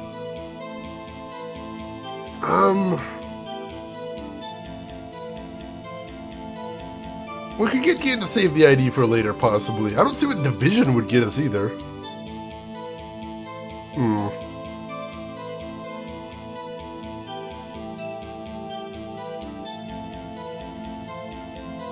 And gender, I mean, I don't know that that would really get us much either. You know, I'm actually going to follow a hunch here. This is crazy, but I'm going to ask for the ID number. Okay, how about you tell me the victim's ID number? Sure, why not? Not like you'll be able to tell who it is from that. Of course not. Don't tell me their name, after all. We keep a tight lid on ID numbers, so don't go getting your hopes up. The number is 584-2189. Wow, that's quite long. And we have to remember these. Drives me nuts. 82... I can't do it. I didn't even get the first number right. Well, Mr. Wright, does this tell you anything? I'm a little curious.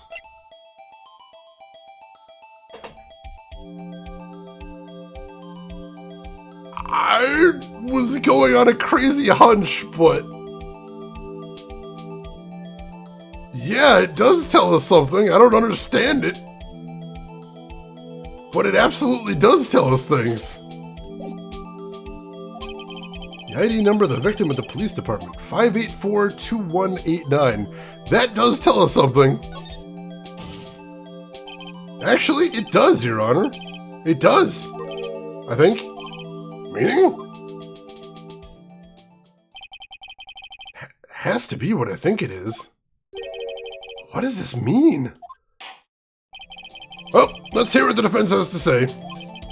You say the ID number of the detective who was murdered at the police department tells you something? What does it tell you?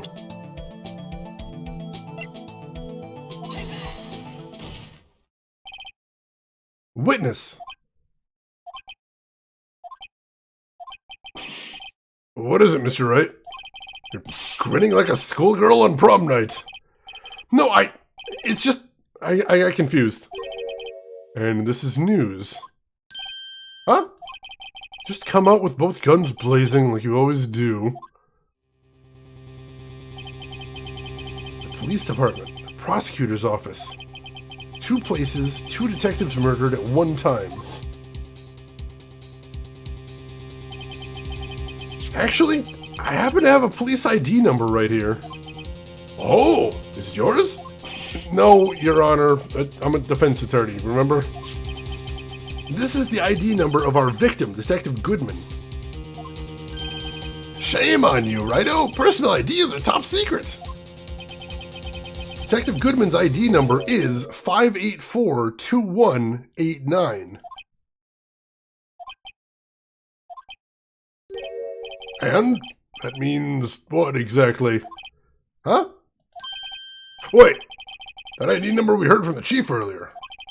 That started with 82. I've forgotten.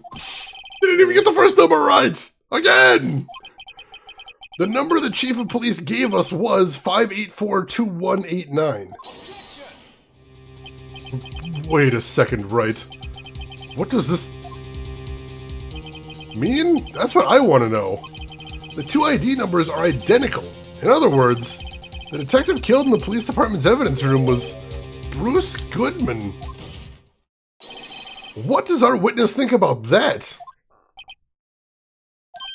Oh, sharp as a tack, Righto, sharp as a tack. But wait, Detective Goodman is our victim. He was killed at 5:15 in the underground parking lot. Yet, a Detective Bruce Goodman was also killed in the police department in the evidence room at the exact same time. That's impossible. So what we're saying is the same person was killed at the same time? And in a completely different location. Order! Order! Order! Chief, what does this mean? No. What I want to know is, why didn't I hear about this? Yes, it's top secret, fine, but I'm the prosecutor in charge of the case. Now, just wait a second, Worthy. You don't need to get all flustered. Your Honor, the police department has made a grave error in this case. Wait. I said wait. Why didn't you hear me? The oversight? The grave error? Mr. Edgeworth, they're yours. What? How dare? We informed you yesterday. I believe it was our Officer Meekins who brought you the news. Officer Meekins? Mr. Wright, where have you heard that name before? Wait, aha!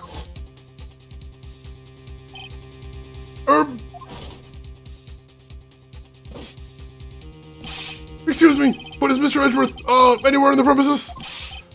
I'm here, sir, at the request of the chief, sir. We got your report, sir.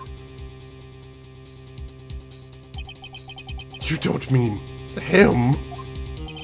According to Meekins, you didn't accept the report. Hard to believe. But, officer, he told me.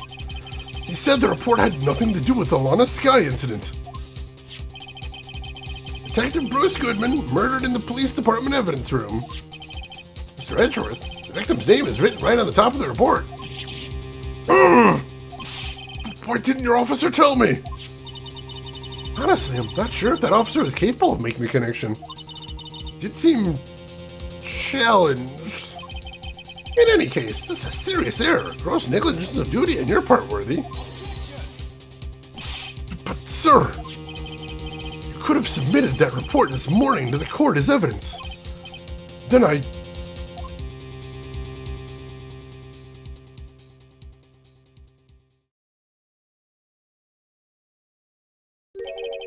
No such luck this time, Worthy. Or should I say, unworthy.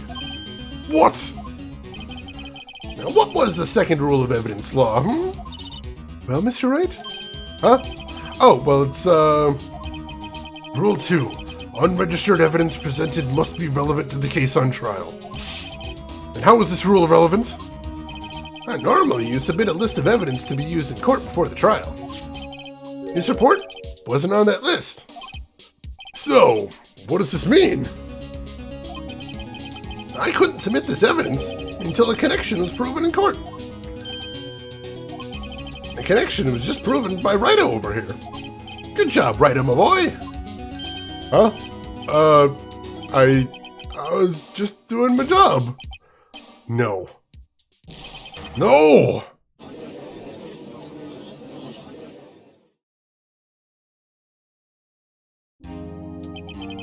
Seems we've come to the end of this trial.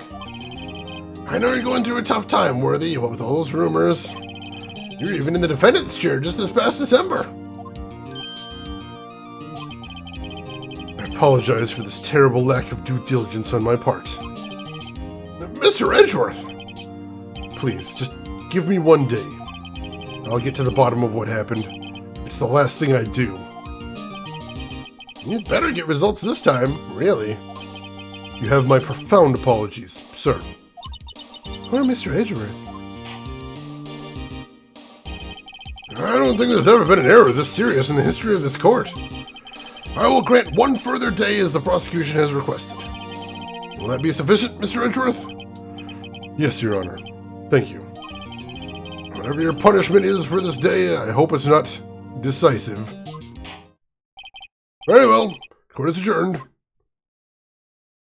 Swear you've never played this case before? It is sort of a bonus case, so you might not have before. I hope you're enjoying seeing it, though, at least. Whew. Yeah, he died in two separate places just to assert victim dominance. That monster. Yeah, they did call him unworthy right there. That did happen. Alright, let's go ahead and save. And then we'll head on to another evidence gathering portion. Skipping back up to the top, it looks like. Oop. There we go. Thank you, Rin. Yeah, I had to make sure to save right there. Alright. Well, we survived, but we still... God, we have so many more questions than we had going into that. Like, I was hoping we'd be able to solve something, but no. No, we answered nothing. We answered nothing in that trial segment. Holy crap. February 23rd, 2:15 p.m., Wright and Company Law Offices. Mr. Wright, so what's going on with the case anyway? It's true, Rin, I was kind of... My head is somewhere else right now trying to put all this together. There's so much. There's so much. I'm a little confused. See, Emma's right with us, too. Huh? Well, let's see. What is going on? So the victim, Detective Bruce Goodman, was stabbed to death at 5 p.m. on the 21st. He died in the prosecutor's parking lot and the police department's evidence room. What's this "and the evidence room" part? Prosecutor's office and the police department are 30 minutes apart by car. Well, that's what we're gonna find out, or try to at least. Alright, let's do it. Well, she's in good spirits, but I'm not sure she's gonna be much help with this. Don't be so sure, Mr. Wright. Huh? Look, we're in this together, right? I'll prove that these thick-rimmed glasses of mine aren't just for show. Let's go. Science awaits us. Alright, yeah, we can do that. February 23rd, Prosecutor's Office Underground Parking Lot. You know, I really don't think we should worry about the police department murder. There wasn't even a body found there. Who cares? Yeah, it was only our victim who was killed in their evidence room. No biggie. Besides, my sister would never do such a thing. I know it. That oil drum. Was it empty? The oil drum kicked over by the chief prosecutor was brimming with water. My sister erasing evidence at the crime scene? Never. Even though she says they don't get along, Emma really likes her sister. That's not it at all. It's just, we're both professionals at what we do, and I trust her. Big words for a high school student. Well, whether there was blood on the floor or not, the water in that oil drum washed it all away. Ignore the strength of my science at your own peril, Mr. Wright. Huh? What's that grin for? This situation calls for one thing, and that is luminol testing fluid. Luminol? Blood is sticky stuff, you know. You can't just wash it away with a little water. Even if you can't see it, it's still there. But wouldn't the police have already done these tests? Never trust anyone's eyes but your own, Mr. Wright. Just give it a try. Me? Why do I have to do it? I'm a minor. I can't even drink yet. We're testing blood stains with this stuff, not drinking it. Here, look, I'll lend you these glasses. Huh? You had an extra pair of these things. test for a blood reaction, just spray the luminol on it. Like this, see? Alright, so this originally would have been done with the touchscreen on the DS, of course. They had to kind of change it for the PC release. Everything makes nonsense. That's basically the motto for this case right here. GW2 watching at work. I actually watch most of my streams at work too, so I know that all too well, unfortunately. Yeah, no, I was thinking about that too, Casey. I'm like, it seems like Edgeworth is more connected to this case than he should be. I'm wondering if... I mean, we've got Edgeworth looking terrible so far. We've got a prosecutor accused of the crime. Happened at the prosecutor's office, and the witness was someone that hated prosecutors. There's something going on here, and I don't like it. What's with Phoenix and plucky mid-team sidekicks? He's got a thing, I suppose. Like, kind of like Doctor Who, I suppose. Magic CSI water, basically. Blood everywhere. Oh, God. How is there so much? Emperor, you too. It's a vibe. It's a vibe. Alright, so... Okay, let's find us some bloodstains. Alright, so let's start. Oh, hello.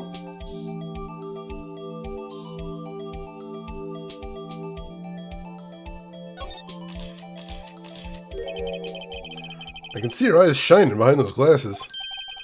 So, is this a bloodstain? So... Ugh. Emperor, hey, thank you for the gift sub to Zlitus right there. Gift sub number 742 in the channel. Sudden bribery, Emperor, sudden, unexpected, but never unwelcome. Thank you so much for the generosity.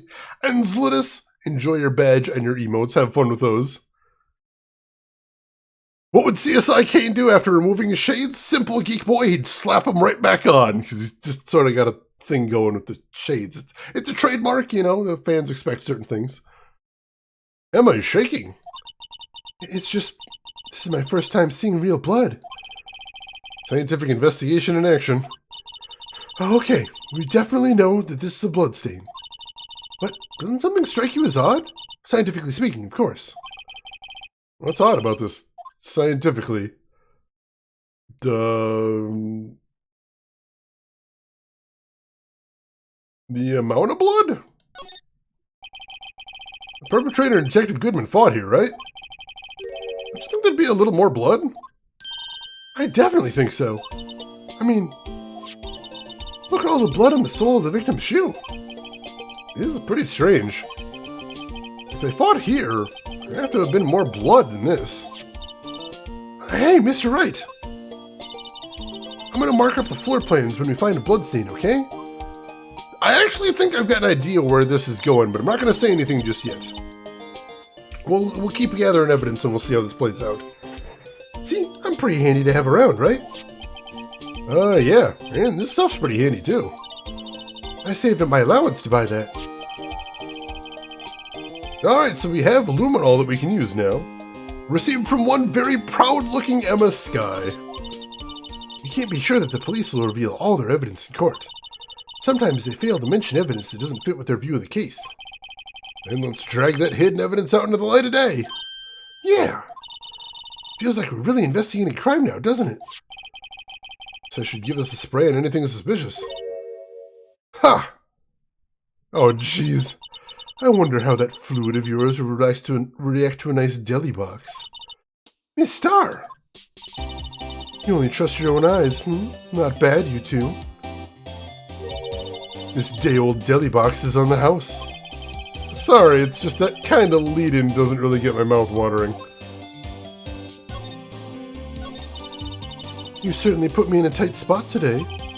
My apologies, Ms. Starr, but... No, it's okay. It was my fault. Oh, we know. I witnessed everything from that security room right there. But I was afraid that wouldn't sound convincing enough, you see. I was wrong to think that. I'm sorry. Sorry? You lied on the witness stand. That's unforgivable. Little girl, don't forget what's important here. Even if the place I witnessed the events from was different, I still saw what I saw. I saw Chief Prosecutor Skye stab a man in cold blood, and that testimony still stands. Ah! I swear it on my honor as a detective. She stabbed Goodman. I know this photograph is something important to tell us, but what?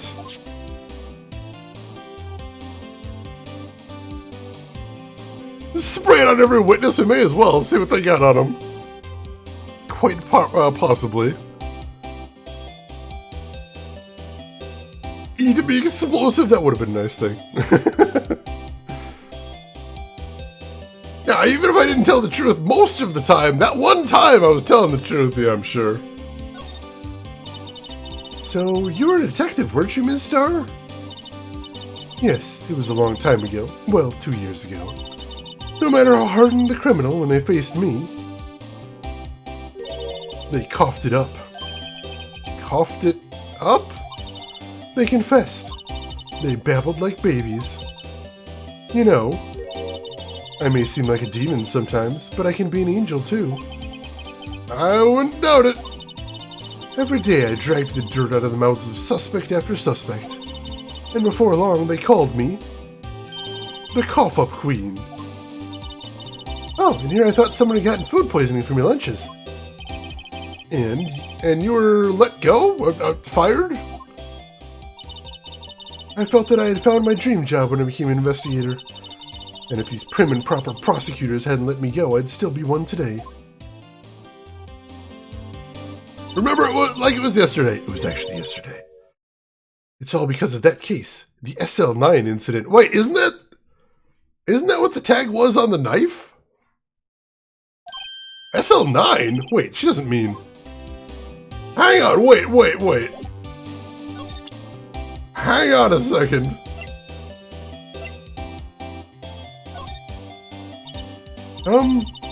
What do you think about this?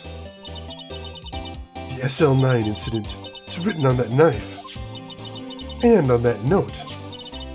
Goodman was the head detective on that case, you know. Really? That knife was evidence from that case, the murder weapon. It was due for transferal the very day Goodman was killed. As I suspected, SL9 isn't over, not yet. You think you could tell us more about the SL9 incident? Please? And she's not telling us anything there. We present this, maybe? Or does she say the same thing? Yeah, she says the same thing there. We must have to present something else.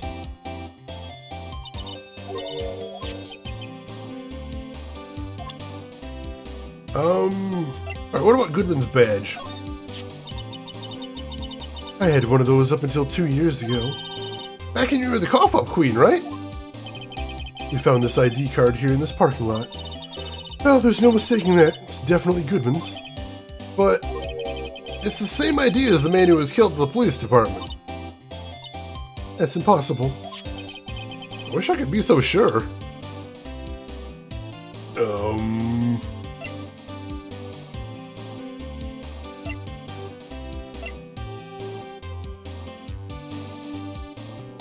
I don't know, we need to get more information about SL9 out of her, but I'm not sure what else to ask about here. Yeah, one clue short of reveal, seriously. Yeah, no, she won't say anything else there. We must have to present something else.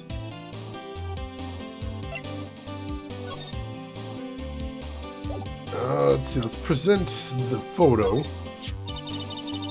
If you think about it, I could have taken that picture from the guard room. But even I get flustered sometimes. So you went straight to the scene of the crime. I rushed towards the chain link fence in an effort to stop the murder. That's when I took this photo, yes. In other words, 5 minutes after the crime? Those 5 minutes are the whole problem. The hole in my testimony, as it were. The 5 minutes weren't the problem, Miss Starr. You lying was the problem. Listen, little girl, I've had my testimony disregarded before, and I wasn't going to have it disregarded again. Just like that time. That time? So she's got an axe to grind, and I think she's trying to manipulate circumstances. We just got to figure out how and why. Can you take a look at this? You. Yes? You said you wanted some hot tea, right? No, but thanks. She didn't even look at it. Alright, so not that. Must have to brew the leaves a long time to get rich flavor like this. We pre-infuse the leaves with steam before brewing. I knew it! So that's the secret to their aroma. Exquisite! The only thing I'm smelling here is wasted time. What else can we present?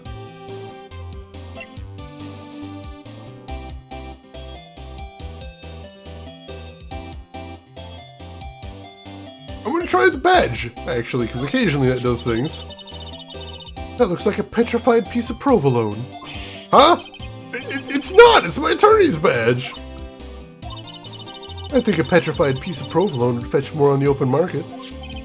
Look, my badge isn't up for sale! Not yet, at least. Chicks dig the badge! I don't think she did. I think that was the absolute opposite of digging the badge. Well, it's not that I only drink when the drink comes up, but I basically, the drink thing is what I encourage everybody in chat to take a sip when someone's withholding something. I mean, I gotta stay hydrated too, that's gonna happen. Especially when I'm doing a lot of voice acting, it is brutal on my vocal cords.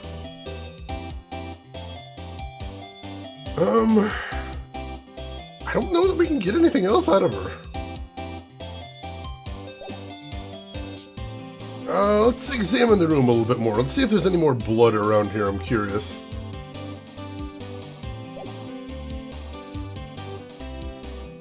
Actually, how do we use the luminol now?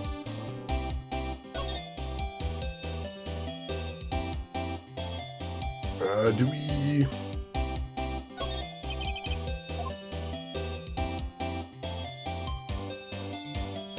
Let's see, if I go into the court record from here and click on luminol. Oh, I hit spray from here, alright.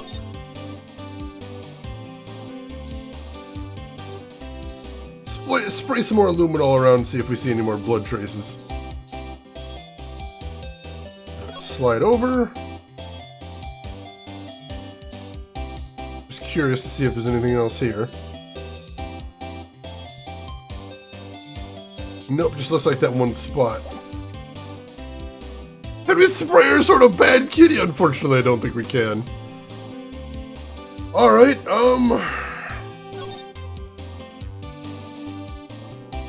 well, let's see, we know we need to get to the police department today. Let's check the other locations first, see if there's anything we can pull off there.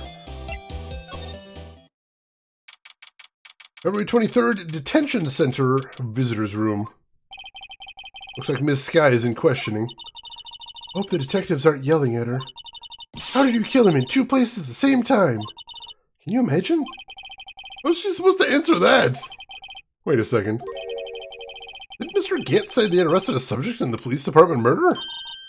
Let's come back later. They did say they had arrested a suspect. I'm not sure what that means. So let's head back down to the parking lot. See if there's anything going on at the High Prosecutor's office today. February 23rd, High Prosecutor's office, room 1202. Well, this place is classy today as it was yesterday. And I'm sure it'll still be just as classy tomorrow, Emma. Incidentally, Edgeworth's not here. I'm sure he's off doing important investigations. I hope that's what he's doing. I guess we'll have to come back. Alright, figured I'd double check. Alright, let's head... here, let's go to the detention center. And then from here we can get to the Criminal Affairs Department. Which we haven't been to yet in this case. February 23rd, Police Station Criminal Affairs Department. Wow, everyone looks deadly serious here. Well, there was a vicious murder of a detective down at the police department. Yes, but the same detective was also killed at the same time at the prosecutor's lot. Makes my head hurt. Well, first things first, let's go check out the police department crime scene. Yes, you sound dead set on investigating. But don't mess up, or we could wind up dead. I doubt anyone wants more mysteries or dead bodies around here right now. But it doesn't look like anyone's going to help us much either. Alright, so we'll head over to the police department then. See if we can check out the scene of the crime, or the other scene of the... It's confusing, let's just see if we can find it here. February 23rd, police department entrance. Even busier here today than it was yesterday. The detectives are running around so fast they're blurring. Suppose it makes sense, a detective did get killed here after all. So, the evidence room, the scene of the crime. According to the pamphlet we got at the front desk. There it is. Like a kid amusement park. Ooh, a real crime scene. Let's go take a look. Alright, I don't see anything new out here, so let's go head in to the guard station. What is going on here? I have so many questions, I don't even know where to start. February 23rd, evidence room entrance guard station. What's with the decor in this place? It's very, eccentric. According to the pamphlet, this is the guard station for the evidence room. Oh, beyond that door is the evidence room. Scene of the crime? Sure seems that way. Oh. What's wrong? It's those cacti. They're so prickly, so imposing. It's hard to think straight. You can't handle the cacti. Stay out of the desert. What I want to know is, if this is a guard station, where's the guard? I have a feeling I know who he is already. I suspect so as well, most definitely. Yeah, why doesn't she consider the car a real crime scene? That's a little confusing. What a beautiful cactus. There's several of them down there, apparently. And there's one up on the desk, too. And cows, what? Is that booze up on the TV? Should he have that in his workplace? That seems incredibly unethical. Yippee-ki-yay! Oh, jeez. You want the cacti? You can't handle the cacti. John, oh God. There's so many cacti here. Well, let's look around, see what we can see around here. Yipes, these sure are prickly. They must be the real deal. I don't think just one a big one would be sufficient. These cacti are a lot like my sister, actually. How so? Encased in a cold, rigid shell, with spines pointing in every direction. Just like her. I'm not so sure I see the resemblance. It's more an attitude thing than a physical similarity. She tried. Crouching Marshall hidden cactus, oh God. There's a security guard uniform hanging here. It's more like a costume than a uniform, honestly. Leather jacket, leather pants, leather... What was that called again? A punchy? A paunchy? Pinchy? I know, a poochie! Wait, maybe that wasn't it. It's a poncho, but I think I'll keep that information for myself for the time being. She tried! A for effort. Yeah, apparently her sister's a cactus. Attitude-wise. Looks like there's a video feed from the evidence room here. Oh, this police station has a video in the evidence room. Thankfully, he was killed in the evidence room with an actual camera in it. There's a light blinking below the monitor. It says recording. I bet we could use this computer to check on who went in and out of there. Apparently we can't this second, though, but sure. At some point we'll be able to. Oh, wait, nowhere to check that out.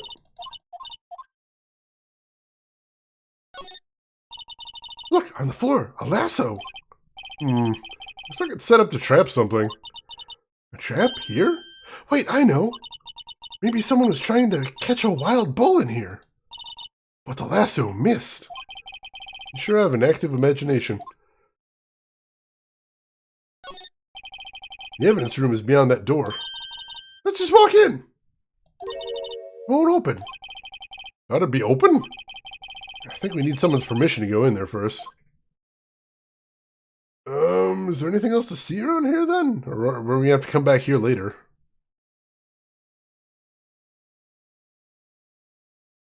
I don't know, I don't see anything. It says Texas on the front of the desk too. Oh my God, this swinging door makes the place look like some kind of saloon. But look, it's nailed shut. You can't get in that way. Of course not. If you went in through here, the cactus would fall over. Ouch. I'd say it's more of a yarg myself. I would say it would be more of a yarg situation personally. What do you think, chat? I don't think there's anything else to inspect in here, so we might have to come back later, I guess. I thought this is where we needed to go. We might need to get something else out of Angel before something triggers here. Now, they mentioned something about being able to use the cameras, but it doesn't look like I can trigger anything there yet. Let's see, can I use the luminol here? I wonder.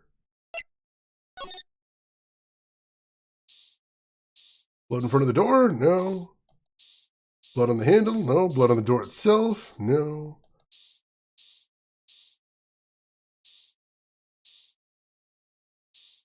Blood on the floor over here? No. Alright.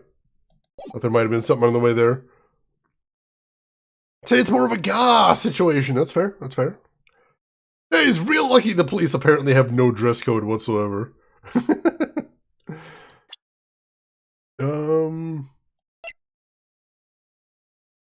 Alright, so I guess we're gonna have to leave then. Yeah, I guess we'll have to come back there later. So there must be something else that we need to get out of Angel, I'd think. It's about the only thing I can think of, unless there's something else that just triggered. Oh, now we can talk to her about SL9. That incident really opened up my eyes to the truth.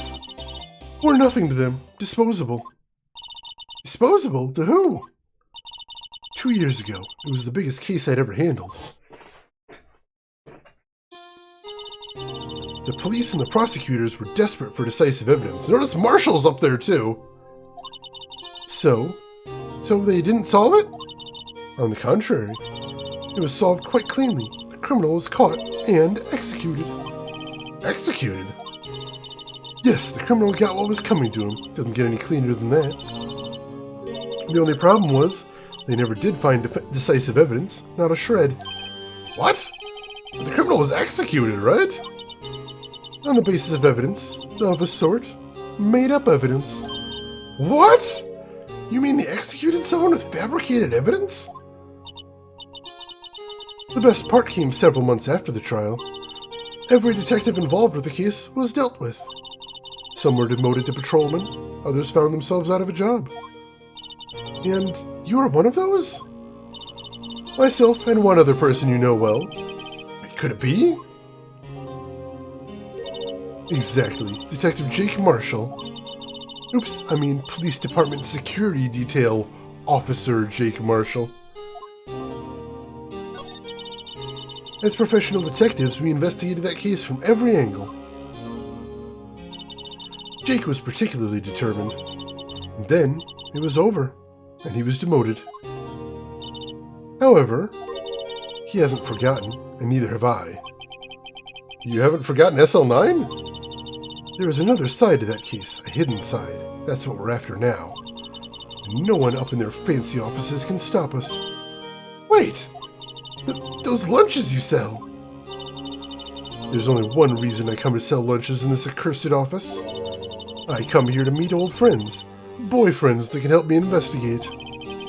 Star's old boyfriends. How many does she have, anyway? Just when all the detectives on SL9 have disappeared, we find new evidence. There has to be a connection. So, Rookie. What? Seems like you're serious about investigating this case. Yes. Then you should take this. Salisbury steak lunch? I know a certain guy who might help you if you tempt him with this treat. Excellent for putting Officer Marshall in a good mood. Salisbury steak bento? I don't know, man. I don't know about that. Miss Starr? Officer Marshall, is he your... are you his... Are you going out? Why would you want to know? I was just wondering what happened to him. A long time ago, when he was helping my sister do cases, he was so nice. got along so well with my sister, it made me jealous. And he was nice to me, too, back then. This would be back when Officer Marshall was a detective. But now he's so cold. Jake and I are merely cooperating on this investigation. We're putting the past to rest, as it were. Nothing more than that. I see. Thank you. Officer Jake Marshall. Alright, I think that's everything we need there. Let's go ahead back to the police station now. See if Jake's gotten in. 12 and a half? That sounds about right, possibly. Low ball, maybe. This place is charged with frantic energy, as always. Please. Huh? Wasn't that? One steak lunch, please. Oh, it's you. Detective Gumshoe. Now's not the time for chit-chat, pal. I'm a busy man. What I really need is a steak lunch from Lunchland. Oh, you mean one of these? Actually, it's not for sale. I think I just heard the sound of his heart breaking. Now's no time for despair. We've caught our criminal. Now we just need evidence. Criminal? You mean... Heard about the stabbing in the police department evidence room, right, pal? On the same day the detective was killed in the prosecutor's parking lot, another detective was killed in the police department? And the perpetrator. Do you have a suspect? Well, there was a suspect. Just arrested him, in fact. It's the biggest scandal to hit the station in ages. Everything's topsy-turvy. But Detective Gumshoe, who was it? Listen, pal, all I know is I need me a steak lunch pronto. Standing around here talking isn't going to fill my belly. But wait, don't leave. If you want to know more, head on down to the detention center, pal. Questioning should be over, so I figure he's down there having a good cry. Later. He ran off to the evidence room. Well, this investigation's off to a running start. Alright, I'm gonna make another save. And then I guess we'll head off to the detention center. Hey, Tonda, welcome in! How are you doing today, Tonda? How was your weekend going? And if we've got any mods around, can I please get a shout out for Tandagasa? I would appreciate it. Alright, let's see, we'll head to criminal affairs first. And then from here, we can get to the detention center. Thank you. If anyone here isn't following Tandagasa, you absolutely should. He's a fantastic streamer. Plays a lot of retro, plays a lot of really obscure stuff, really unusual stuff. I absolutely love seeing what he's doing. Tana, I know last time I saw you were playing Bard's Tale 4. Did you end up finishing that, or are you just swapping things out? And what on earth is Bite the Bullet? I'm curious about that now, too. But basically, everyone, if any of this sounds interesting, and I hope it does, make sure and click that link. Go over to Tana's channel, give him a follow, and check him out next time he's live. He's good people. He'll have a good time over there. Joda, good afternoon to you. How are you doing today, Joda? Hope you're doing well. Tana, weekend is just starting for me, but it's off to a good start. I'm having fun so far. I love this game. This game is so good. Still, I do feel better about things. A little. I mean, they caught the person who stabbed Detective Goodman, didn't they? Oh, yeah, I guess they did. Best not to go too far down that road right now. Things just get confusing. Ah! What was that? Sir, that's what I'm saying. Me, a perpetrator? I'd say I was the perpetrator against, sir. That's what I'd say. Wait, no. Hi. Greetings, sir. Wait, I know who you are.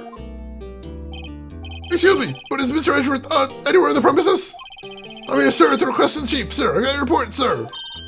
Officer Meekins. Is there a guard here at the detention center? No, sir, I'm not, sir. I'm a little lost patrolman. A little lost lamb, sir. Oh, I get it. You're here to deliver a report. No, sir, how should I say this? Wait, he isn't. Is he? You, Officer Meekins, you did you? Perpetrator Officer Meekins reporting, sir. What? What? Now, this is an unexpected turn of events. What's up with his hand, too? Alright, we've got a lot of questions. Alright, this case is insane. Holy shit. It's all over the place. You almost done with Shadowrun, Todd. Are you still enjoying it? I've heard a lot of people say there's a lot of grinding in that game, and sometimes it's not always clear where to go. What are your feelings about that one? I'm curious. Only pure evil has appeared that small. Sir, I'm a patrolman of General Affairs, sir! Sir! Ow, I can hear you just fine, Officer Meekins. I had some business that day, sir, so I went to the evidence room, sir. The guard station in front of the room was empty, sir. So, normally there's a guard at the evidence room.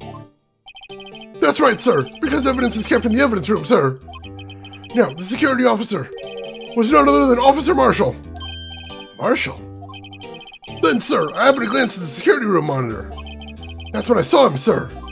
A suspicious person in the evidence room. A suspicious person, sir. A suspicious person! Oh! What the heck is this guy doing? So what happened then? After that, sir, everything went white. I saw red. I blacked out.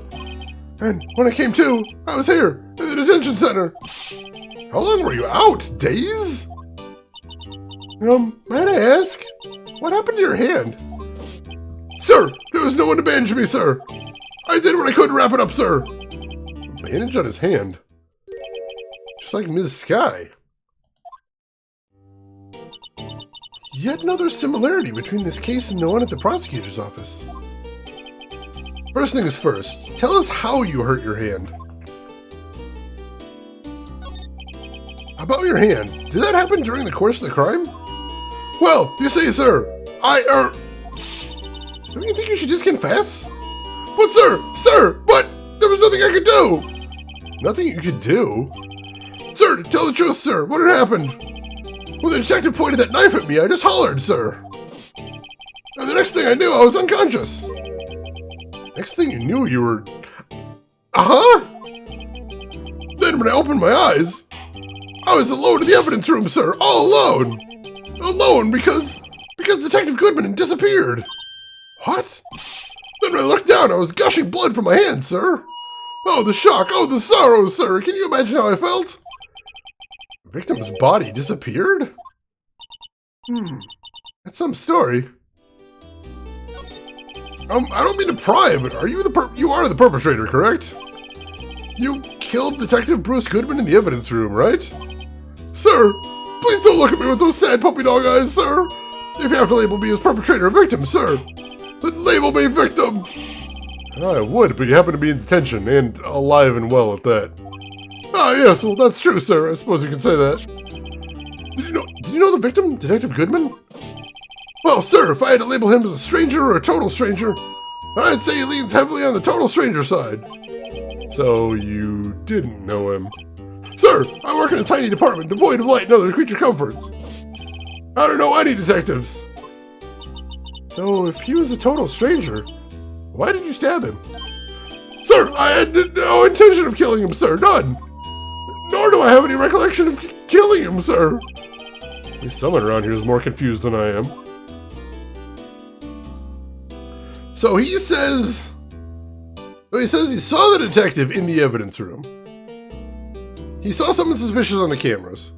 He went into the evidence room. He says Detective Goodman pointed a knife at him, and then he passed out, and when he came to, his hand was gushing blood and Goodman's body was gone. That is suspicious. Hey, Ice Cream Mikey, welcome in. How are you doing today, Mikey? How's everything going with you? And if we have any mods around, can I get a shout out for Ice Cream Mikey? I would appreciate that. Pana does get obtuse sometimes and a bit of grinding if you want to get a strong character, but you're really enjoying the experience and the vibe of it. I love the graphical style of that game. Like, nothing else like it anywhere on the Super Nintendo. Absolutely wonderful right there. Voice for Days, welcome in. How are you doing? How's your weekend going? Yeah, maybe we can just pin this all on Meekins, Vesper. He's not our client. I mean, you know. Did he get tased with a knife? There might be two people involved here. New World Rain, welcome in. How are you doing? Hope you're having a good weekend. Yeah, it's possible he did that to make himself look sympathetic. I'm not going to rule that out either. And hey, if anybody in here isn't following Ice Cream Mikey, you should jump on that as well. He's currently doing a challenge not only to beat every N64 game, but to beat every Xbox 360 game as well. which is an amazing challenge, but I think he can pull it off if anyone can. So if you want to follow along with that, make sure and click that link, give him a follow, check him out next time he's live. You'll have a good time over there. I see some interesting stuff too. Mikey, everything is going well, sir! Good to hear, Mikey. Let's see, Voice for Days doing even better now that you caught your stream for the second time. Oh my god, we are on the final case of the game, and it's incredibly twisty, but I'm enjoying it so far. Definitely having a good time. Yeah, seriously, he really needs to calm down a little bit. He needs to take some deep breaths. Alright, let's see if we can present some evidence, see if we can get anything more out of him. Do you think you could take a look at this? Hey! That's it, sir! That's it! That's it! That's what? My head was a blank until this very moment. But sir, now I remember, sir. You mean you remember what happened? Correct! That card was the cause of it all! This ID card? Exactly, sir, that's exactly it! Nothing could be more exact, sir, nothing! I'd better pry into this one a little deeper. Alright, let's see if we can talk to him some more. We can. Alright, can you tell me what it is you remember? Well, sir, you might say I'm a little lost little patrolman. A lost little lamb, if you were. I didn't know Mr. Detective Goodman, who's in the evidence room. That's why you thought he looked suspicious. Sir, I entered the evidence room and asked the man to show me his ID card. Well, that sounds pretty much by the book so far. That's right, sir! That's what I've been trying to tell you! So you asked Detective Goodman to show his ID card. What did he do? That's the thing! Suddenly he pointed a knife at me! What? Sir, I assure you I was as flustered as you are right now! So I whooped and leaped at him! Detective Goodman pointed a knife at him? Do unto others before they do unto you! My own father's word, sir! What happened then? Well, my eyes, sir, everything went white. When I awoke, I was here. Right. So, Officer Meekins, why was it that they arrested you? What do you mean, Emma? Let's look at what we know. Now, Officer Meekins didn't know Detective Goodman. And the victim, whom we met at the scene of the crime, didn't show his ID card. In other words, we have no way of knowing if the victim was really the victim. And if this body just disappeared from the evidence room, we don't even know if anyone actually died. That's it, sir! That's what I wanted to say! That is, I did say something along those lines. Huh? But you still ended up here? They told me that it had to be him, sir. On that day, at that time, Detective Goodman was definitely in the evidence room. That's what they said. But you don't remember the events clearly?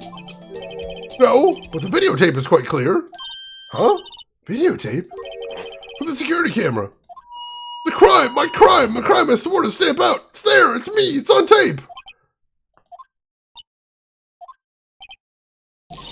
And you waited until now to tell us this? I'm sorry, really sorry, sir. I'll hand over my badge. I don't deserve it. No thanks, I have my own. Well, I guess I'd better go check out the crime scene. Alright. This continues to be very weird.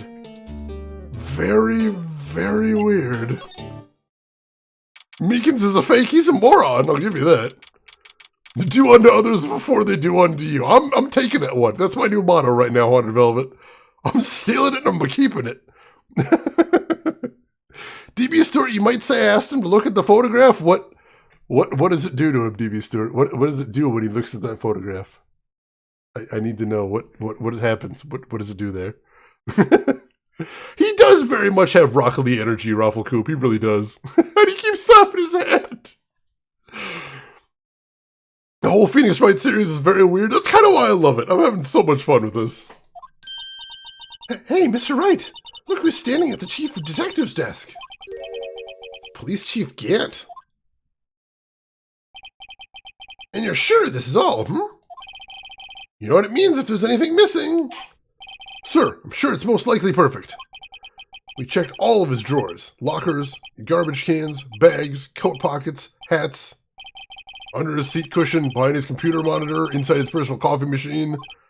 I see. Well, if anything does turn up, you call me right away. Deal? Yes, sir. We'll scour the place again, sir. Even detectives look a little flustered. Righto, my boy. How have you been? Swim much? Oh, Chief Gant, reporting for duty, sir. Why are you saluting him, Mr. Wright? You know, we're not supposed to be stopping here, but we may as well pop in, have a little chat with him while we're in the neighborhood. Aviary attorney, I have that one, and that's also on my list. Also, Harvey Birdman, attorney at law, that's on my list too. TV Stewart, thank you, appreciate it. Is Edgeworth gonna be okay? Oh, Worthy? Oh, you know, they're doing a little inquiry committee with him. Sounds like an inquisition. Yep, well, they've had no end of trouble with the boys since last year. You mean the incident on Gourd Lake? It doesn't look good having top prosecutors sit in the defendant's seat, does it? And you got someone else found guilty in that case, right, Righto? On Karma. A legend he was, undefeated in his 40-year career. But in court, you fixed it so he was caught for forging evidence. But wait, I didn't do anything wrong. He did forge evidence. In any case, the prosecutor's office is in a bit of turmoil, you might say. Why, they do just about anything to restore their reputation. Now, depending on what that inquiry committee decides, could be bad for Worthy. What? It's downright odd, I tell you. The detective getting killed on their turf, too, I mean. They're being the prosecutors, I assume. Scientifically speaking, it's impossible. Yes, that's what the evidence is saying. Goodman was stabbed in 2 locations at the same time. That's what it says. What evidence is this? Now, Righto, I can't give away all our secrets just like that. And this in particular, well, it's a little sensitive. I can't talk about it. Wasn't expecting much anyway. You know, one thing I hate most of all is hiding stuff. Secrets. Can't stand them. But you know, it's a full-time job just keeping the chief of detectives trap shut. Ah, he was the one you were picking on earlier. Huh? You saw that? Oops. Wonder what it was that he wanted the chief of detectives to do. Let's see if we can kind of discreetly ask him. Let's see, can I present something maybe that'll get a little response out of him? Possibly. Von Karma absolutely deserves to go to jail forever, and I hope they never let him out. Let's see. We'll ask about Goodman, maybe? Or we have to present, right? Yeah, we have to present. I was wondering, could you take a look at this? Ah, sorry, Righto.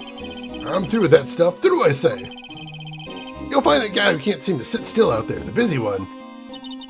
Guy who can't sit still. Does he mean Detective Gumshoe? Either him or the Dancing Blue Badger.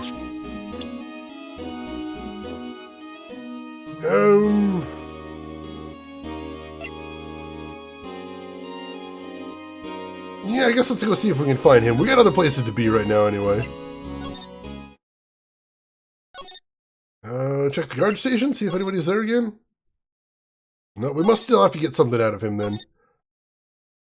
Otherwise, I'm not sure where he'd be. Just check criminal affairs. Where else would he be at, I wonder? Around the parking lot? Nope, nothing here. High prosecutor's office, maybe? Nope, nothing going on there. I love that you got a stabby emote. That is amazing. Alright, so... I don't think there's going to be anything else at the detention center. There's nothing at Wright and Company. Alright, there must be something else we need to get out of Gant right now, so let's head over there and see what else we can do.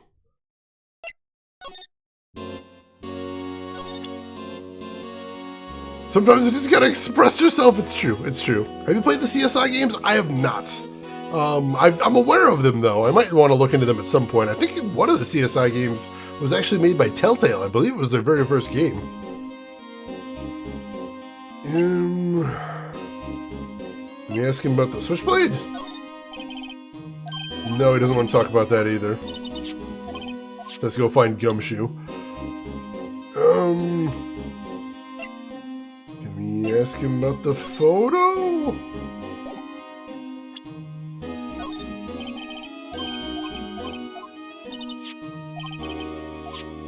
Nope, still wants us to find Gumshoe.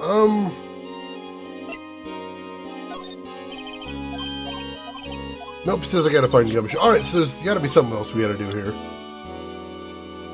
I need to blow my nose real quick though, folks, so don't go anywhere. I will be right back.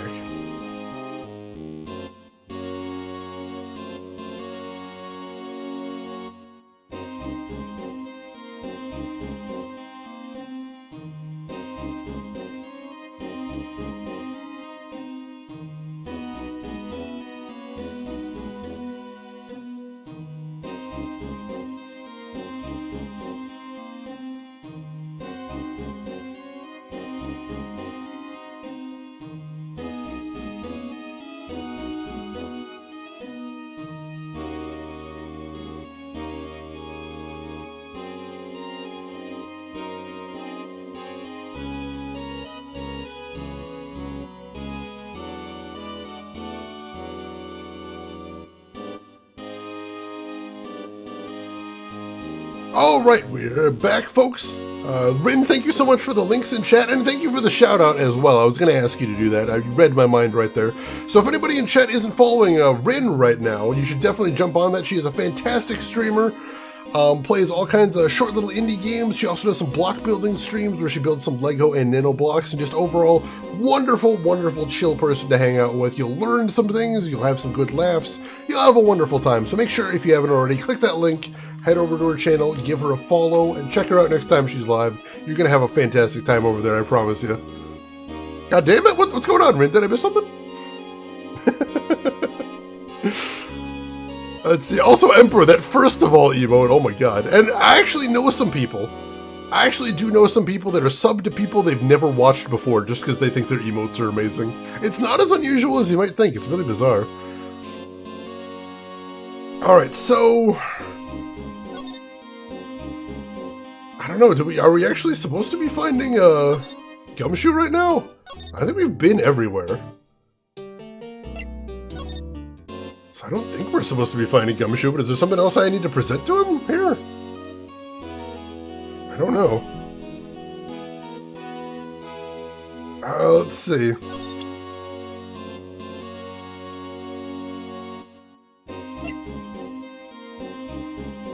I don't know. I do remember the autopsy report gives a 90-minute window, and there is a 30-minute distance between the two places, so it's theoretically possible you could have gotten between the two locations.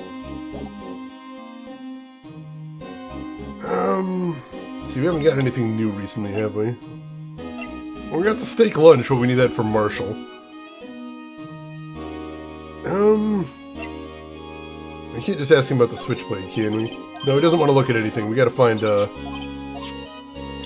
him somehow. So let's go ahead and move to the police department entrance. Can we examine the Blue Badger again? Blue Badger is still writhing around today.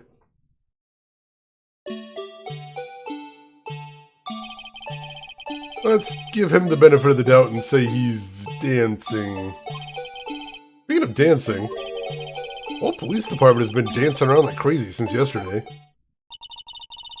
Can I take out his batteries? I just can't help but feel he's going to do something naughty. Yeah, it's probably for the best. Kill it with fire! Let's see.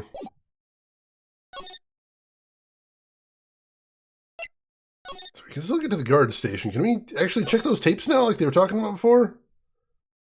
No, there's nothing new here still. I know we're going to have to check those tapes out at some point, but apparently we can't just yet, which is unfortunate. No, I've already seen everything here.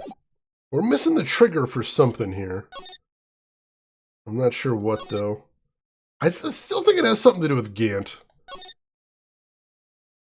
Because Phoenix mentioned something about asking him subtly. What was that about? Let me see what that hint was again. But the evidence room incident. Goodman was stabbed in 2 locations at the same time. He says he won't say what the evidence of it is.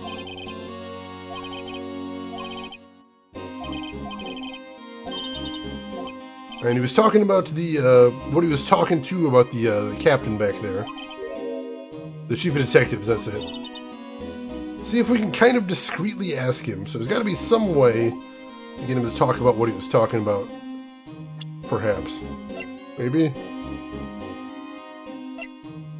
Shoe, maybe? No, it's inspect.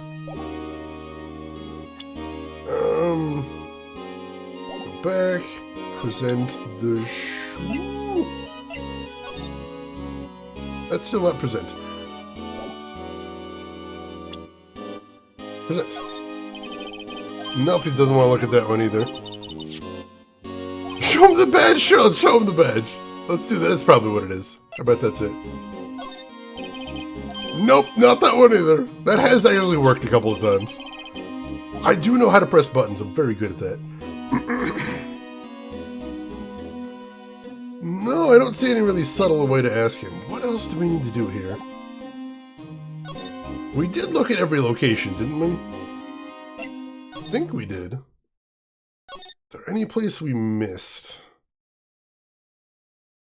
Every single thing we ask him about, he just tells us to go find the detective.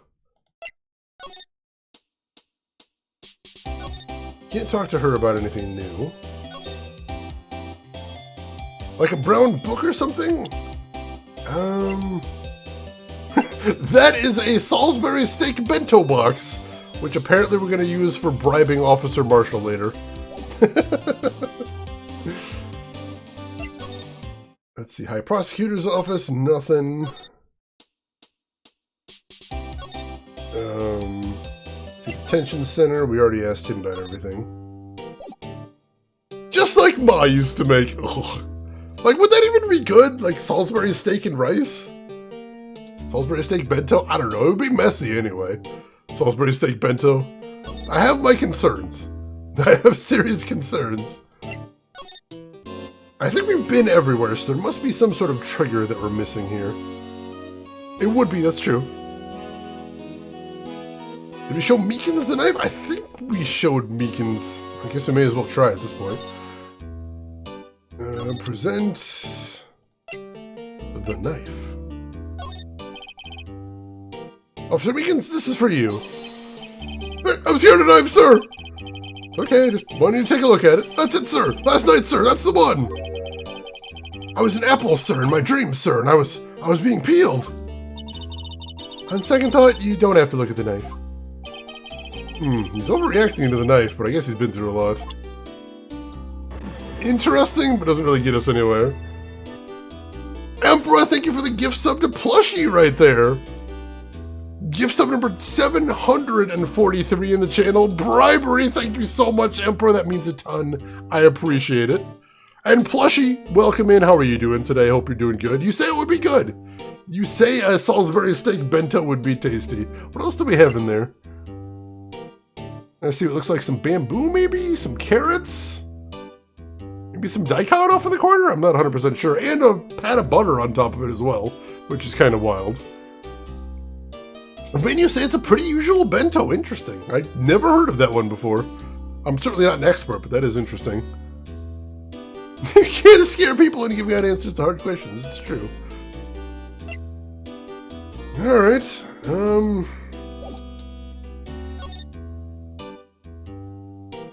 I don't know, the only thing I can think of is there must be something else we can do with Gant. But I don't honestly know what. Can we present him with the bento? No, he doesn't want to take a look at that one either. He keeps telling us to go check out the detective, but we already saw him very briefly. I don't know if we still have to. I feel like we messed something up here. Like we might have done something out of order and now it's acting all strange, I don't know. I might look it up in a second because I'm a little stumped here. Usually we're able to figure out a linear path through here, but right now it's we're missing something.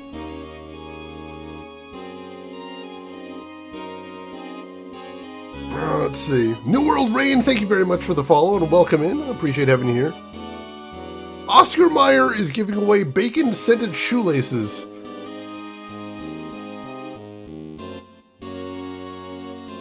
Rin, I think either you or I is having a stroke right now. I think it's very important that I know which one of us. Because there's like a series of words that you just typed there, and I'm seeing them on the screen, but I can't make them gel into a sentence, and I'm trying real hard, I promise you. No, not coming together. Not. I got nothing. I'm at a loss. You don't, Rin? Oh, it's just must be me then. Do I? I certainly don't smell bacon-scented shoelaces. That's a thing. I promise you. Are you supposed to smell people's shoes? Is that the idea there? Are they expecting someone to go up to another person and say, "Oh, are those? Can I smell your shoes real quick?" I'm sorry if that's a weird question. I'd just like to smell your shoes to see if they're Oscar Mayer branded. How do they imagine that happening? Honestly, don't know. Bird don't smell shoelaces. Sure, they should just expand a whole wide range of scents. Why not? There's an entire untapped market here, Tonda. You never know where it's going to end. Is there anything we haven't presented him that we can? Ask him about the blue badger. Nope, won't look at that either. Why stop at bacon? Exactly. Bacon's just the beginning. A whole new world after that. Alright, I am going to look this up real quick because I feel like there's a flag we're missing. And I don't know what we need to do to find it. Oh, of course, Ruffle. That's just good manners, obviously. I don't know why you wouldn't. Imagine the number of people that might get attacked. Oh god, that would be horrible. Why are the dogs everywhere? What are you supposed to do there? I don't know. I do not know. Horrifying possibilities, let me tell you that much. Salisbury steak is about the only way to have a steak bento. The rice soak up a lot of juice from the steak. That makes sense, flavoring the rice, but also drying out what would normally be a steak. Since the rice soaks up the... That actually makes sense, Plushy. Thank you for letting me know. Honestly, because I was kind of tasty. My mouth's watering a little bit now. I have no one to blame for this but myself. Let's see.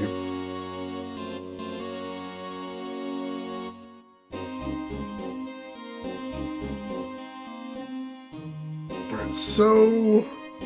Alright, not there. So we talked to Meekins. We talked to Gant. Oh, alright, I see what we need to do. So what I need to do is I need to go examine back here. Oh, sorry you had to see that. What exactly did the Chief of Police want you to do? Oh, see over there? That's Goodman's desk. He wanted me to check it for anything that might be a clue. Took away every last piece of garbage in the trash can. So, nothing belonging to Detective Goodman is still here? Of course not. Well, except for this. What? You kept something? Sure, why not? It's not important. You didn't even finish writing it. It's a lost item report, but it's only half complete. Lost item? Did Detective Goodman lose something?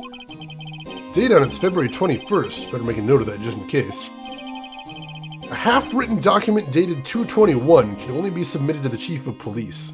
So yeah, when he was saying we should ask them about it, I thought he was talking about Gant, but no, we had to actually go back there and inspect the Chief to start a conversation up. Zletus, you gotta take off? Alright, Zletus, thank you so much for stopping by. I'm glad you had a good time. You have a good rest of your day, and hopefully we will find you, you'll stop by later and we'll be able to say hi to you again. You take care of yourself, though. Thanks for stopping by. Alright. I should really get back to investigating the police department crime scene. Alright, so that was the trigger that we missed. That was easy to miss. I don't think I've ever talked to someone with the inspect command before, so that's... I'd like to think my confusion was understandable. Personally. Let's head inside to the guard station. And there's still nobody here. Do we need to examine something in here again? So we still can't get through the door. And we still can't inspect the cameras, can we? No, we still can't do anything here. Dang it, I thought we were making progress, but now I'm not so sure. It isn't, yeah, the shoelaces just threw me off, and I don't know that it'll recover for years. That may be permanent damage, honestly. Let's see. Oh, yeah, there we go. We gotta go talk to Gant again. Even though Phoenix literally said, hey, let's get back to the crime scene. Apparently, we're not going to the crime scene just yet. Naturally. So we're heading back to Criminal Affairs. Talk to Gant. And now we've got something else here. Actually, I was wondering if I could ask you a favor. Well, I never thought the day would come when Wright asked me for help. I was wondering if we could investigate the evidence room.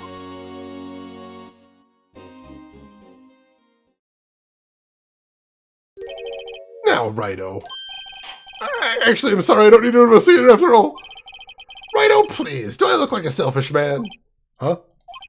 Heck, if anyone asked me, sir, can I borrow $50? I'd give him $50, no problem. So go ahead, investigate that room to your heart's content. Knock yourself out.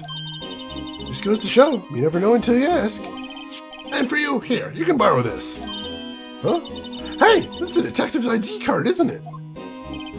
That's a special card for guests, so don't lose it. Yes, sir, it's an honor. You just run along and do your best now. Later, folks. Heh, looks pretty cool on my lapel, doesn't it? Just think, a real ID. You seem happy.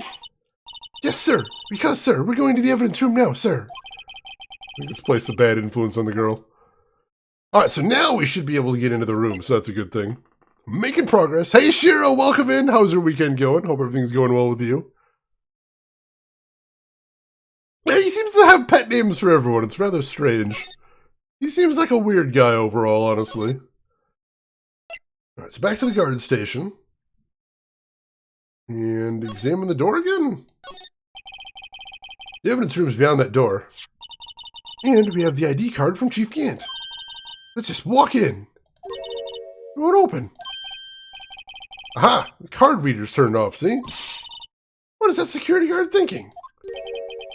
Howdy, partners. Well, well, well. What's made my Bambina's sky so gray? Officer Marshall! Why does it have to be him? What's that why does it have to be him look for? As you may have surmised, this here is my saloon. We're here to investigate the crime scene. Yeehaw! That card you got there on your chest. That's better than a sheriff's badge in these parts. Yeehaw!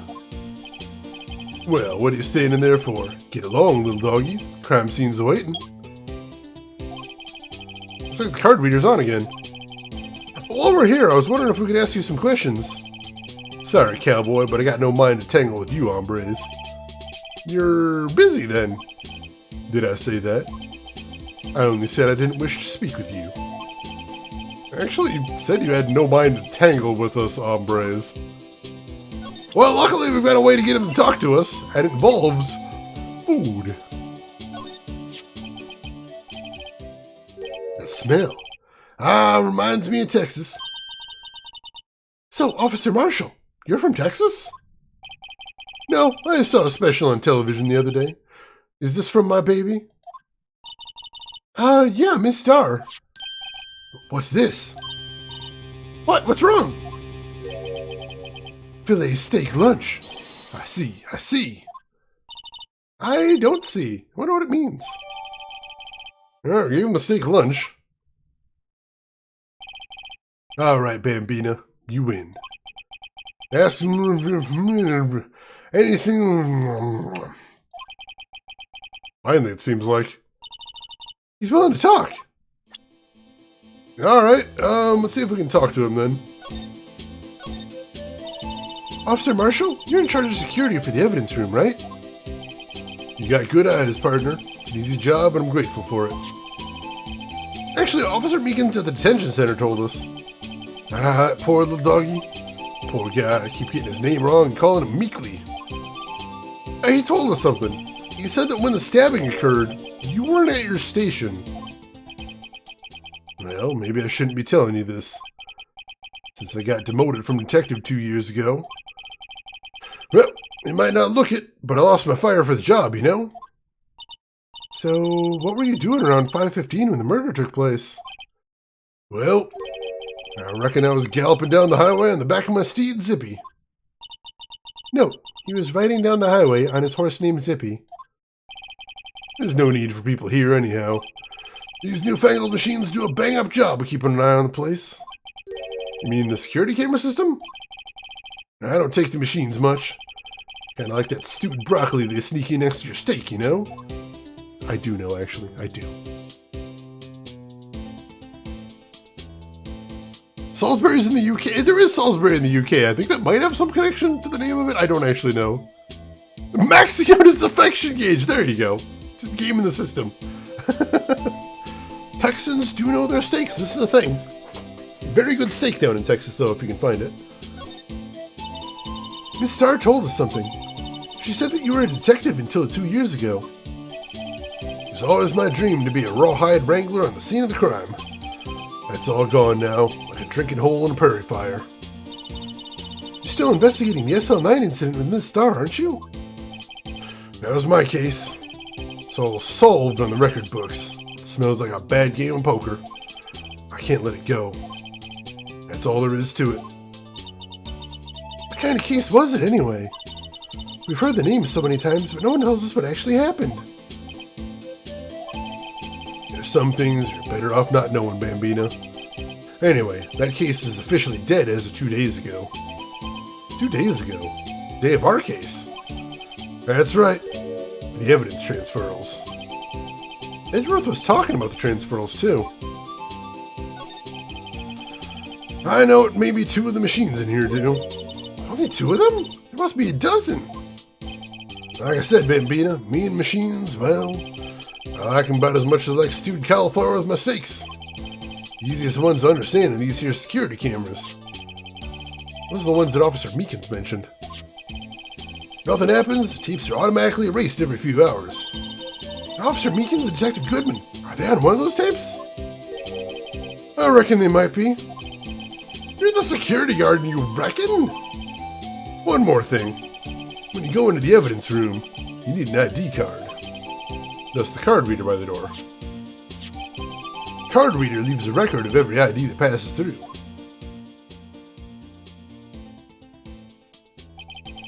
So this is the ID card record. Hey, I've seen that somewhere before. Sorry, Bambina, can't show you more than that. Huh? I haven't heard whether this is related to the case yet. Mr. Wright, I saw a number on that record just now. I've seen that number before. I think I know what that is. I think we can. Let's ask about the transferal first, and then we'll get that record if we can. Still not finished until I'm sure. We probably won't be finished till tomorrow, but we're making good progress today at least. Englishing is hard. I will never dispute that, Jeanette. It's miserable.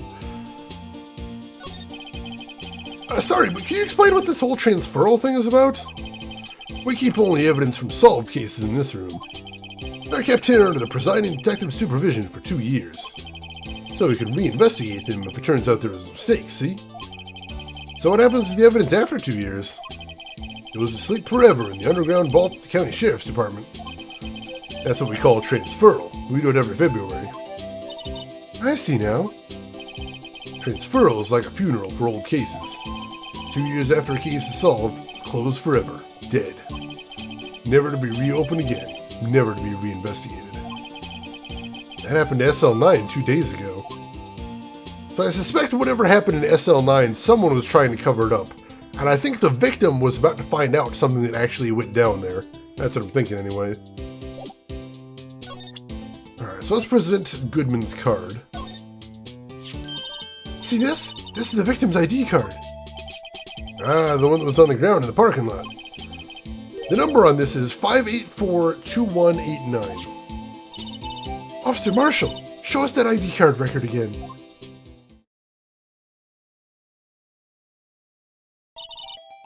Look, the 4th number. It's a perfect match. It was used at 5:14, right before the stabbing.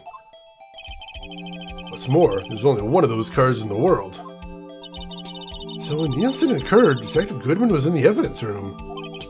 But wait, what did Officer Meekins say? Sir, I entered the evidence room and asked the man to display his ID card.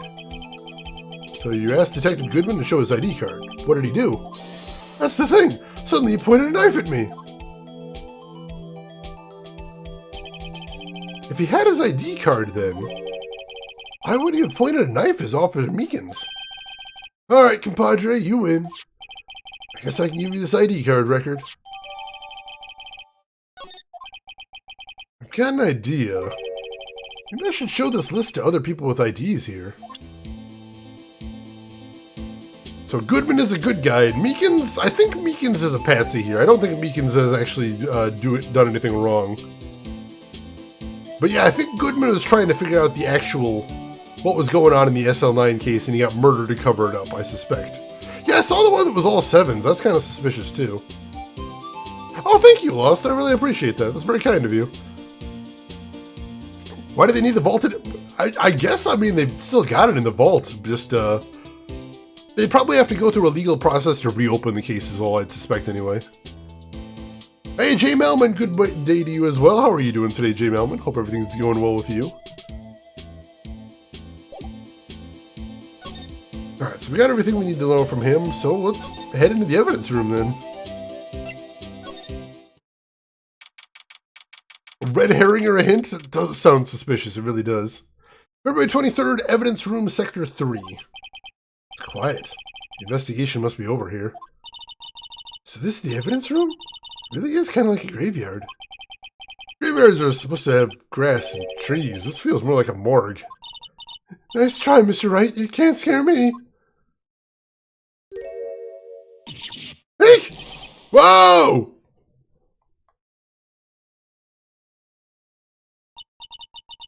Sorry, I thought you were a ghost. I wouldn't recommend going around smacking ghosts on the head, pal. So is it true what I heard? Righto, please, do I look like a selfish man? Heck, if anyone asked me, sir, can I borrow $50? I'd give him $50, no problem. So go ahead, investigate the room to your heart's desire. Knock yourself out. Yeah, it's true. So, Chief of Police Gant? Loan anyone $50? Even me? Oh, so that's what you were talking about. Actually, I was put in charge of the investigation for today. Just for today? Boss for a day. Well, guess what? You got permission from the chief, so now you're boss for a day. Gee, thanks. First of all, I want to have this. Evidence room floor plans. Alright, so we'll need that during the case. That's a good thing right there. Meekins does seem a little dodgy, but he seems too timid to actually pull anything off like murder. Yeah, I can't. Can I borrow 5K? It's been a rough quarter. Yeah, it seems like Detective here is always having money troubles. So, Detective Gumshoe, you're boss for the day? That's right. It's an honor. After all, the murder took place right here in the police department. But if you're boss, why are you all alone? Where are your underlings? They're using yesterday's findings to prepare for tomorrow's trial. In other words, you got kicked out of the investigation. Again. I'm adamant, though. I want to take control and put this case to rest. In my own evidence locker, pal. You have a locker in here too, Detective Gumshoe? Haha, of course. I'm a detective after all. But give me a locker that only I can open, pal. Only you can open? Hisanka, nice all in there. Congratulations. It's clearly today is your lucky day. It's a good thing to know, most definitely. I'll always believe in Mr. Edgeworth, no matter what happens. So, Mr. Edgeworth is with the inquiry committee now, right? They're trying to figure out who's responsible for the mess up in court today. I see. I guess this is what you call fate. Mr. Edgeworth just can't get away from that case. That case? Yeah, that case. The SL9 incident, of course. That was the beginning of the end for Mr. Edgeworth. Maybe we can get him to tell us more about the case. How is Edgeworth involved with SL9? This place is more high-tech than you might think. Every locker is fixed so that only one detective can open it. Using their ID card? Well, that's the thing, pal. ID cards can be lost. Oh, how about my third card since they're in the force already? That sounds like a lot. Yeah, but even I can't lose my own right hand. Right hand? Oh, you mean your fingerprint? Exactly, pal. The lock for each locker is coated with a fingerprint. So the only locker we can open is our own. Funny, they look like normal lockers. These are the latest model. There's a trick to the handles, see? The handles? On the other side of the handles is a sensor, and if the wrong person touches it, zap, you get a shock. That's what happened. My hand would be black and smoking every day. In any case, the locks aren't that obvious. There are even some people on the force that don't know about the fingerprint locks. So only the assigned detective's prints can open it, and the indicator lamp lights up when it's open. Interesting.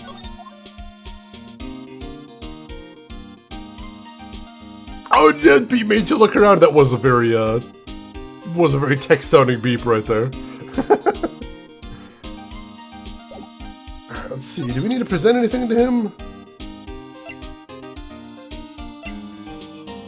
Let's see. Oh, we'll show him the ID card record.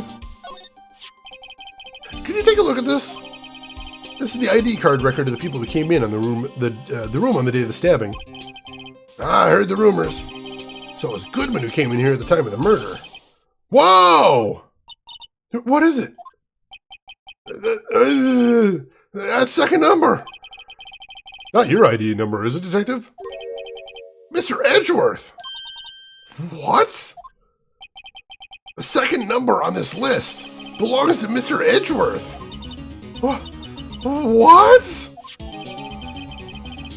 ID card record updated. Oh, wait, Edgeworth was in here on the day of the murder? Oh, that's not good. Plushie, thank you for redeeming the posture check. Oh, I probably could use that right now. Oh my gosh, we have been streaming for a long time. Get comfortable right here. Thank you for that, Plushie. I appreciate that. And also, Emperor, congratulations on the win right there. Why would Edgeworth have come to the evidence room? Alright, let's take another look at the ID card record now. So at 4:40 in the afternoon, Edgeworth came in. And then 34 minutes later, Bruce Goodman came in there and supposedly got killed. So that means we've still got 3 entries unaccounted for with 2 unique IDs. That 777 is still really wild. It's a conspiracy, but I suppose, the detective himself mentioned the cards can't get lost, but what on earth is going on here? Edgeworth taking out the competition? I don't know. I trust Edgeworth, but this just gets weirder and weirder now. Alright, nothing new to talk to him about. Is there anything else we want to present here? Anything else we need to ask him about?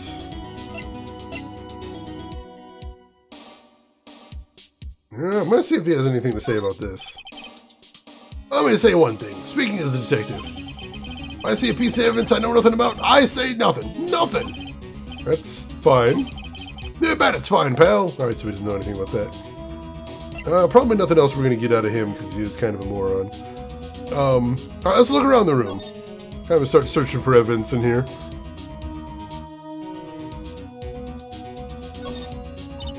Wow, look at that big pile of junk in the corner.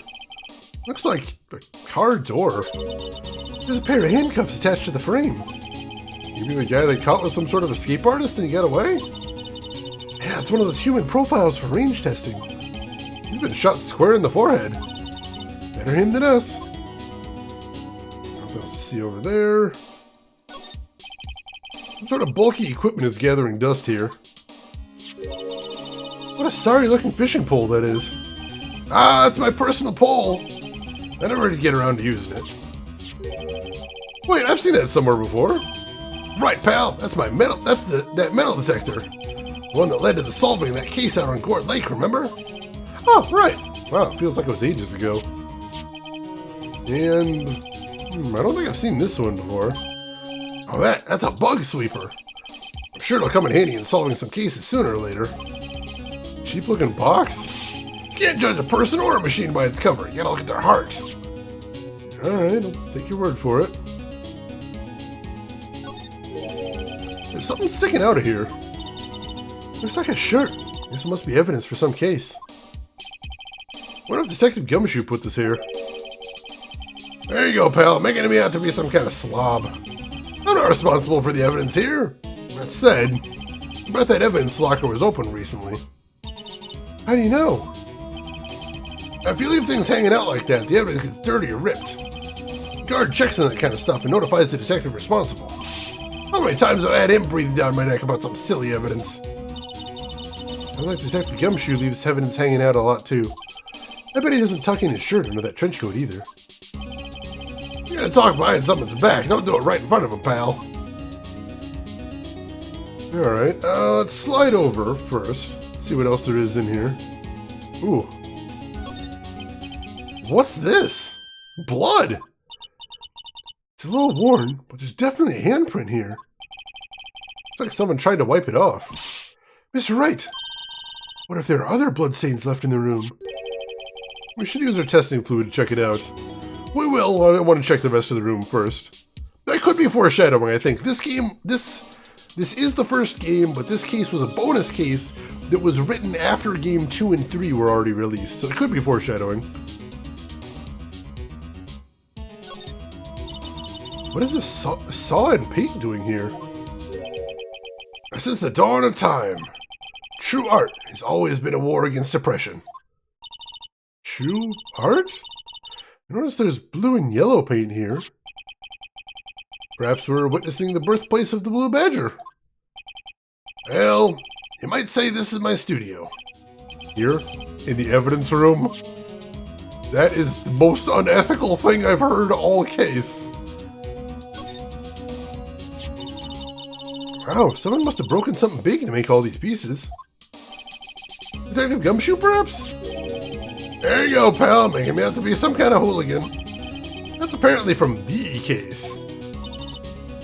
The case? The SL9 incident, pal. See the sticker and one of the pieces there? Another piece of SL9 evidence. Let's take a closer look. Wonder what shape these pieces were before whatever it was broke. Want to try putting it back together? Ha! Good luck, pal. That's no job for amateurs. Well, I spent a good 3 hours on that before I had to give up. That's why I always carry around a tube of glue. Well, this piece looks like the bottom. Let's try putting the rest in place. Ooh, alright.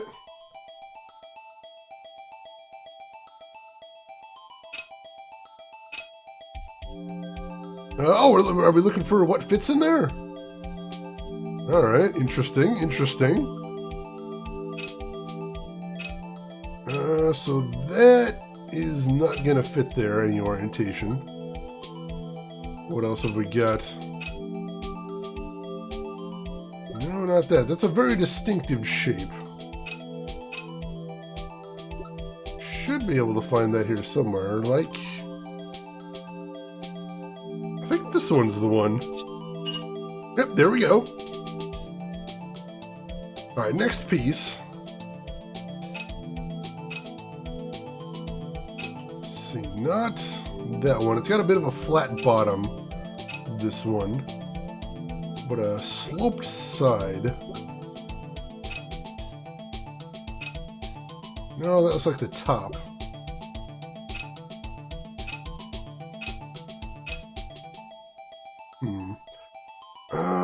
This one maybe?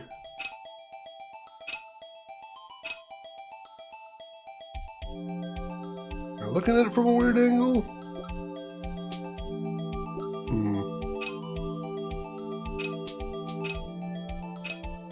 Jane has transcended box puzzles and is now in base puzzles. I've moved it up in the world. You gotta take your wins where you can, I suppose.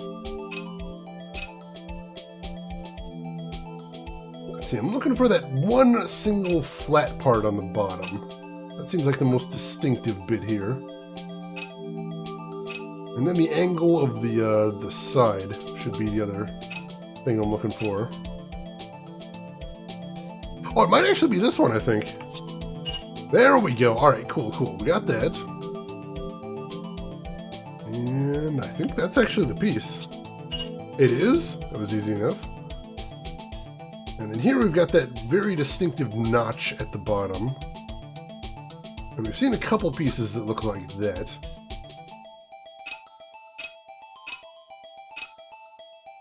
It's not that one. It is this one, though. Cool.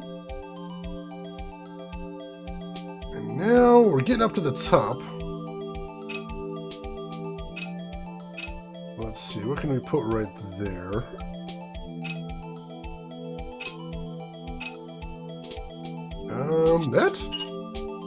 That fits right there. Cool, cool. This one looks super distinctive. No, not that one, though. Oh, that one. Cool. And this one, oops, I didn't mean to click that. This one is that right there, which only leaves one final piece.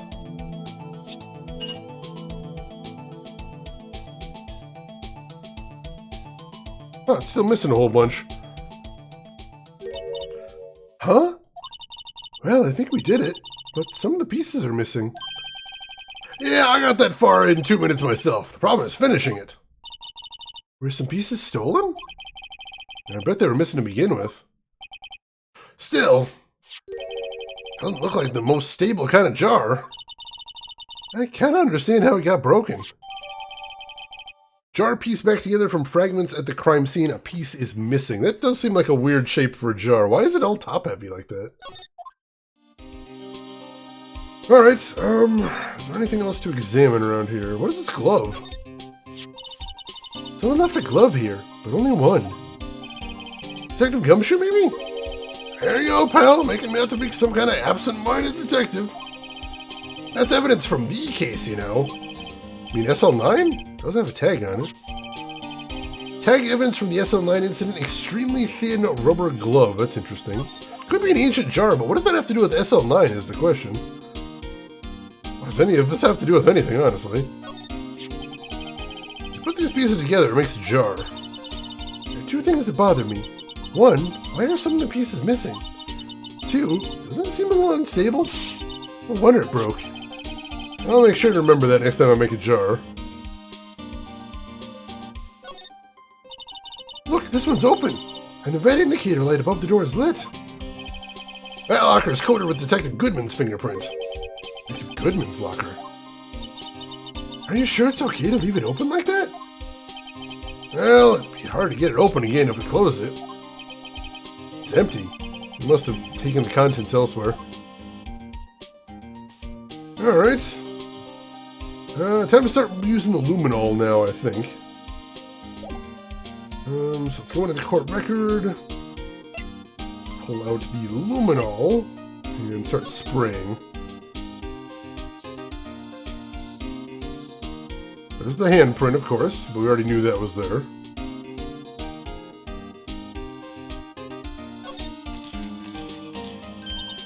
I knew it! This is someone's right handprint. What? What's the matter, Detective? This locker. It's mine! It's yours? Please! You have to help me when they come to take me away. Promise you'll testify that I wouldn't harm a fly. You'll do that for me, won't you, pals? That's an important clue. I'll jot it down on the floor plans. I'm counting on you guys! Believe me, you can't trust the police. What? But you're a detective! Alright, so we'll jot that down on the floor plans. See if anything comes of that. Is there any blood anywhere else in the room is the question. Because that would be extremely significant if there were. I figure if there's that bloody handprint, there's got to be some more blood in here somewhere. But where? Now, let's go ahead and slide over. Check these lockers over here.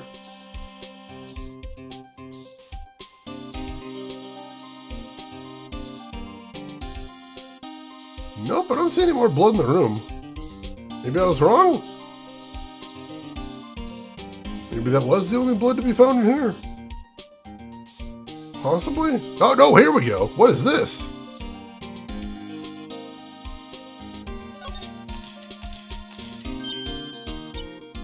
Why am I getting a reaction here? No reason for the murderer to touch this spot if he fled out the door. This just might be something significant. Hey! That's some pretty amazing stuff you got there, pal. What, this? It's called luminol testing fluid. Where'd you get your hands on that? Huh? I'd like to get some too. Oh, let's borrow $50 from the chief. Where did you get this, Emma? I always buy it by mail order. Yeah, I'd better jot this down in the floor plans. Another bloody handprint, that's interesting. Alright, see if there's anything else. Just because didn't expect that to be there. Might be something more unexpected in here as well. No, that's the biggest reason not to test these people. Seriously, these police are very incompetent. We don't know anything about SL9 yet. Everyone's been very cagey about it. I think we're going to have to see if he's got anything more to say about it. What, it's a jar! I love it, I love it. I think it's legal to buy luminol. I don't know why it wouldn't be, honestly. Like, it's not, like, dangerous or anything. I think it's actually pretty easy to make. Or it can be made. Relatively easily. Holy crap, what?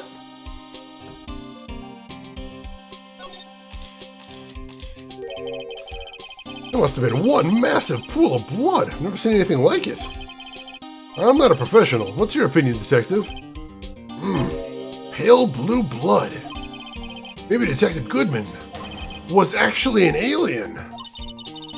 This proves that something really happened in front of this locker. I'll make a note of it on the floor plans. Hey, if you didn't want my opinion, you shouldn't have asked. Alright, I think that's all we're going to find with luminol then. There's like one spot we didn't try right over here. Check the door, I suppose. No, I think we've seen everything we need to with luminol. So... check out the floor plans now. Alright, and those blue marks are where we found blood at the crime scene. Cool, cool. Alright, is there anything else we can talk to him about? No, there's not. We probably need to ask him about SL9. I think that's something we were going to do.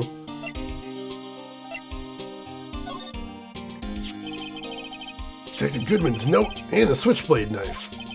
I bet Edgeworth was the most surprised of anyone. Because of the SL9 connection? That was Mr. Edgeworth's first big case, you know, 2 years ago. That was the first time the world knew Edgeworth was a man to be feared. But why would evidence from that case turn up now? I guess it's not over, pal. Maybe there are some loose ends left on that case. Well, it's something, I suppose. Being an alien does explain how he died in 2 places. I think I luminoled the glove. I'll try that one more time just to be safe. Me as well. Luminol, spray. Nope, nothing on the glove right there. Nothing on the paint. Nothing on the paint.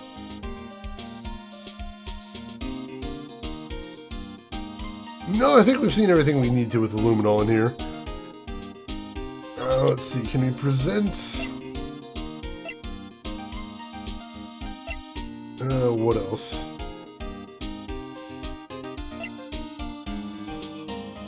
Anything else we need to ask him about here? Ask him about this document, see if he knows what it is. No, he says he doesn't know anything about that one.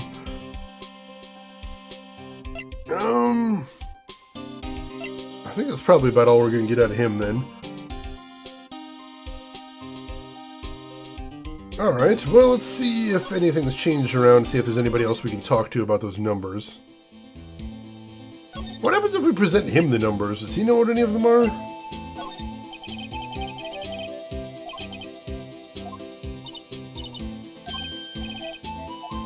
No, I don't think he has anything to say, though. Alright, let's keep moving then. Let's head to the entrance, and then from here, let's head to Criminal Affairs. Ah, shoot, he left. I was going to ask Gant if he knew anything about the numbers. Well, we can head to the detention center. Present it to him and see what he knows about it. Officer Meekins, can you take a look at this? I'm sorry, sir. Really sorry, but I have no idea what that is. Maybe you could ask Mr. Edgeworth, sir. Passing the buck, Mr. Wright. It's a special kind of man to pass the buck to Edgeworth. Well, I suppose we do need to talk to Edgeworth anyway. That's a good point. So let's head to the underground parking lot. And then from here, we can head up to the High Prosecutor's office. And Edgeworth isn't here. Alright, so what else do we need to be doing for right now? Let's see. Maybe there is something more we need to find in that room? I'm not sure. Head to the guard station, or is there anything new that we need to talk to him or present to him? No, I think there's probably still something to do inside the evidence room. Oh, nope, wrong one. Edgeworth has some sort of outfit framed there, but it's not actually his outfit. It looks fancier than his. So we're not quite sure what that is framed up there. Wait, ask who about the broken jar? Oh, the woman. Actually, yeah, we could ask some of these folks about SL9 since they were involved in it. See what they have to say. Nope, he doesn't want to talk to us still. Looks like we need some evidence to get anywhere with this guy. Alright, so we do need to show him something, but I don't know what we need to show him. And just showing him... Oh, we can actually inspect these too. See if there's anything suspicious about them.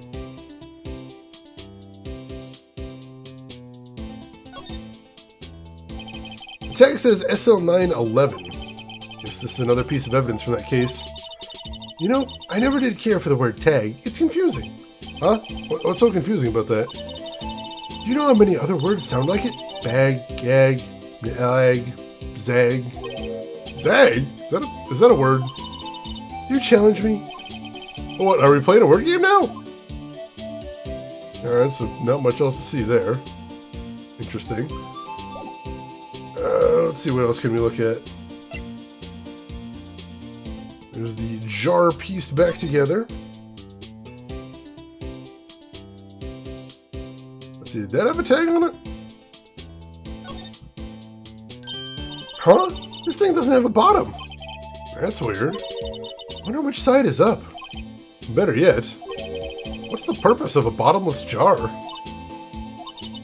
least it doesn't collect dust inside, right? That is a strange question.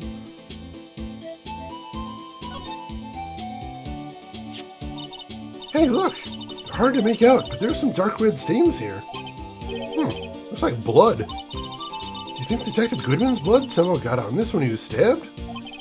Not likely. This blood looks like it's been here for months, maybe longer. Jar was evidence in the SL9 incident. Might be when the blood got on it. I don't think I can use luminol on other things in my inventory, unfortunately. Let's see, was there anything else to see on this thing? There's weird handles and stuff. No, I think that's all there is to see here for right now. Let's see, we got the evidence room plans. Can I look at the lost item report? See if there's anything on there? Lost item report, date 221. Date lost 221. Name Bruce Goodman. ID. There's a 9 that he crossed out and wrote 5. And he didn't write what item was lost. Huh. Alright, so we'll have to tie that to something later, I imagine, but probably nothing for right now. Alright,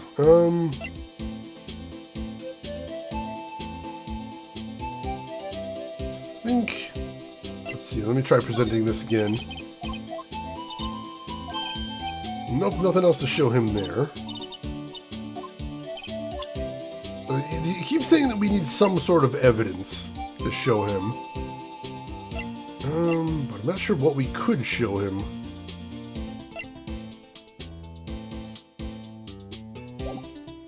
Alright, well...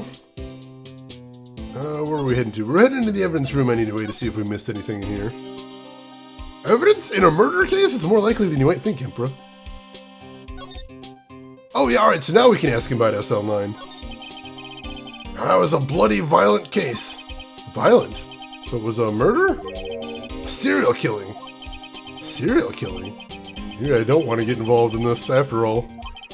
But the killer made a mistake, and Mr. Edgeworth built his case around that to nab him. And this was 2 years ago? That put Mr. Edgeworth right in the spotlight. Started the rumor mill. Rumors? About forged evidence? It was supposed to be all cleaned up with a transferal the other day. It was the last job he ever did. Detective Goodman, that is. Huh? What do you mean? Detective Goodman was the detective in charge of the SL9 incident, see? So the switchblade knife. The victim took that knife out of evidence locker. The victim took that knife out of evidence locker himself? Hey, pal, look at the time. Was there something you needed to be going to? No, it's just that Mr. Edgeworth's inquiry committee should be letting out soon. I'm going to give them my report for the day. Might help, you know. Report? You mean the note written on the back of that flyer? No, one that says nothing but no problems? Hey, it's Mr. Edgeworth we're talking about. I'm sure he can use a report like this. I believe in him. Who needs enemies when you got friends like Detective Gumshoe? I'm off, pal. Later. I should probably see what Edgeworth has to say, too. Alright, let's go see if we can find Edgeworth. He's probably either at the police station or at his own office. Let's check his office first. That seems a little bit more likely. We'll go to the underground parking lot. And then from here, move up to his office. February 23rd, High Prosecutor's Office, room 1202. Ah, yes, my apologies. Oh, it's you! Have we met somewhere? Huh? Mr. Edgeworth, I beg your leave, so long. Is Edgeworth here? There, standing by the window, a teacup in his hand. Right. Is the hotel bring him tea service? Mr. Edgeworth, you're back from the district prosecutor's office inquiry? I am. By the way, Detective Gumshoe is looking for you. Sorry, that was Phoenix. Ah, yes, he brought me the latest information here, it seems. Really? Was it helpful? Apparently a new French restaurant is opening near here. I think he was trying to console me somehow. The real info's on the other side, Edgeworth. Poor Mr. Edgeworth. I think this whole thing is really taking a toll on him. Now, how does the bellboy get in? What is... room service to the police station? What the heck? What is going on here? So, how did the inquiry committee go? Actually, they decided to treat this not as a case of concealing evidence, but as a communications error during the investigation. Concealing evidence? Yes, apparently there are some who believe that I concealed evidence. They gave me a warning. You were lucky this time. Again. Again? I've heard them say that so many times. Ever since that case 2 years ago. Are you okay for the trial tomorrow? Well, I'm still the presiding prosecuting attorney. However, something happened? I gave control of the investigation over to the police department. Police department? Yes, any further investigation for this case will be directed by the Chief of Police Gant. Hey, Phoenix! Welcome in! Thank you so much for the raid. How are you doing today and what were you playing? Hope you were playing something good. And welcome in, everybody. For anybody that doesn't know me, my name is Shane. That's Shane's Games. I play the obscure, the unusual, and the nostalgic. Oh, and Sammy Trade. All right. That was Phoenix followed and Sammy Trade. Sammy Trade, welcome in. Holy crap, I completely misread that there. Sammy, welcome in. How are you doing today, Sammy?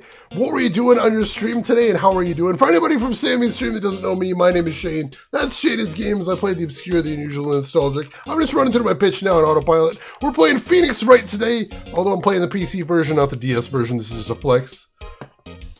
How is everyone doing? Who do we have in here? And Lost, thank you so much for the gift sub to Sammy Train right there. Gift sub number 41. I really appreciate all that generosity, Lost. Sammy, you enjoy the gift sub. Who all do we have with us right here?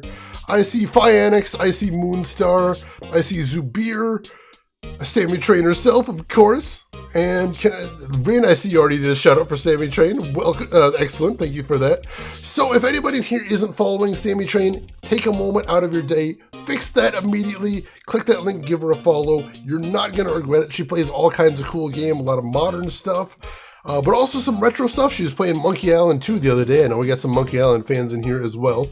So go hang out over there. She has an absolutely wonderful community, and honestly, just one of the chillest streamers to hang out ever. I'm a sub over there as well. I enjoy it immensely. You might as well. And Emperor, thank you so much for the tier 1 sub to Moonstar as well. Gift sub number 744 in the channel. Emperor, your generosity is shocking and I love it. Thank you for that. Moonstar, you enjoy the sub. So let's see. Let me get caught up right here. Sammy, you were playing It Takes Two. I've been seeing so much good things about that, Sammy. How did you enjoy it? Is it as fun as it looks? Is it not as fun as it looks? I'm very curious about that one. Feel free to let me know. If you don't have to chill out. I understand it's pretty late. Let's see. Cat Smith, who can't fall in love with 5 robot lions that come together to form one giant robot. I love that show. It's so cool. I grew up with that. I enjoyed it very much. Yeah, welcome in everybody again. I hope you were having a fantastic day, and it is a pleasure to have you all with us. So we are on the final case of the first Phoenix Wright game. This is my first time playing through it. It is incredibly twisty, incredibly complicated, and we're working our way through there. Moonstar, the best co-op game that exists. Holy crap. That is really high praise right there. Sammy says, Shane, it's incredible, easily the best co-op game you've played. Oh my god. That is super duper high praise. You know what? After the stream, I'm going to go put it on my wish list immediately. I was a little bit on the fence, but that pushed me right over. It looks so cool. I'm going to look into it. Thank you so much. I'm glad you guys had fun. How far did you get in there? Did you beat it? I thought I heard it was pretty short. I'm curious. Lost, you're heading off to sleep. All right, Lost, thanks for hanging around with us. I hope you had a wonderful time. I hope you have a great sleep, and we will see you around. You take care of yourself. All right, so Edgeworth's having a bad time right here. I see. Why, I ask you, why? All along, I've done only what I believed is right. I have nothing to be ashamed of. But still. Wow, I've never seen him this out of sorts. All right, can we present him something to get him talking about SL9 maybe, possibly? Played for about 10 hours and you're not done yet. Holy crap. It's not often you see, like, co-op games that are like that dedicated to co-op that also have that much content in it. That is really breathtaking. Guessing you're about the halfway point. Holy crap! For a co-op game, that is a monumental amount of content. Now I'm even more interested. Holy crap. That's awesome. Has anyone ever said you have a resemblance to Pendulette? Yes, as a matter of fact, I get that about once a week. So much so that we have a command to it, of course. But yeah, Pendulette seems like a good guy, so I don't mind the comparison at all. But yeah, I get that a lot. A lot, let me tell you. Oops, don't mean to. I keep clicking to investigate when I'm trying to present. I know you. You've probably got a hold of some information already, right? It all has to do with that case you were on, the SL9 incident. And some dark suspicion you were wrapped up in. You are the man who revived the worst memory of my life. I figured I'd be telling you about this sooner or later. You must be talking about his father's murder in that elevator. Okay, Edgeworth, why don't you tell me about it? Tell me the truth. We need to get this information now, finally. Alright, here we go. Hope you don't mind me mentioning. Not at all. I mean, it's right there. You may as well bring it up. Zubir, thank you for the follow. I appreciate it. The SL9 incident was a heinous serial killing case. The head of the investigation was the deputy chief of police at the time, Damon Gant. That wacky old coot was involved in the case 2 years ago? He was the top officer, and it was my first time working with him. I was nervous. Wow, you get nervous too, Mr. Edgeworth? What I want to know is why he was the deputy chief of police on the investigation. In truth, I used slightly more extreme methods than normal. We were dealing with a vicious murderer. If I let him go, the blood would be on my hands. We won our guilty verdict, and the killer was executed. Wait, you didn't? Of course not. I didn't touch the evidence. Yes, I will do anything in my power to win a trial. However, I have a code. I follow it faithfully. Alright, so he's saying he didn't forge the evidence, but we need more information out of him than that. And DNX, I'm not sure how to pronounce that name. Hopefully I'm doing a good job. Thank you for the follow and welcome in. Oh, we need to ask him about the ID card record. Oh, right, I better check this now. As I was saying, What's this? A record of ID card usage? Edgeworth, you went into the evidence room that day, didn't you? Just before the incident occurred, no less. Yes, that's true. Why, Mr. Edgeworth? Please don't look at me like that. I was asked to go. By Chief Gant, no less. Chief of Police? You wanted evidence for a case that wrapped up half a year ago. Told me you wanted me to keep it here in the prosecutor's office. But it was solved, right? Would have to be if the evidence was already filed. Chief is never one to explain himself. In any case, on the day of the stabbings, I brought this back here. Can I ask what kind of case it was? I can't say. Maybe it has nothing to do with the current case. Oh, I'm curious about this other case. Better make a note of it. Alright, a screwdriver. Evidence from past case of Edgeworth's brought back to his office by Gant's request. And the tag says AI-16, I believe. So you love Phoenix Wright because you have the same name and you're both dramatic. Awesome. I'm loving this game so far too. This is my first time playing through it, but oh man, it is good.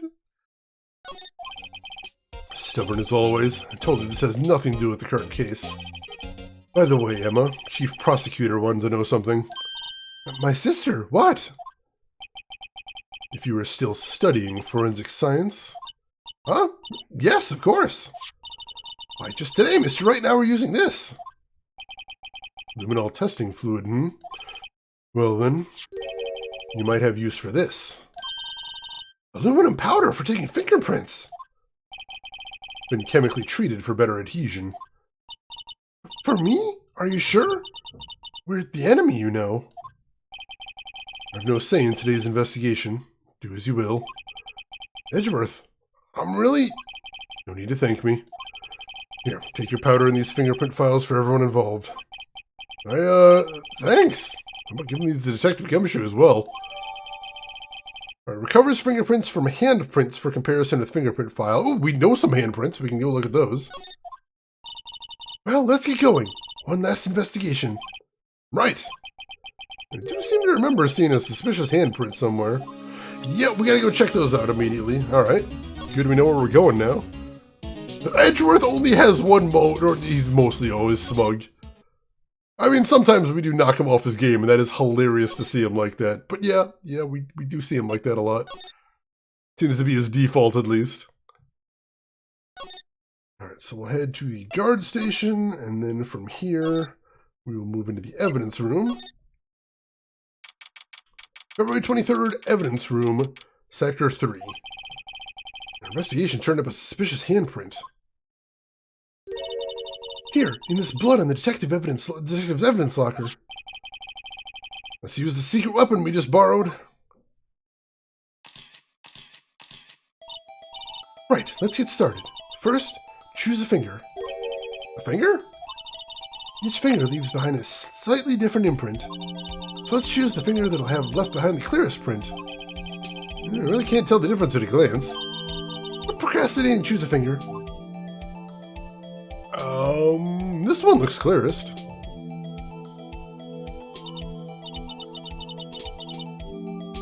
Here, can you hang on just a second, folks? I will be right back.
Alright, my apologies, folks.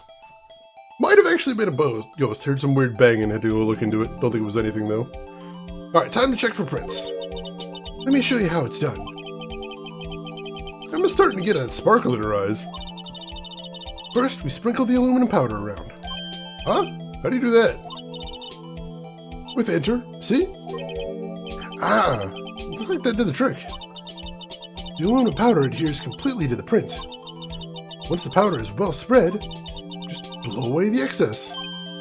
How do I do that? With E, alright. So normally, this is the thing. If you were playing this on an actual DS, to blow away the aluminum powder, you actually had to blow into the microphone of the DS, which is kind of cute. Imagine you're blowing out the candles on a birthday cake. See? Wow. That looks like fun. Might take some getting used to, though. It's fine. It won't go up your nose or anything. Just pour the powder on thick and blow away the extra. Those are the basics of fingerprinting, Mr. Wright. Guess I'd better give it a try. Alright. Spread the dust around here. Spread it on nice and thick. Get it everywhere.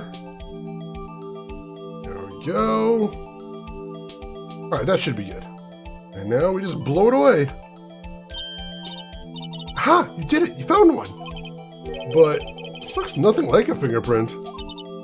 Now that you mention it, I guess it doesn't. Oh, what does that mean? I think it means we're out of luck. Out of luck? The person who left his handprint must have worn gloves. Don't tell me we would have been wasting our time here. Hey, calm down. That's just the way it goes sometimes with scientific investigations. Yeah, I have an unlimited budget. Sure, just dump the stuff on. What do I care? Somebody else is building it. Should blow into the mic to give you the real experience. There you go. Enjoy that. That's for you.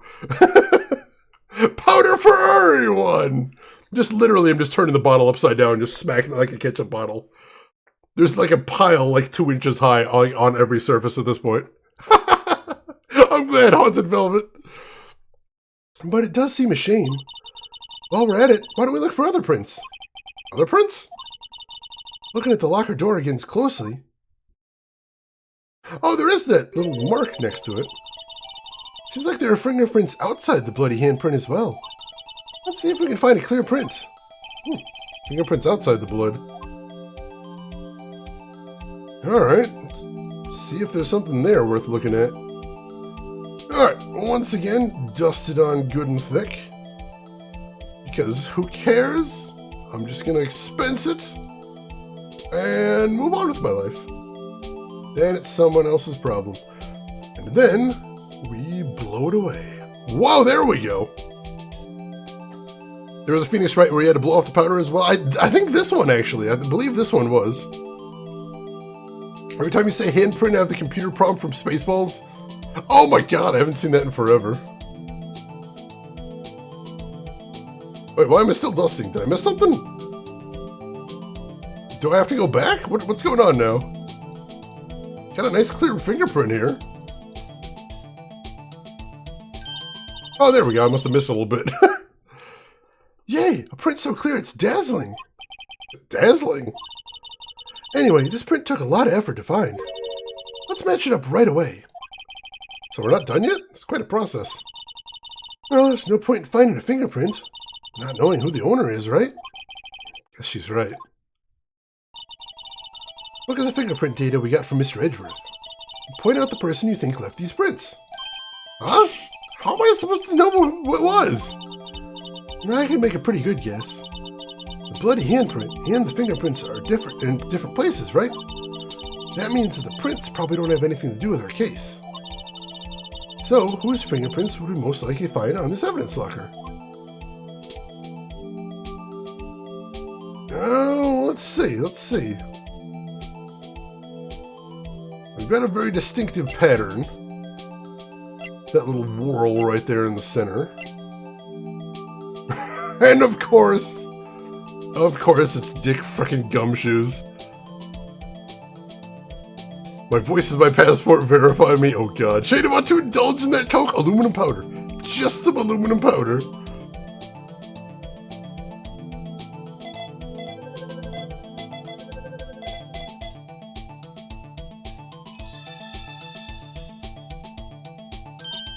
Aha! So these prints belong to Detective Gumshoe. Am I wrong, Mr. Wright? Give me this so what look. I guess that's probably because I was thinking, so what? Okay, so we came up with nothing this time, but there's always next time. Sometimes you hit, sometimes you miss. Gotta roll with the punches, Mr. Wright. Thanks for the sympathy. Wait, if I remember correctly, there was one other handprint in this room. Check that out. There was one other handprint. I was thinking about that too. Alright, so we'll go ahead and slide over. Oh, wasn't the other handprint over here? There was another handprint over here, but it's not here now. Do we need to luminol it again? Possibly. Go ahead and get the luminol out then. There it is. Alright, so then we go into the court record, we get the fingerprinting powder. Wait, what do I do with it? How do I use it?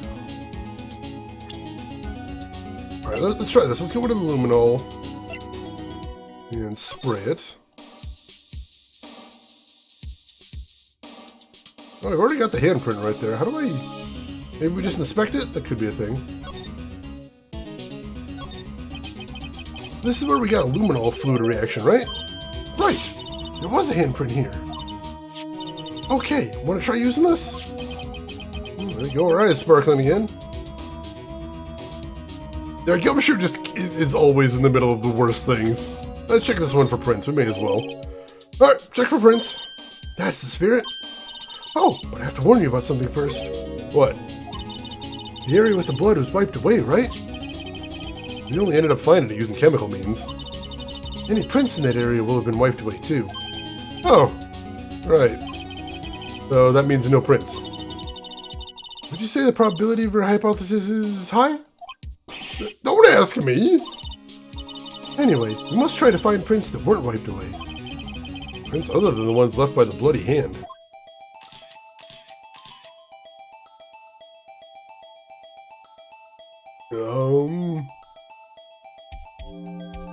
I don't see anything.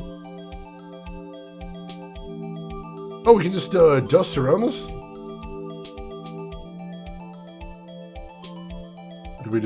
What are we doing here?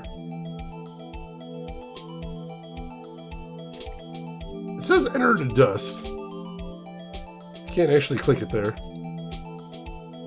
What am I doing here, game? Cursor's not lighting up anywhere on here. Oh wait, here we go. Something right near the prints. Don't know what that means, but alright. Go ahead and spread the dust over nice and thick. Make sure it's covering everything so we get a maximum possible chances of getting something. And now cross your fingers, chat.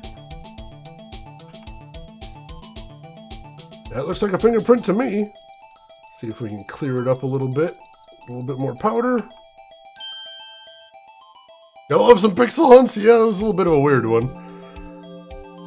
Alright, so...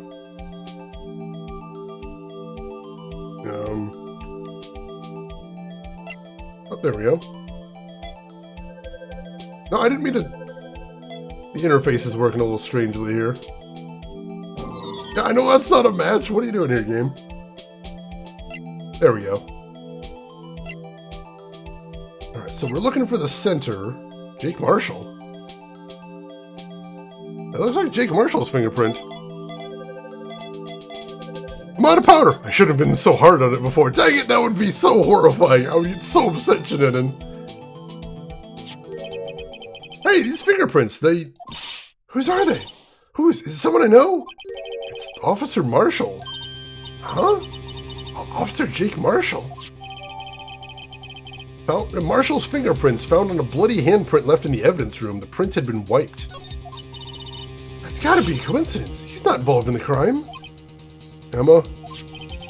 This is decidedly different from Detective Gumshoe's prints. The luminol reaction. The blood and the fingerprints are in the same place. Oh! So we have Jake Marshall's fingerprints on a wiped blood stain. But why would Officer Marshall? Looks like our investigation is finally turning up some results. I guess this is what you'd call decisive evidence. I don't believe it. And that is the end of the investigation phase as we found our decisive evidence. Whew. Alright, let's go ahead and save. Where are we saving? It has been quite a while since we saved.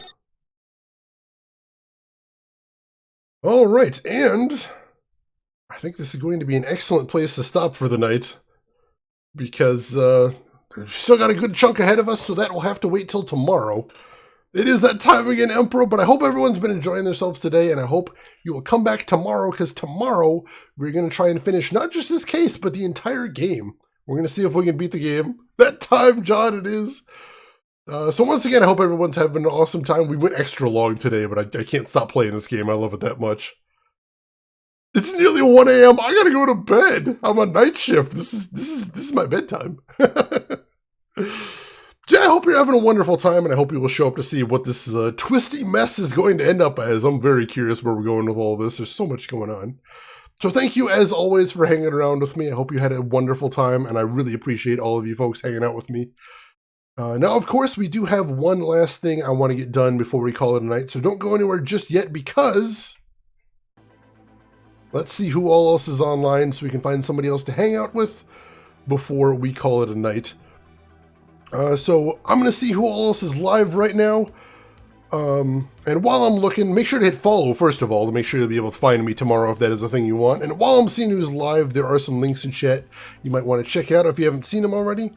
There is a link to my Twitter if you want to see what I'm up to outside of the stream. There is a link to my YouTube if you want to see any of the games I've played in the past, or if you just want to get caught up on Phoenix Wright, you can do both there.